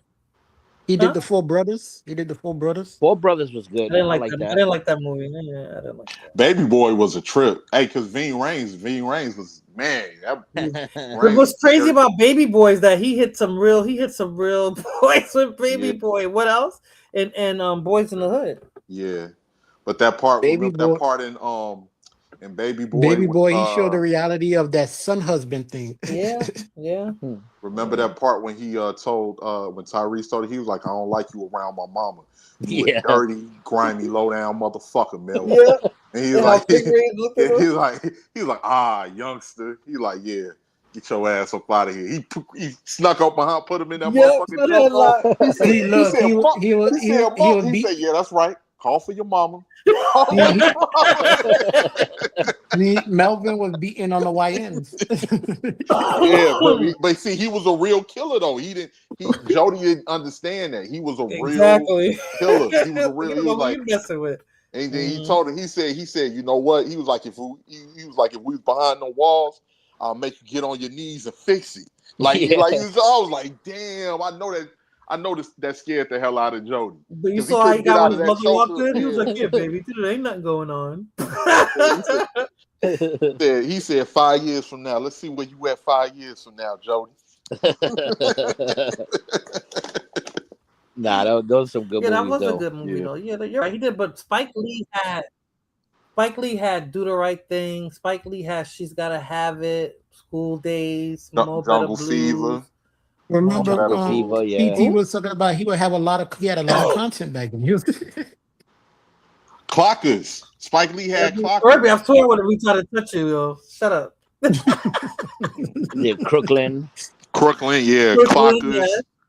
Clockers was the shit. Clockers was the shit. Yeah. That was with Mekhi Phifer. Was Clockers with Mekhi Phifer? Or was that Crooklyn? Yep. That was with Mekhi Phifer. What else he had? He had a lot of them. He had the one with White Denzel Man Can't Jump. White Man Can't Jump. Yep. With Sure Denzel did. Washington and that Italian chick when he was White Man Can't Jump. Better No, Blues. the other one. Devil in a Blue Dress. No. Jungle Fever. No. That was Wesley Snipes. Jungle Fever. Yes, thank you. Yeah, was it Wesley Snipes? Who did I say? Yeah. Probably thinking about He Got Game. What I say? Well, you said Denzel. Oh, I said yeah, Denzel he got game Washington. too. Yeah. Denzel, when he played the trumpet player, he played the trumpet. Mo Better Blues. Mo Better Blues. Mo Better Blues. Yeah. Spike Lee's his is a little bit bigger because John Singleton came out later. That's what it was. Yeah. John Singleton Spike came Lee out. was already. By the time John Singleton came out, Spike Lee had already done like 6 movies already, I think. 6 or 7. And as a kid, that's the thing that she got her start. I used to love me some Rosie Perez, boy. What? I used to love me some Rosie Perez. Mookie. I didn't like Rosie Perez. I was like, she has a Spanish accent speaking perfect English. She spoke perfect English with the accent. Huh? So what part of New York she from? Like Brooklyn. Brooklyn. She's from Brooklyn. But when she was banging though. Hey, Moon. You know, I got them sneakers from White Man Can't Jump. The Which one, ones the that Jordans? the ones that Woody Harrelson had on. The Air Force Commandos. Oh yeah. With the lime green. I got them joints in the closet. Say word. He got velour suits now too, Mujiza. I did. I bought a couple of Sergio Tashini. Track suits, yeah. I see you. There's a New York movie. That's New York stuff. That's New York. Yeah, that's New York. That's all New York stuff. Yeah. All he need now is a Kango and some Kazals, and he'd be good to go. And some Pumas with some fat laces, you know. They could be LL Cool J with a boombox. Yeah, I wish I still had my Gazelles. There's a movie. I only saw it when I was little, but I don't really remember it that much. But I've been trying to watch it. I don't see no streaming services got it. The movie Fresh. I want to watch that movie again. Fresh? No streaming service got it? Yeah, they do. What is that? Fresh? Yeah. Fresh. I got that shit on DVD too. You do? Yeah. You still got a DVD player? Well, my PlayStation still holds DVDs. Because I finally threw mine away in my DVD player. I was like, damn, am I gonna need this? I threw away DVDs and my DVD player, but I was like, I should have held on to it because they might become classics. The PS5, you still could use DVDs. Really? Yeah. Oh. You said Fresh? Let me see. You gotta be able to see. Yeah, I Fresh. got like Breaking and all them old school shits. Do you watch it, or you just? Well, gotta see that I mean, I still have them. I don't really watch them anymore, but it's you on know. Hulu. Irby. Yeah. It's on Fresh is- Hulu. Oh no! Wait, that's not Fresh. No, that's something else. They. Nah, Fresh is dope though. I like that movie. Yeah, no, I see a bunch of white people. It's not that movie. Hold on. Nah, it's with that little black kid on. What's the name? Yeah, but when I forgot his fucking googled Fresh, it came up, and then it showed some white people on Hulu. Nah, I hate Who it. starred in that movie? Irby. I'm trying to remember his fucking name. I think that guy. What's his name? Oh, here you go. I He found it. was on- 1994. he was on- 1994. he was Sam in, Jackson was in it too. Samuel Yeah, Jackson. and the other guy, he played a Colombian, Booganau. He was on You're gonna have to- yeah. You're gonna have to pay Irby. It's on Pluto, Stars, YouTube, Hulu, Fubo, Sling, Amazon Prime, Philo, Google Play. So it's not for free. It's not. Let me It's see. not for free. Let me see if I got that shit on my Fire Stick. Who told me they're selling the Fire Sticks? Somebody told me they're selling Fire Sticks. I still But, got some Morena from years ago I never used. What? Some Fire Sticks. I'm talking about the broke the one that they broke. What do they call it? Oh, jailbroken. Jailbroken. Yeah. Jailbroken. I knew Moonchaser would know. I think I got it from Puerto Rico the last time. My shit is jailbroken. Yeah, jailbreaking. That's what it is. No, I think I bought the last one I bought was from a Puerto Rican. But yeah, Irby, you just got to pay for it. YouTube primetime prescription. Yeah, you got to pay for it. Hulu, so that means I can watch it tonight. Okay, I'll watch and tell you about it, Irby. You never saw it? Of course I saw it, but I didn't. I don't think I saw it more than once or Oh. twice. I was looking at something Morena online. These people was having a debate. They was asking, was Tupac a New York MC or was he a West Coast? Lord, West Coast. I would say he was a West Coast because people would say because he was in New York until like 14 or 15. Then he moved to Baltimore. Yeah. Then he went to the Baltimore is when he was feeling fabulous. FABL. But they got some pictures of him in the Bronx as a kid. No, I'm talking about when he looked all fruity. Oh yeah, he was at the School of Performing Arts. The Performing Arts when he did that interview. I was like, oh hell no. Yeah, He was in his leotard, you know. He was doing. I can't believe you never found out that he was a ballerina. Well, we didn't know that. No, because I knew Tupac the thug. I never heard of Tupac. That was such a letdown. I was like, what? Yeah, he did that as a kid. He did that didn't nobody knew that until the Tupac Resurrection documentary.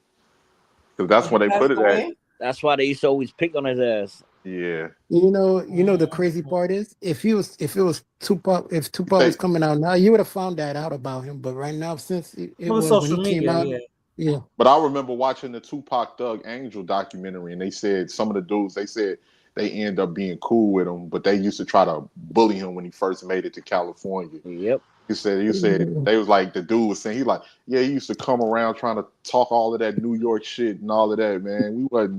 We wasn't trying to hear all of that shit. It was like, we was bullying them. We fought him and jumped, but after a while He used to fall on his back and try to kick. That was how he fought. Yeah. When he left and went to Cali, he had the opportunity to change himself. That's what he did. That's exactly. He was able to reinvent himself. That's exactly what he did. Okay, so I want to play one more video before I play the Carmelo Anthony. I like this video. Okay, don't judge me. I don't use soap at all near my Oh vagina. yeah, you see, I got it on my Fire Stick right here, 1994 fresh. But if you have a I woolly can man watch that between shit your right legs now. like me, it needs fucking soap.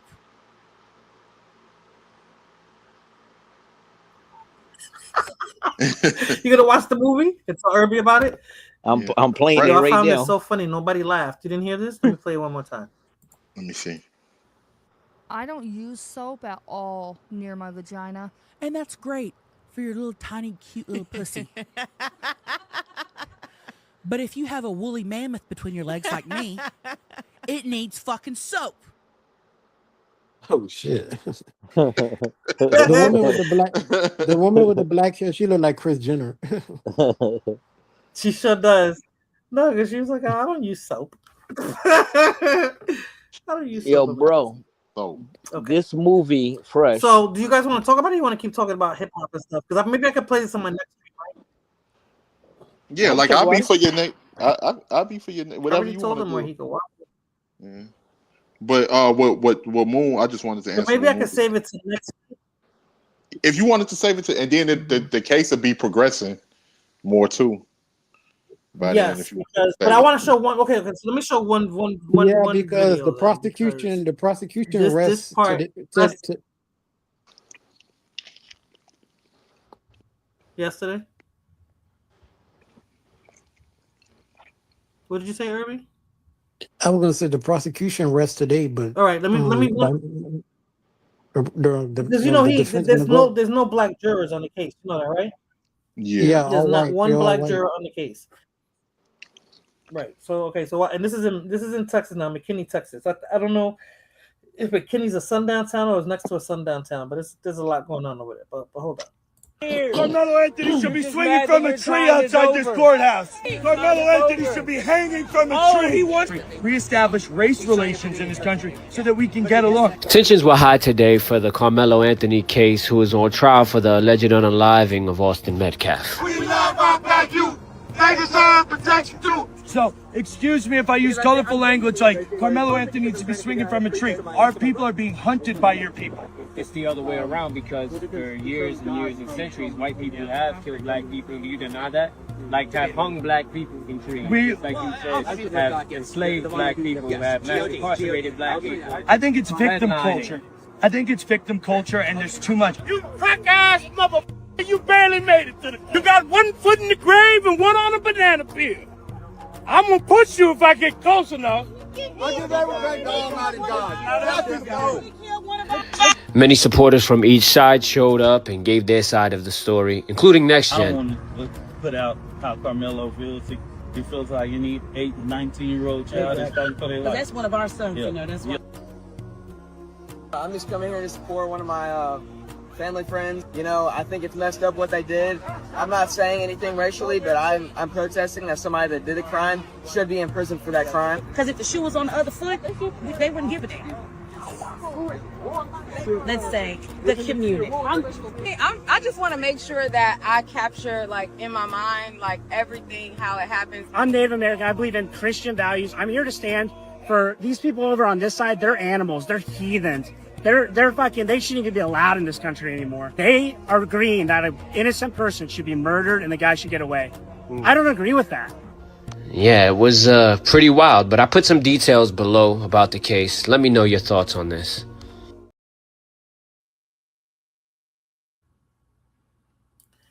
Wow, Indian tether. They're gonna make it. Yeah, 'cause he's Mexican, right? Wow. He said Native American. I was like, you're Mexican, but You said you shouldn't even. They shouldn't even be He is allowed in Native this American. country. Technically, he is though, huh? I said he was. He said- They shouldn't even be allowed in this country. Yeah, no, Said he they said, agree. but technically he is Native American though, Irving. Technically, He said he Indian. yeah, Native American. He said Native American. So technically he is. There's a lot, but you gotta remember this is Texas, right? So the border moved on them. This used to That's be true. Mexican. That's why you got Tejanos. Yep, they're Mexican. Oh. But what you call it? They're gonna make it a racial case. That's what it sounds like. It's I already a don't racial. think It's already a despite- racial.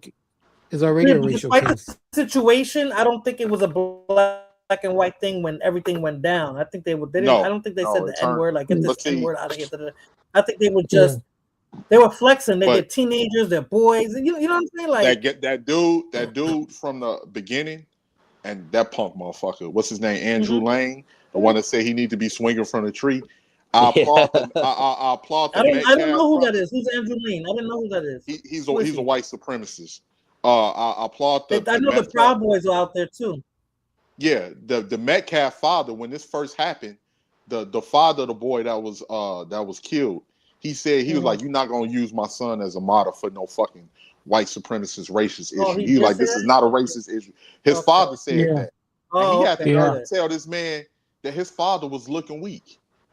He had a nerve to tell. Oh, wait, I think you- I did see. That's right. I think I Yeah. did see that. Yeah. from the beginning. Yeah. And get this, when his punk ass got attacked, and I think it was a bunch of people tried to jump him. This goofy. It was a black dude that saved him. They got him out. They got him out of there. They already made this case racial. They're making it racial, but I'm glad I forgot that the father. That's what I'm saying. I can't find no videos because that the father said that when this first all went down. Mm-hmm. Yes, you're right, Rakim. So I'm glad. And you saw the older people there flying that Confederate flag. I was like, well, yeah. that's normal out here. They'll tell you they're redneck. No. In Texas, they'll tell you they're redneck. They're not necessarily racist. They're rednecks. They're proud rednecks, and they fly their Confederate flag. Yeah, they love their Confederate flag over here. Yeah, we know what They that love their flag Confederate flag over here. No, but I mean, I don't see no map with the ones that I've seen. And trust me, when I first came down here to see where I was going to be working at and to meet my manager and stuff, I saw that. I was like, wow, I'm in the South. I saw it on a truck. It was on a pickup truck, and I was like, oh shit. I think the jurors need to be sequestered. I know it's like a culture shock coming from New York. Yes, with that. But you know what it is, Irby? I think they need to have the trial outside of that town. That's what they should have done. Yeah, but they didn't do it. I don't know. I ain't even gonna lie though. I think he might be cooked though. I ain't even gonna frame. No, I think he's gonna get away with, depending on who the I think the least he gonna walk away with is manslaughter. The least. Somebody else told me that too. But you know what? If I would probably say this, if he finds not guilty of this, he probably gonna get something for the knife. They're gonna find something. But they said that he might get something for the knife for being on the school property, not so much, and that doesn't carry a sentence. But listen to what Zimmerman's attorney had to say about this. Zimmerman's attorney, y'all. Listen to this. When you actually do an analysis of self-defense, there are different components. The argument that Carmelo Anthony was there and he shouldn't have been there. Well, that's okay, but it's not your bleachers. You don't get to throw people out because of a tent. That's an argument that you're going to see the defense make. Why did the eventual victim in this case decide that it was his role to kick him out? And then there's a tussling back and forth. And then, unfortunately, Mr. Metcalf did seemingly start the fight, so to speak, right? He was what we might call the aggressor, and pushing him out or grabbing him and touching him. So under Florida law and also Texas law, and when you're the aggressor, when you first start the fight, so to speak, you may lose the protection. If it was Carmelo who started it, Carmelo Anthony. Now we get to say shifted because if Metcalf was the one who started the fight, now can Anthony respond to defend himself? We know he can. And then, as was mentioned a moment ago, are you supposed to bring a knife to a fist fight? No. You're supposed to bring a gun to a fist fight? Absolutely not. But if you're there and starting to get attacked, which is what the defense is going to say, can you defend yourself? And what they're going to say is, Anthony doesn't need to wait until the first nasty strike, the first injury. He can presuppose what might happen, and he's allowed to defend himself. That's interesting. Yeah, Let me can ask take you that. something. That's what I'm saying. It depends on the attorney. You gotta have a good attorney. Let me ask you something. Is the stay your ground law is the same law like it is in Florida? Because Yes. if Carmelo was in Florida, he probably wouldn't even get charged. See, but they were on school. It's different. The circumstances are different. That was on school grounds. Yeah, it was on school grounds. So, and then they have to prove that the twin went to attack him and he was defending himself. That's the point they got to prove. Who was the aggressor first? That's what George Zimmerman's former attorney said. Yeah, I know.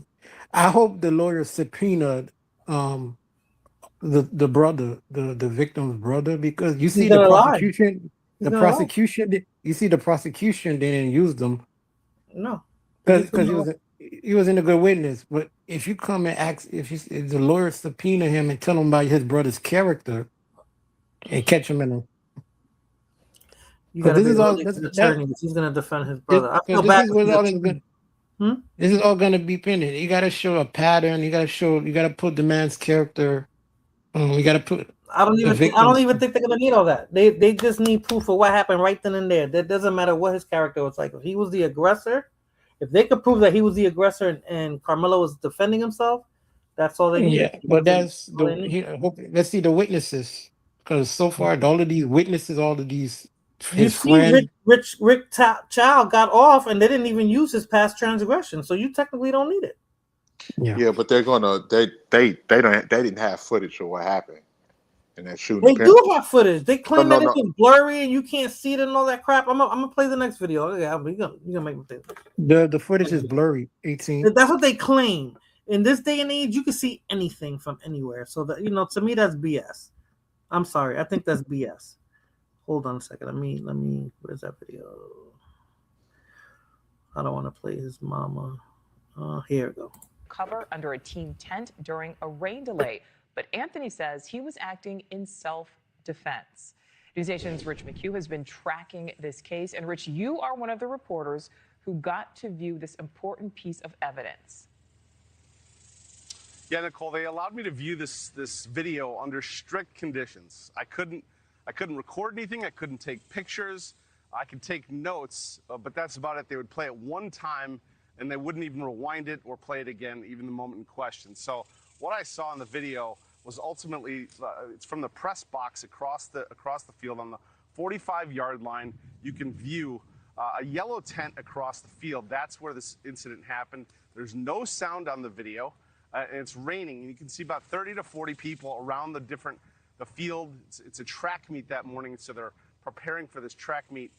The incident in question happens at 9:44 a.m. It's really calm up until that point, and then chaos ensues, and you can't really make up anybody. You can't make out individuals. You can see people and colors and what they're wearing, but you can't make out identities. But again, at 9:44, chaos ensues. What I did not see was any obvious physical altercation leading up to the stabbing. Now, I went inside the stadium earlier this morning to try and give our viewers a better vantage point of where this all happened. Take a look. Across the field, you can see where the press box cameras captured everything. We're on the 45-yard line here. This is where it ultimately happened. There's a tent right up here, the kind of the sports tent where everybody was huddled at 9:44. Whatever went down happened right here. Everybody kind of took off. Now, according to police reports, Austin Metcalf and Carmelo Anthony were here at this track meet. Austin Metcalf told Anthony he needed to move out from under their team's tent when Anthony grabbed his bag, reached inside, and told Austin, quote, "Touch me and see what happens." The police report states Metcalf grabbed Anthony to tell him to move. Anthony pulled out a knife, stabbed Metcalf once in the chest, and ran. Metcalf died in his twin brother's arms, and now, as of last week, Carmelo Anthony indicted for first-degree murder. Nicole? So, Rich, how might this affect court? Well, it's a good question. Court date has not yet been set. His first appearance is set, I believe, for July 17th. This video, from what I saw, the question I have is, will they be able to enhance it and to view it, to zoom in? Because what I saw happened very quickly, and there was no obvious altercation just before. So it could be a case where both sides will see what they want to see, but the question remains, how much can they That's when it first happened. That's what he said he saw, and they can enhance the video. I just want to know why they keep saying it was blurry. They couldn't. They got the technology that you can zoom right in and see who did what. Is Bruce Cutler still alive? You saw what you said? Is Bruce Cutler still alive? Who's that? John Gotti's lawyer. Is he still alive? Man, he got to be about what? He got to be as old as Trump. He may not even be practicing law no more, man. Yeah, he might be in a nursing home for all we know. Bruce Cutler, that's his name? Yeah, I think that was his name. Let me see. He died last year. He died last year. Yeah. He's the one that made me want to be an attorney. Man, they needed Sammy to lock up Gotti. Yeah. It's crazy to see how Sammy is actually out talking about all those old stories. For real. I'll be He like, made me want to be a criminal attorney. But He you know made who it I like? Who? Out of Aleem City, dang, what's his name? Skinny Joey. Skinny Joey. Oh yeah, that nigga. Yeah, I like him and Franchese. I don't. Marlino, I don't know who you're talking about. I don't know who you're talking about. He was they say he was a mob boss. I'll just put it that way, from Philly. You don't know. You don't know Michael. from a- You don't know Michael Franchese. Yeah, no, I know him. They like, a lot of them was like rats turned informant, man, and they be Yeah. talking about like they old mob stories and stuff Oh. online. Oh, he But just got a Spectre too.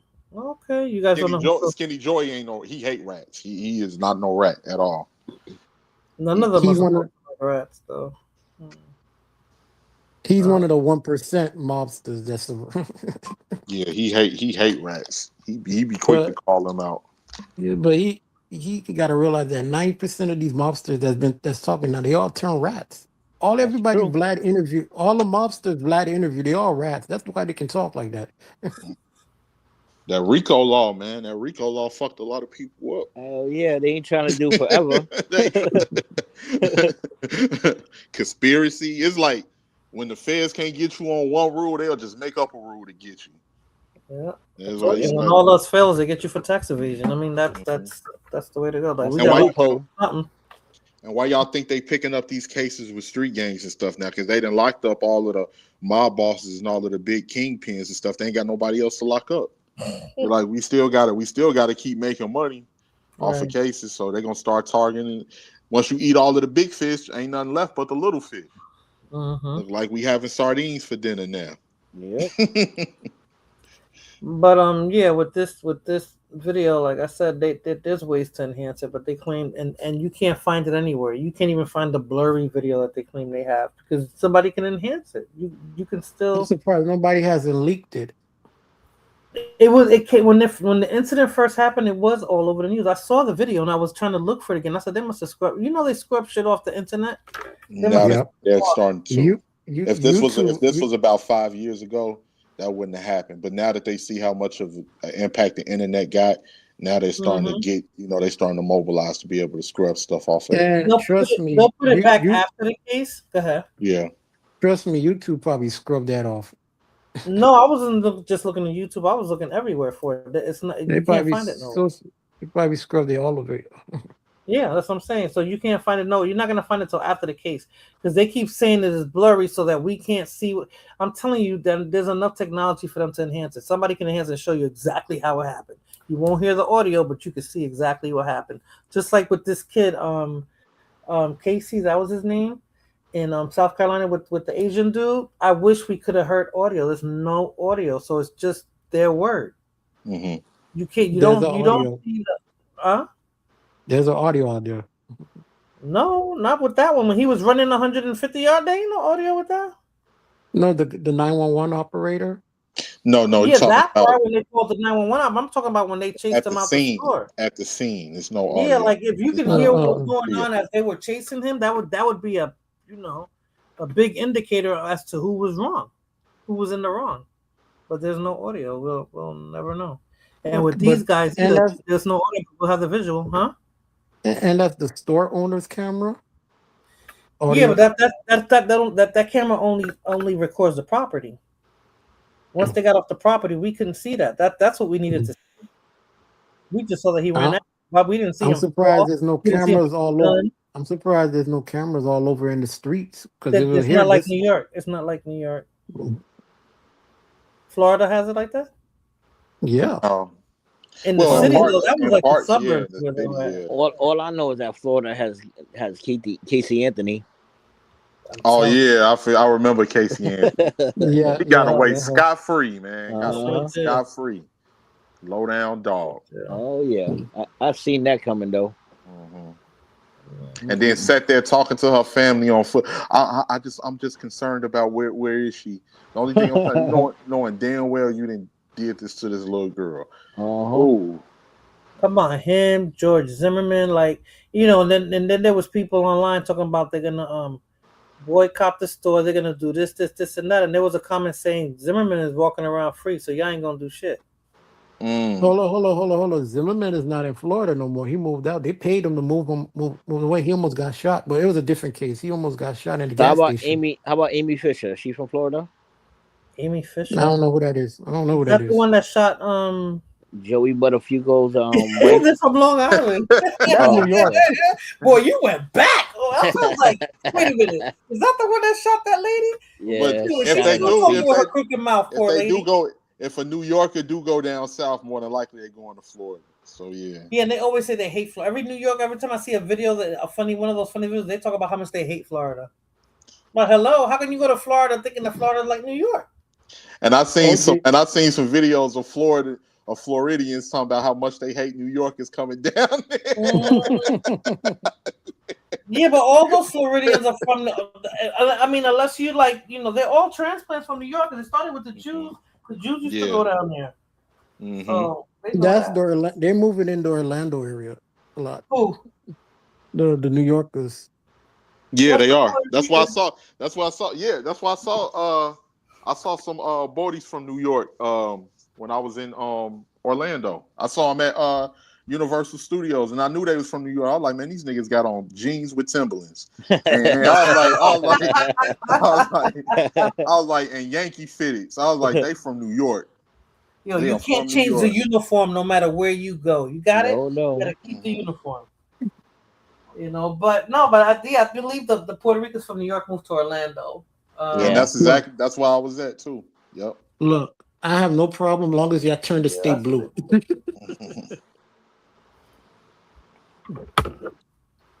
And they moved to Orlando because the first thing they think Florida. Oh, I want to go to Disney my World mom or never something. wanted to go to Yep. Yeah, TT. I know you never been. You never. Yeah, you never been.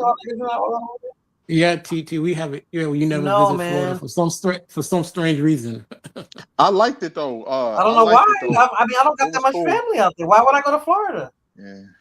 Why would I It go? was You cool. should have came with Fulana. My mother didn't let me go. Oh. I'm telling you, my grandmother went. They used to take a trip every summer. Irby, my grandmother went. I couldn't. My mother wouldn't even let me go with my grandmother. She was like, nope. It's crazy. And then I guess after that, I never had the desire.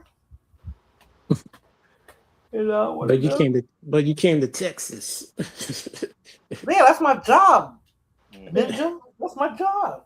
I got paid. How far are you from Houston, Morena? About 2 hours. Oh yeah, you a minute away. Yeah.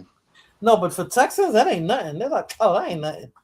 I'm driving 5 hours somewhere ain't nothing. I'm like, what? I don't want to be driving that long. Shit, Texas is fucking big.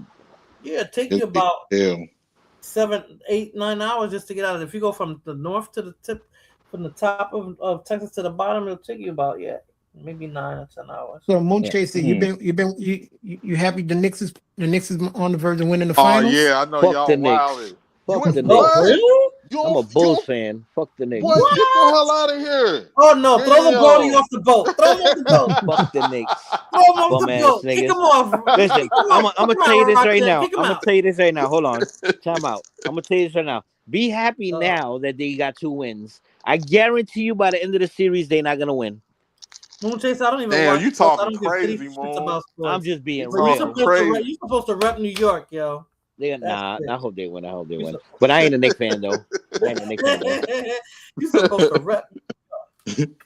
Now I would rather them win than the Spurs, but the Knicks fan, yeah, I'm not a Knicks fan though. But I've always been a Bull fan my whole life. That's crazy. Yeah. I know. I was gonna say you gonna been and got into a fight with somebody out there. Nah, but I would rather them win though than the Spurs for sure. No, but I knew this Puerto Rican friend I had that he used to go to Yankees game with a Boston Red Sox hat on. I was like, yo. Yeah, I'm from the Bronx and I'm a Mets fan. Figure that. Right, and he used to be like, yeah, he used to do that. Damn. I was like, wow. You trying? You itching for a fight? You're not a New York. You itching for a fight? I can He see it was. right He now. was. He was a big. He was a big boy too. So I guess you had to think twice about it. With him. But he didn't But I can care. see he probably try to go to the bathroom. They follow him. Yeah. Like, we go, I think they're worse in Boston. I don't think the Yankee fans are as bad as Boston fans. Nah, if you go to Boston where the Yankees had, they'll treat you worse for sure. Yeah, exactly. Yeah, I never get they're it. Why more New York got if you got the legendary Yankees baseball team? Why they had the Mets? Mets was what for who? Upstate New York? National League. Queens. Mostly Queens. Well, they was based out of Brooklyn to begin with. Who, the Mets? Because if you think about it, the Mets began because the Dodgers had moved out of Brooklyn. Yes, to right? LA, right? Mhm. Right. The Dodgers was in Brooklyn. They moved out of Brooklyn, so they needed another team in New York. So if you look at the Mets uniform, they have the Dodgers blue, they have the Yankees pinstripe, and the Giants orange. But that's Think just about like the New York football teams are in Jersey. Yeah. That's crazy. Yeah, because the Mets are made out of 3 different teams. Oh, okay. The uniform. The colors, yeah. Crazy. Because remember, you had the Giants. They played in New York also. Yeah. Right. The baseball team. The New York Giants still around? Yeah, but they're in Jersey, aren't they? No, I'm not talking about the football team. I'm talking about the baseball team. Oh, okay. They had the New York Giants before, the Brooklyn Giants. Okay, I don't know. They had the Brooklyn Dodgers, and they made the Mets out of all 3 of those. Oh, okay, gotcha. Yeah. Gotcha. And then so y'all really got 2 basketball teams, 2 baseball teams, and 2 football teams because you got Correct. New York. See, that's why New York's shit. Rocky. We got 2 baseball teams here. We got 2 baseball teams here. We got the Cubs and we That's got why the we White Sox. we cocky. FABOLO. We fabulous. Oh, man. Yeah. I love New York. Yeah, I don't think I'll ever move out of New York. Oh no, I'd love it. I don't want to live there, but I love it. I want the New York. I want the Bronx that I grew up with. Like after I turned about 19, 20, I was tired of the Bronx. It was Man, you know why I can't move out of New York? I Why? can't move out of New York because everywhere that I went, Florida, fucking anywhere else, there's never a fucking corner store, bro. Oh my open God, at that's 12 you sound like my mother. That's why she don't want to leave, yo. I I'm like, can't what? do it. I can't do it. I can't get in the car and drive 2 miles and the store still ain't fucking open. It's You know not what mom gonna happen. You see, yo quiero unos cigarrillos. What you gotta walk at 70-something years old? What you going out at 2 o'clock in the morning for a pack of cigarettes? Hey, your needs are your needs. Like right now, I could get up right now and go to the store and get a coffee. You're right. Yeah. You feel me? And sometimes Well. and sometimes it's the fact that you can just do that. Uh-huh. That's like you can be like, you know what? Maybe I just might feel like moving my body. Let me just get up and go to the store, and you gonna see some light transportation too. Yeah. I mean, it might take longer after 1 or 2 o'clock in the morning, but you can still catch the train home. Ain't nobody trying to do that. Oh, yeah. Okay, I see what you're saying. I thought you meant take public transportation to the store or something. Yeah, I see what you're saying. No. But because New York is that is true. The city that never sleeps. It doesn't. Yep. There's always something open. Yep. That's true. That's one thing I can't get over. Like I tried it. I moved to Florida for I was in Orlando also. I was up there for 6 months, and I said, hell fucking no. I gotta go. Everything shuts down. Yeah, everything shuts down. I wanted to go get a case of beer or to watch a movie or some shit. Nope, not happening today. And on Sundays, everything is closed. Uh-huh. You're welcome, Irby. Have a good evening. On Sundays, everything is closed. Hell yeah. That's my only issue. Yeah, my cousin, when she said she went, even though in New York, no, it was New Jersey. They was trying for her birthday. They was trying to get liquor, and everything closed. You're fucked. Yeah, you're fucked. Yeah, you're fucked. If you don't get everything early, you're done. Yeah, she's like, you should have went to New York. Bought everything ahead of time. See, I always. But other than that, I mean, other places are beautiful. Texas, I would love to go out there. You know what I mean? But Texas is beautiful. It's getting greener now too with all this rain we're getting. I'm like, I know that they're definitely fucking with the weather because Texas never has this much rain. Texas is dry. By the time the summertime comes, all the trees are brittle and dried up because everything's dried up. We got nothing but green here. It was looking beautiful out here. I was like, well, let me find out in the fall these leaves are gonna start turning colors like they do in New York and New Jersey. I'm gonna be like, yo, somebody's definitely fucking with the weather. Wow, that'd be a good thing, I guess, for y'all over there. Mm-hmm. Well, it's a good thing, but it's changing. It's changing. We get a lot more rain since we're getting a lot. All these distribute. What do you call those centers for the data centers? That's probably why they're messing with the water. Because their feet. That's the stream I wanted to do last week about AI. How AI is it's fucking us up, Yeah, that's something else. Yeah. AI is something else. It is. I never thought I'd see the day. That's did. Crazy, That's why it's gonna be like the Terminator. I'm telling you, AI is gonna be smarter than us. And I was like, bro, AI gonna be smarter than humans? I do so much shit with AI. It's not even fucking funny, bro. Mm-hmm. Really? Like, bro, I could make a picture, right? Like, let's say if I needed to say I was in a hospital, right? I could make a picture that shows my wrist, and I can put a bracelet of any hospital with the date, name, and everything, the same badges and everything. Okay, I need one then. I need one of those. Bro, I've done it already. That shit is crazy. Hey, did y'all see the story of the one chick that was using AI to sit in for her business meetings? She was using and she did it for like 2 years. Yeah. She eventually got caught. Yeah. Yep. 2 years. She eventually got caught because they was one person finally caught on when they was talking about something important, and she didn't respond, and she just kept nodding her head, and they eventually caught on that it was AI. And it took them 2 years to figure that out. I'm gonna see if I can find it real quick. Yeah, that shit ain't no, bro. It took 2 years to figure that out. Mm-hmm. Moon, how do you make that music? I need some my own like little personal like intro. I'm not on my PC right now, but it's I forgot the name of the app. I'll send you tomorrow. When I get on my PC, I'll send you the link. All right. I'll send you the link, and you can either there's a free version and then there's a paid version. The paid version. I want the free version first. The paid version. I'm a Jew first, and then I'm Hispanic second. Me first. I do everything free first. Even I be arguing with ChatGTP, yo. Yeah. So what you can do? What you can do? You either can write your own shit, right? And then you can put it in Chat GPT and tell them to clean it up for you, or you can put it in the app itself, and it has like a generator that puts everything together. Chat GPT a little bit? Yeah, because what you could do, you could tell Chat GPT what you want it to do, like what kind of song you want to make. You can say, listen, I want to make an R&B song, fast tempo. I want it to be about 5 minutes, and I want it to be about the girl doing this and a guy doing this and this happening, and it's gonna print it all out for you.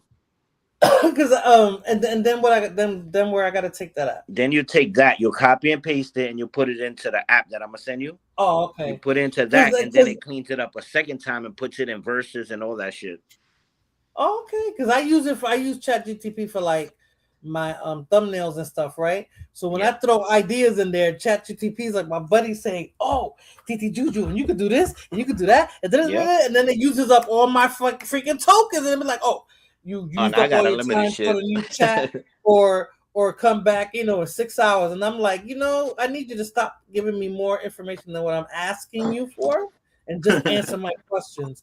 So it seemed like ChatGPT was upset for about a week. Shit.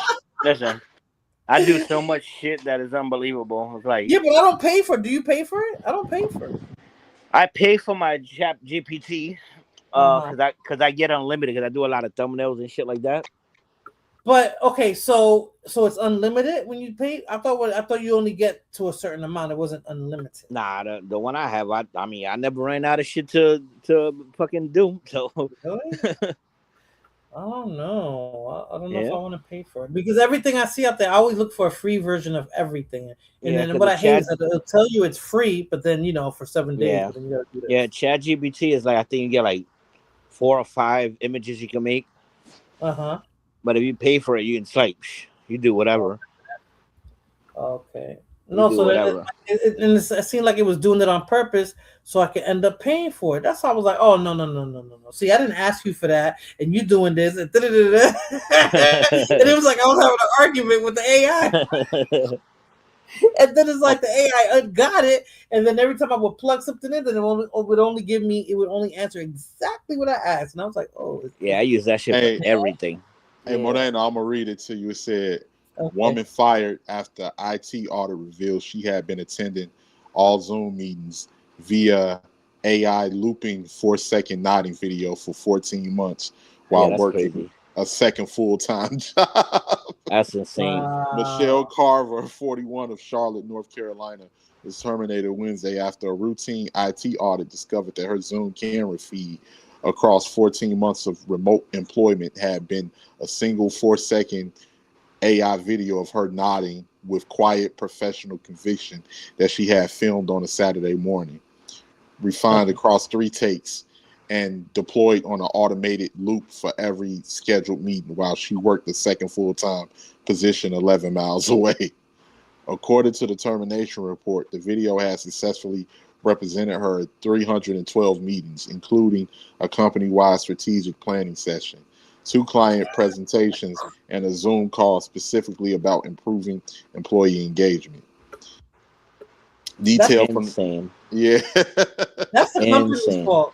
That's the company's fault. I mean, she bears the burden of blame too, but that's a kind of like, dude, that's a 4-second video. She's doing the same shit every time. I would have noticed. When we they definitely pay attention. Meeting, I'm looking at everybody. And not like, you know, I'm looking to see something fucked up, but I'm sitting there. So if week after week, I'll be like, yo, man, that bitch got the same lipstick on. Yeah, she got the same shirt on. She, you know, she has the same smile, and nobody's saying nothing funny. Like, you know, I would have known. I would have picked up on all that. Like, why she keep digging up her nose every fucking day? What was it? This was all Gen Zs that were looking at her, because a Gen X would have figured that shit out. Like, nah, that's not her. They had to be all Gen X. But he said, it said details from the IT audit. The loop was 4 seconds and ran 2,714 times across 14. Jesus, yeah, they're dumb. She had worn her best blazer for the filming and has not worn it since. Her mute button was managed by a keyboard macro on a timer. She timed 9 chat messages across all 312 meetings from her second job. One message was great point sent during a fire drill at the second location. Her manager described her as one of our most present remote employees in a written review. Yeah, she was present, right? But she never spoke. Like, come on, I've never been in a meeting where they wouldn't be like, so Morena, what do you do? Even when I never really have nothing to say because I'll be trying to get out the meeting, but I'll be like, you know, unmute, nothing. Like, you know, like you hear my voice, like, and I'm answering when being spoken with. So come on now, somebody, how nobody noticed? And it said that the loop was flagged when a technician noticed her nodding. Noticed her nodding did not slow during a moment of silence held for a departing colleague. She nodded through the entire silence at a consistent pace, said IT Director Walsh upon filing a report. She nodded through a moment of silence consistently for 47 seconds. That is when we knew something was technically wrong, even if we could not immediately identify that. Michelle has been terminated.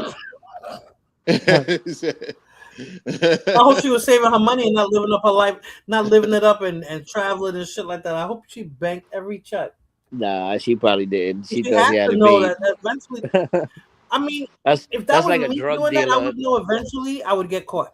So I have to have a plan B. Like you know, or she should have extended the video or did 4 videos and switched up her clothes at least. Because I would have noticed, like, yo, she wearing the same blazer. Bro, that's like a drug dealer getting extra money on the streets. He's gonna spend it as quick as he gets it. Yep, that's true. That's definitely true. Yep.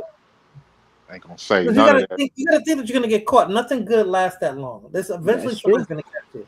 And drug dealers knew that too, but they they still spend it.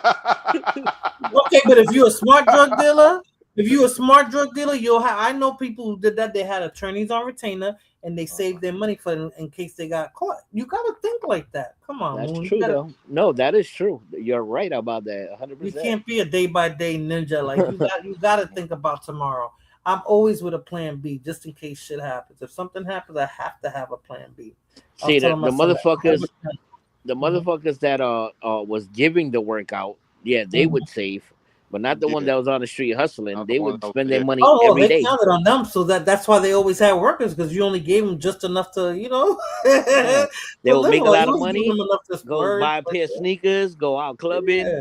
They didn't And think that's about it. tomorrow. Drink it up, and you got to work the next day. Like you still got to be out there in the street the next day. So they knew what they were doing. Yeah, you're right. You're right. By the big boys took their money and moved to Jersey. Exactly. Yep. Exactly. They ain't over there on Jerome Avenue no more. Bueno, yo, I'm gonna let you guys go, man. Yeah, I'm about to shut it down. All right, Moon. I've been on almost 5 Yeah, hours. Thank you for stopping by, It Moon. was great talking to y'all again, man. For real. Oh yeah, Moon. I'm gonna have to come over there and holler at you whenever you do videos. You already know. All right, bet. Moon Chaser, don't forget about me. Send me the app. No, I got you. Just remind me tomorrow. I'll be up around afternoon. Okay, yeah, I won't be up till the afternoon either. All right. All right, Moon. All right, later. Take care. And all right, then well, I got to play all my videos. So I'm glad yeah. And then one guy before you go, Banana, one dude at my job, he got locked up by the feds for gun trafficking. Yeah, they came up there and got him. Yep, I wasn't there. Yeah, I wasn't there. She gonna be able to put something on a truck? Huh? She was transporting it on a truck? No, he was. He was doing it in his personal time. He was. They had him connected to getting guns from Mississippi and Memphis, and bringing them back to Chicago and selling them. And he didn't have a plan B either, because he's going down for a long time. Yeah. Like you didn't have a plan B. I remember nobody knew what he had got picked up for until later. And whatchamacallit, one of she's such a sweetheart. Her name Holly. She this older white lady. She's like, well, maybe we can see about bailing him out. I was like, how? He in the feds. Why? Why you want to bail him out? He committed a crime. But you know so crazy. So he goes down, right? But back in the day when drug dealers used to go get guns, those people that were selling the guns to them were able to do it legally. Mm-hmm. They were able to buy it and sell it to them legally. You know, they didn't have to check to see if the person buying the gun off of them had a license, this and that. They weren't doing inventory on how many times Billy Boy went into Walmart to buy guns. Like, you know, they didn't keep track of it at that time. That's like in the early 90s too. It was like how these drug dealers getting guns, because in New York you can't carry guns. You can't buy a gun in New York. New York City. It was going down south too. A lot of them was going to the Carolinas. They would sell it to them. Yep. They would sell it to them. So I was like, wow. So I was like, he in the feds. He ain't getting out no time soon. Did Chud the Builder get out of jail? No, Chud the Builder is still in there. Wasn't somebody going to pay $100,000 bill for him? I think it was an online gaming company. No. He tried to reach out to. He tried to reach out to him. The dude said no, and then it was an online gaming company that offered $1 million to get him out. But they said that online gaming is illegal in Tennessee, so no. They was gonna offer like the online gaming, the online gaming illegal in Tennessee, so no, you can't. So yeah, he in there. Man, they been like some of these people been getting bold lately, right? Okay, so I'm about to shut this down, but I want to ask you one question, right? Because okay.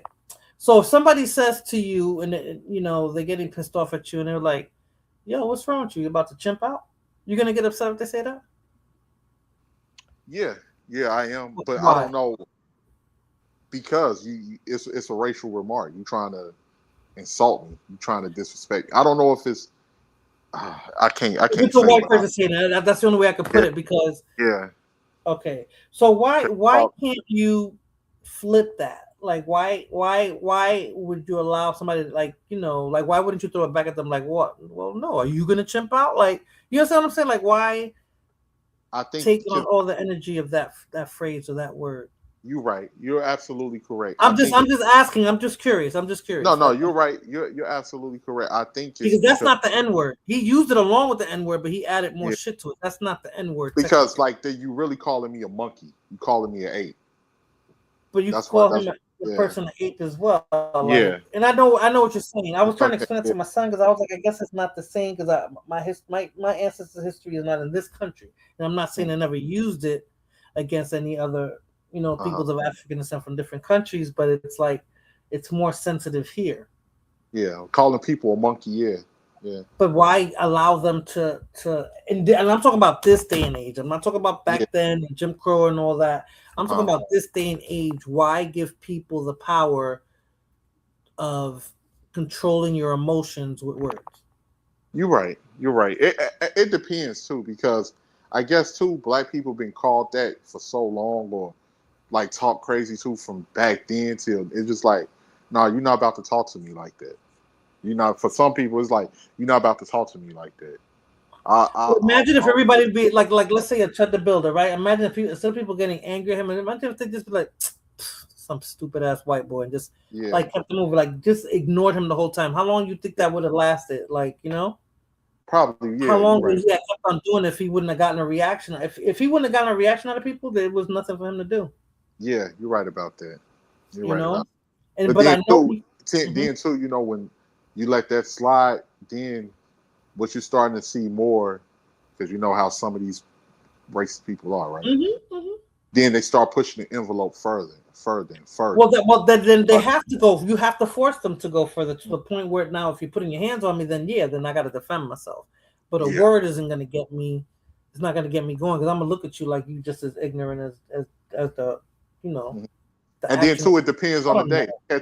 They catch you on the wrong day. That's true too. That's true too. They catch you on the wrong day. It's just like, all right, now you playing. Okay, you want to play these games? Let's play these games then. So, but yeah, I think and it depends. And for a lot of people, he was smart. He chose people that were smaller than him. He did it in areas where he knows like other groups of people around and stuff like that. But he wasn't smart. Look where he's at now. Yeah, I was like, yo, he's so stupid. He chipped out. Did it to That's why I people. said I would throw it back at him. Like, yo, you just chipped out. Yep. And he did. You understand what I'm saying? Yeah. Like he ended up being the fool. Mm-hmm. He fought for his own. He like a deadbeat dad and all of this other stuff too. He's a deadbeat dad.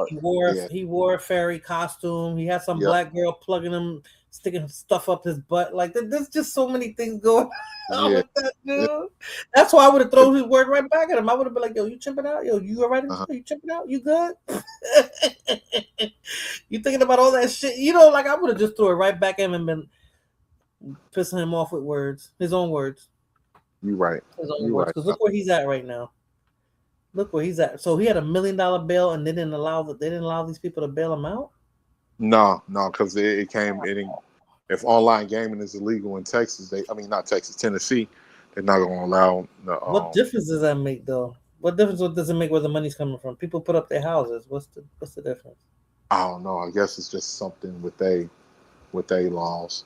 And that's crazy. So the state or the city turned down $1 million. Mm-hmm. They make interest off that money. Mm-hmm. Yep. $1 million, they make interest off that money. So really, I guess they're really trying to prove a point.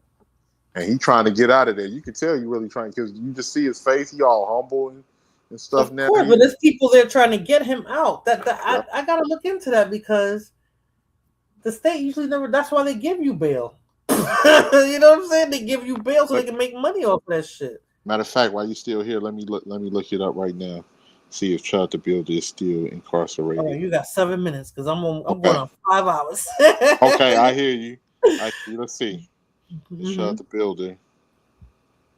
Chud the Builder still.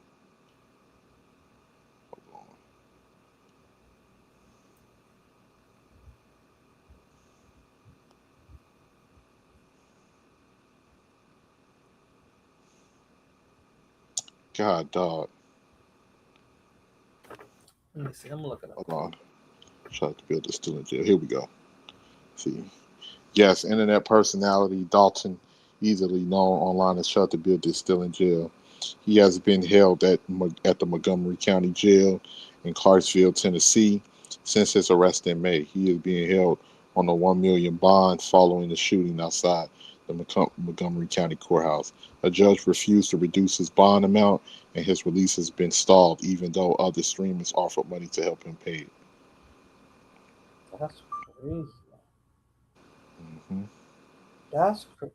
So they were so then it's not about the money then, because that bullshit about that gaming is legal, that don't mean nothing. So a man from India had $1 million to bail him out. They wouldn't let him bail him out because he's in India.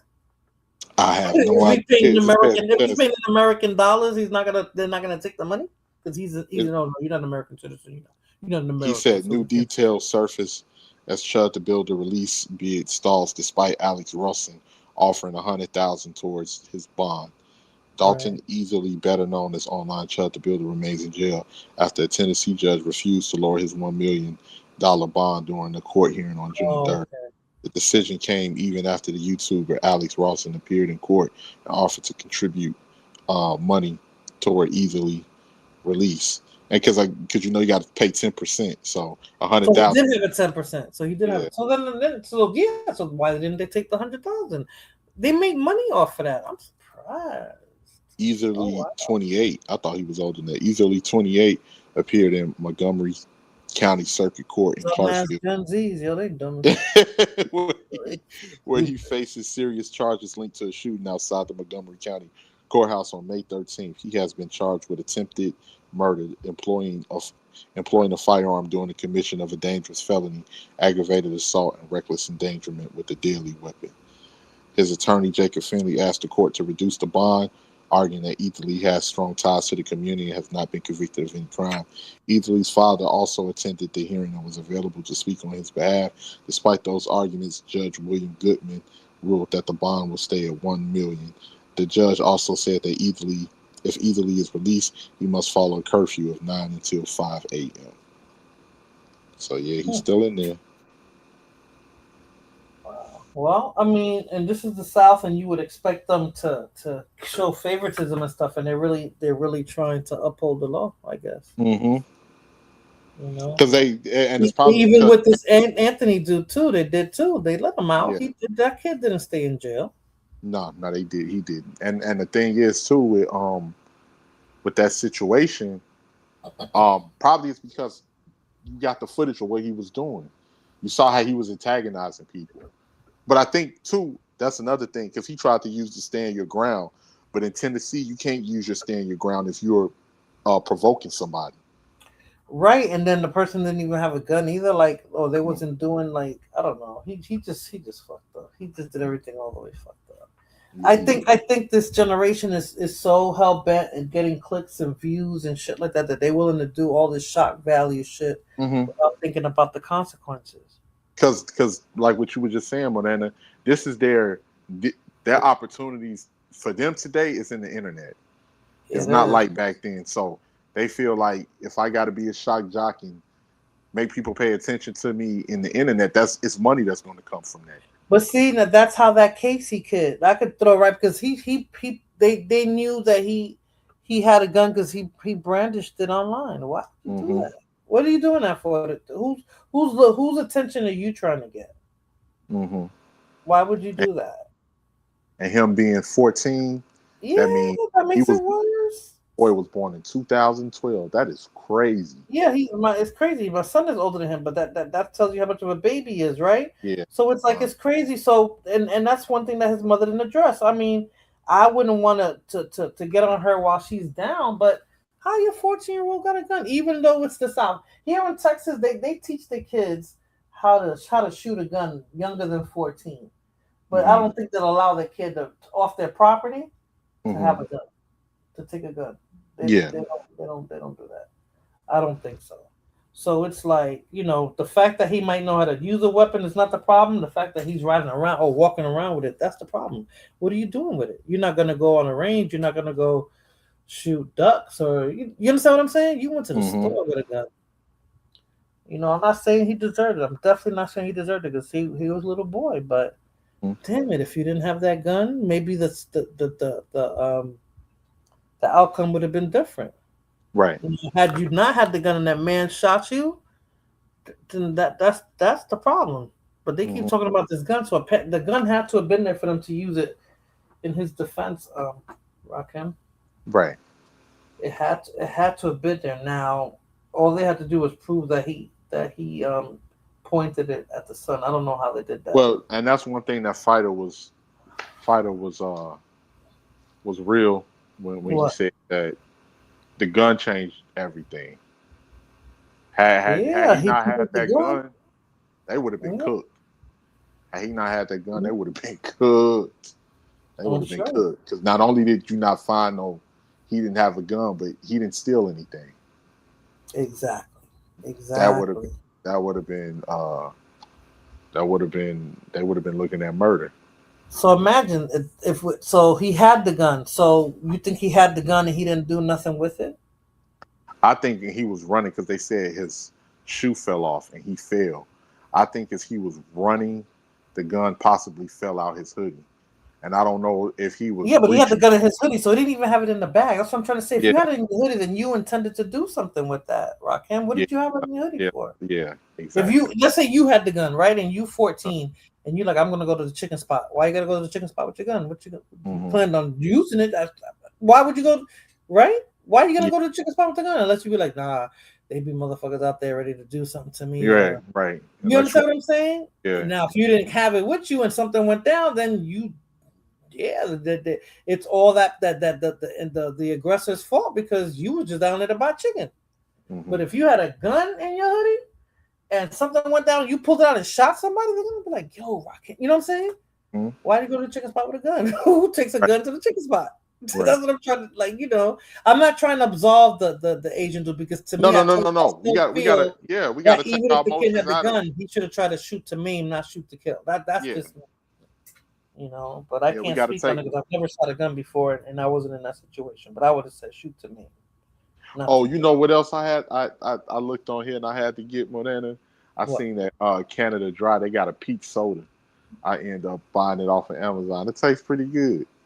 I don't drink soda. You drink soda. And Canada Dry too. Canada Dry opens up my pores. Like if you have an upset stomach, they say you're supposed to drink Canada Dry. When you drink that sparkly stuff, like opens up my pores. I'll be like, ooh. That's kind of strong. Yeah, I need to leave it. I'll be drinking it every once in a while, but in my refrigerator right now, I got some strawberry guava juice. I got some cherry limeade. I got some. Juice. You need to leave the juice alone. Juice has mad sugar in it. Yeah, I'm gonna have to start. Yeah, unless you make it yourself and it'll have natural sugars. Yeah. If you buy that shit in a bottle, look to see how much sugar is in that. Yeah. Yeah. That you might as well drink soda. If you're gonna drink those juices, you might as well drink soda. Yeah.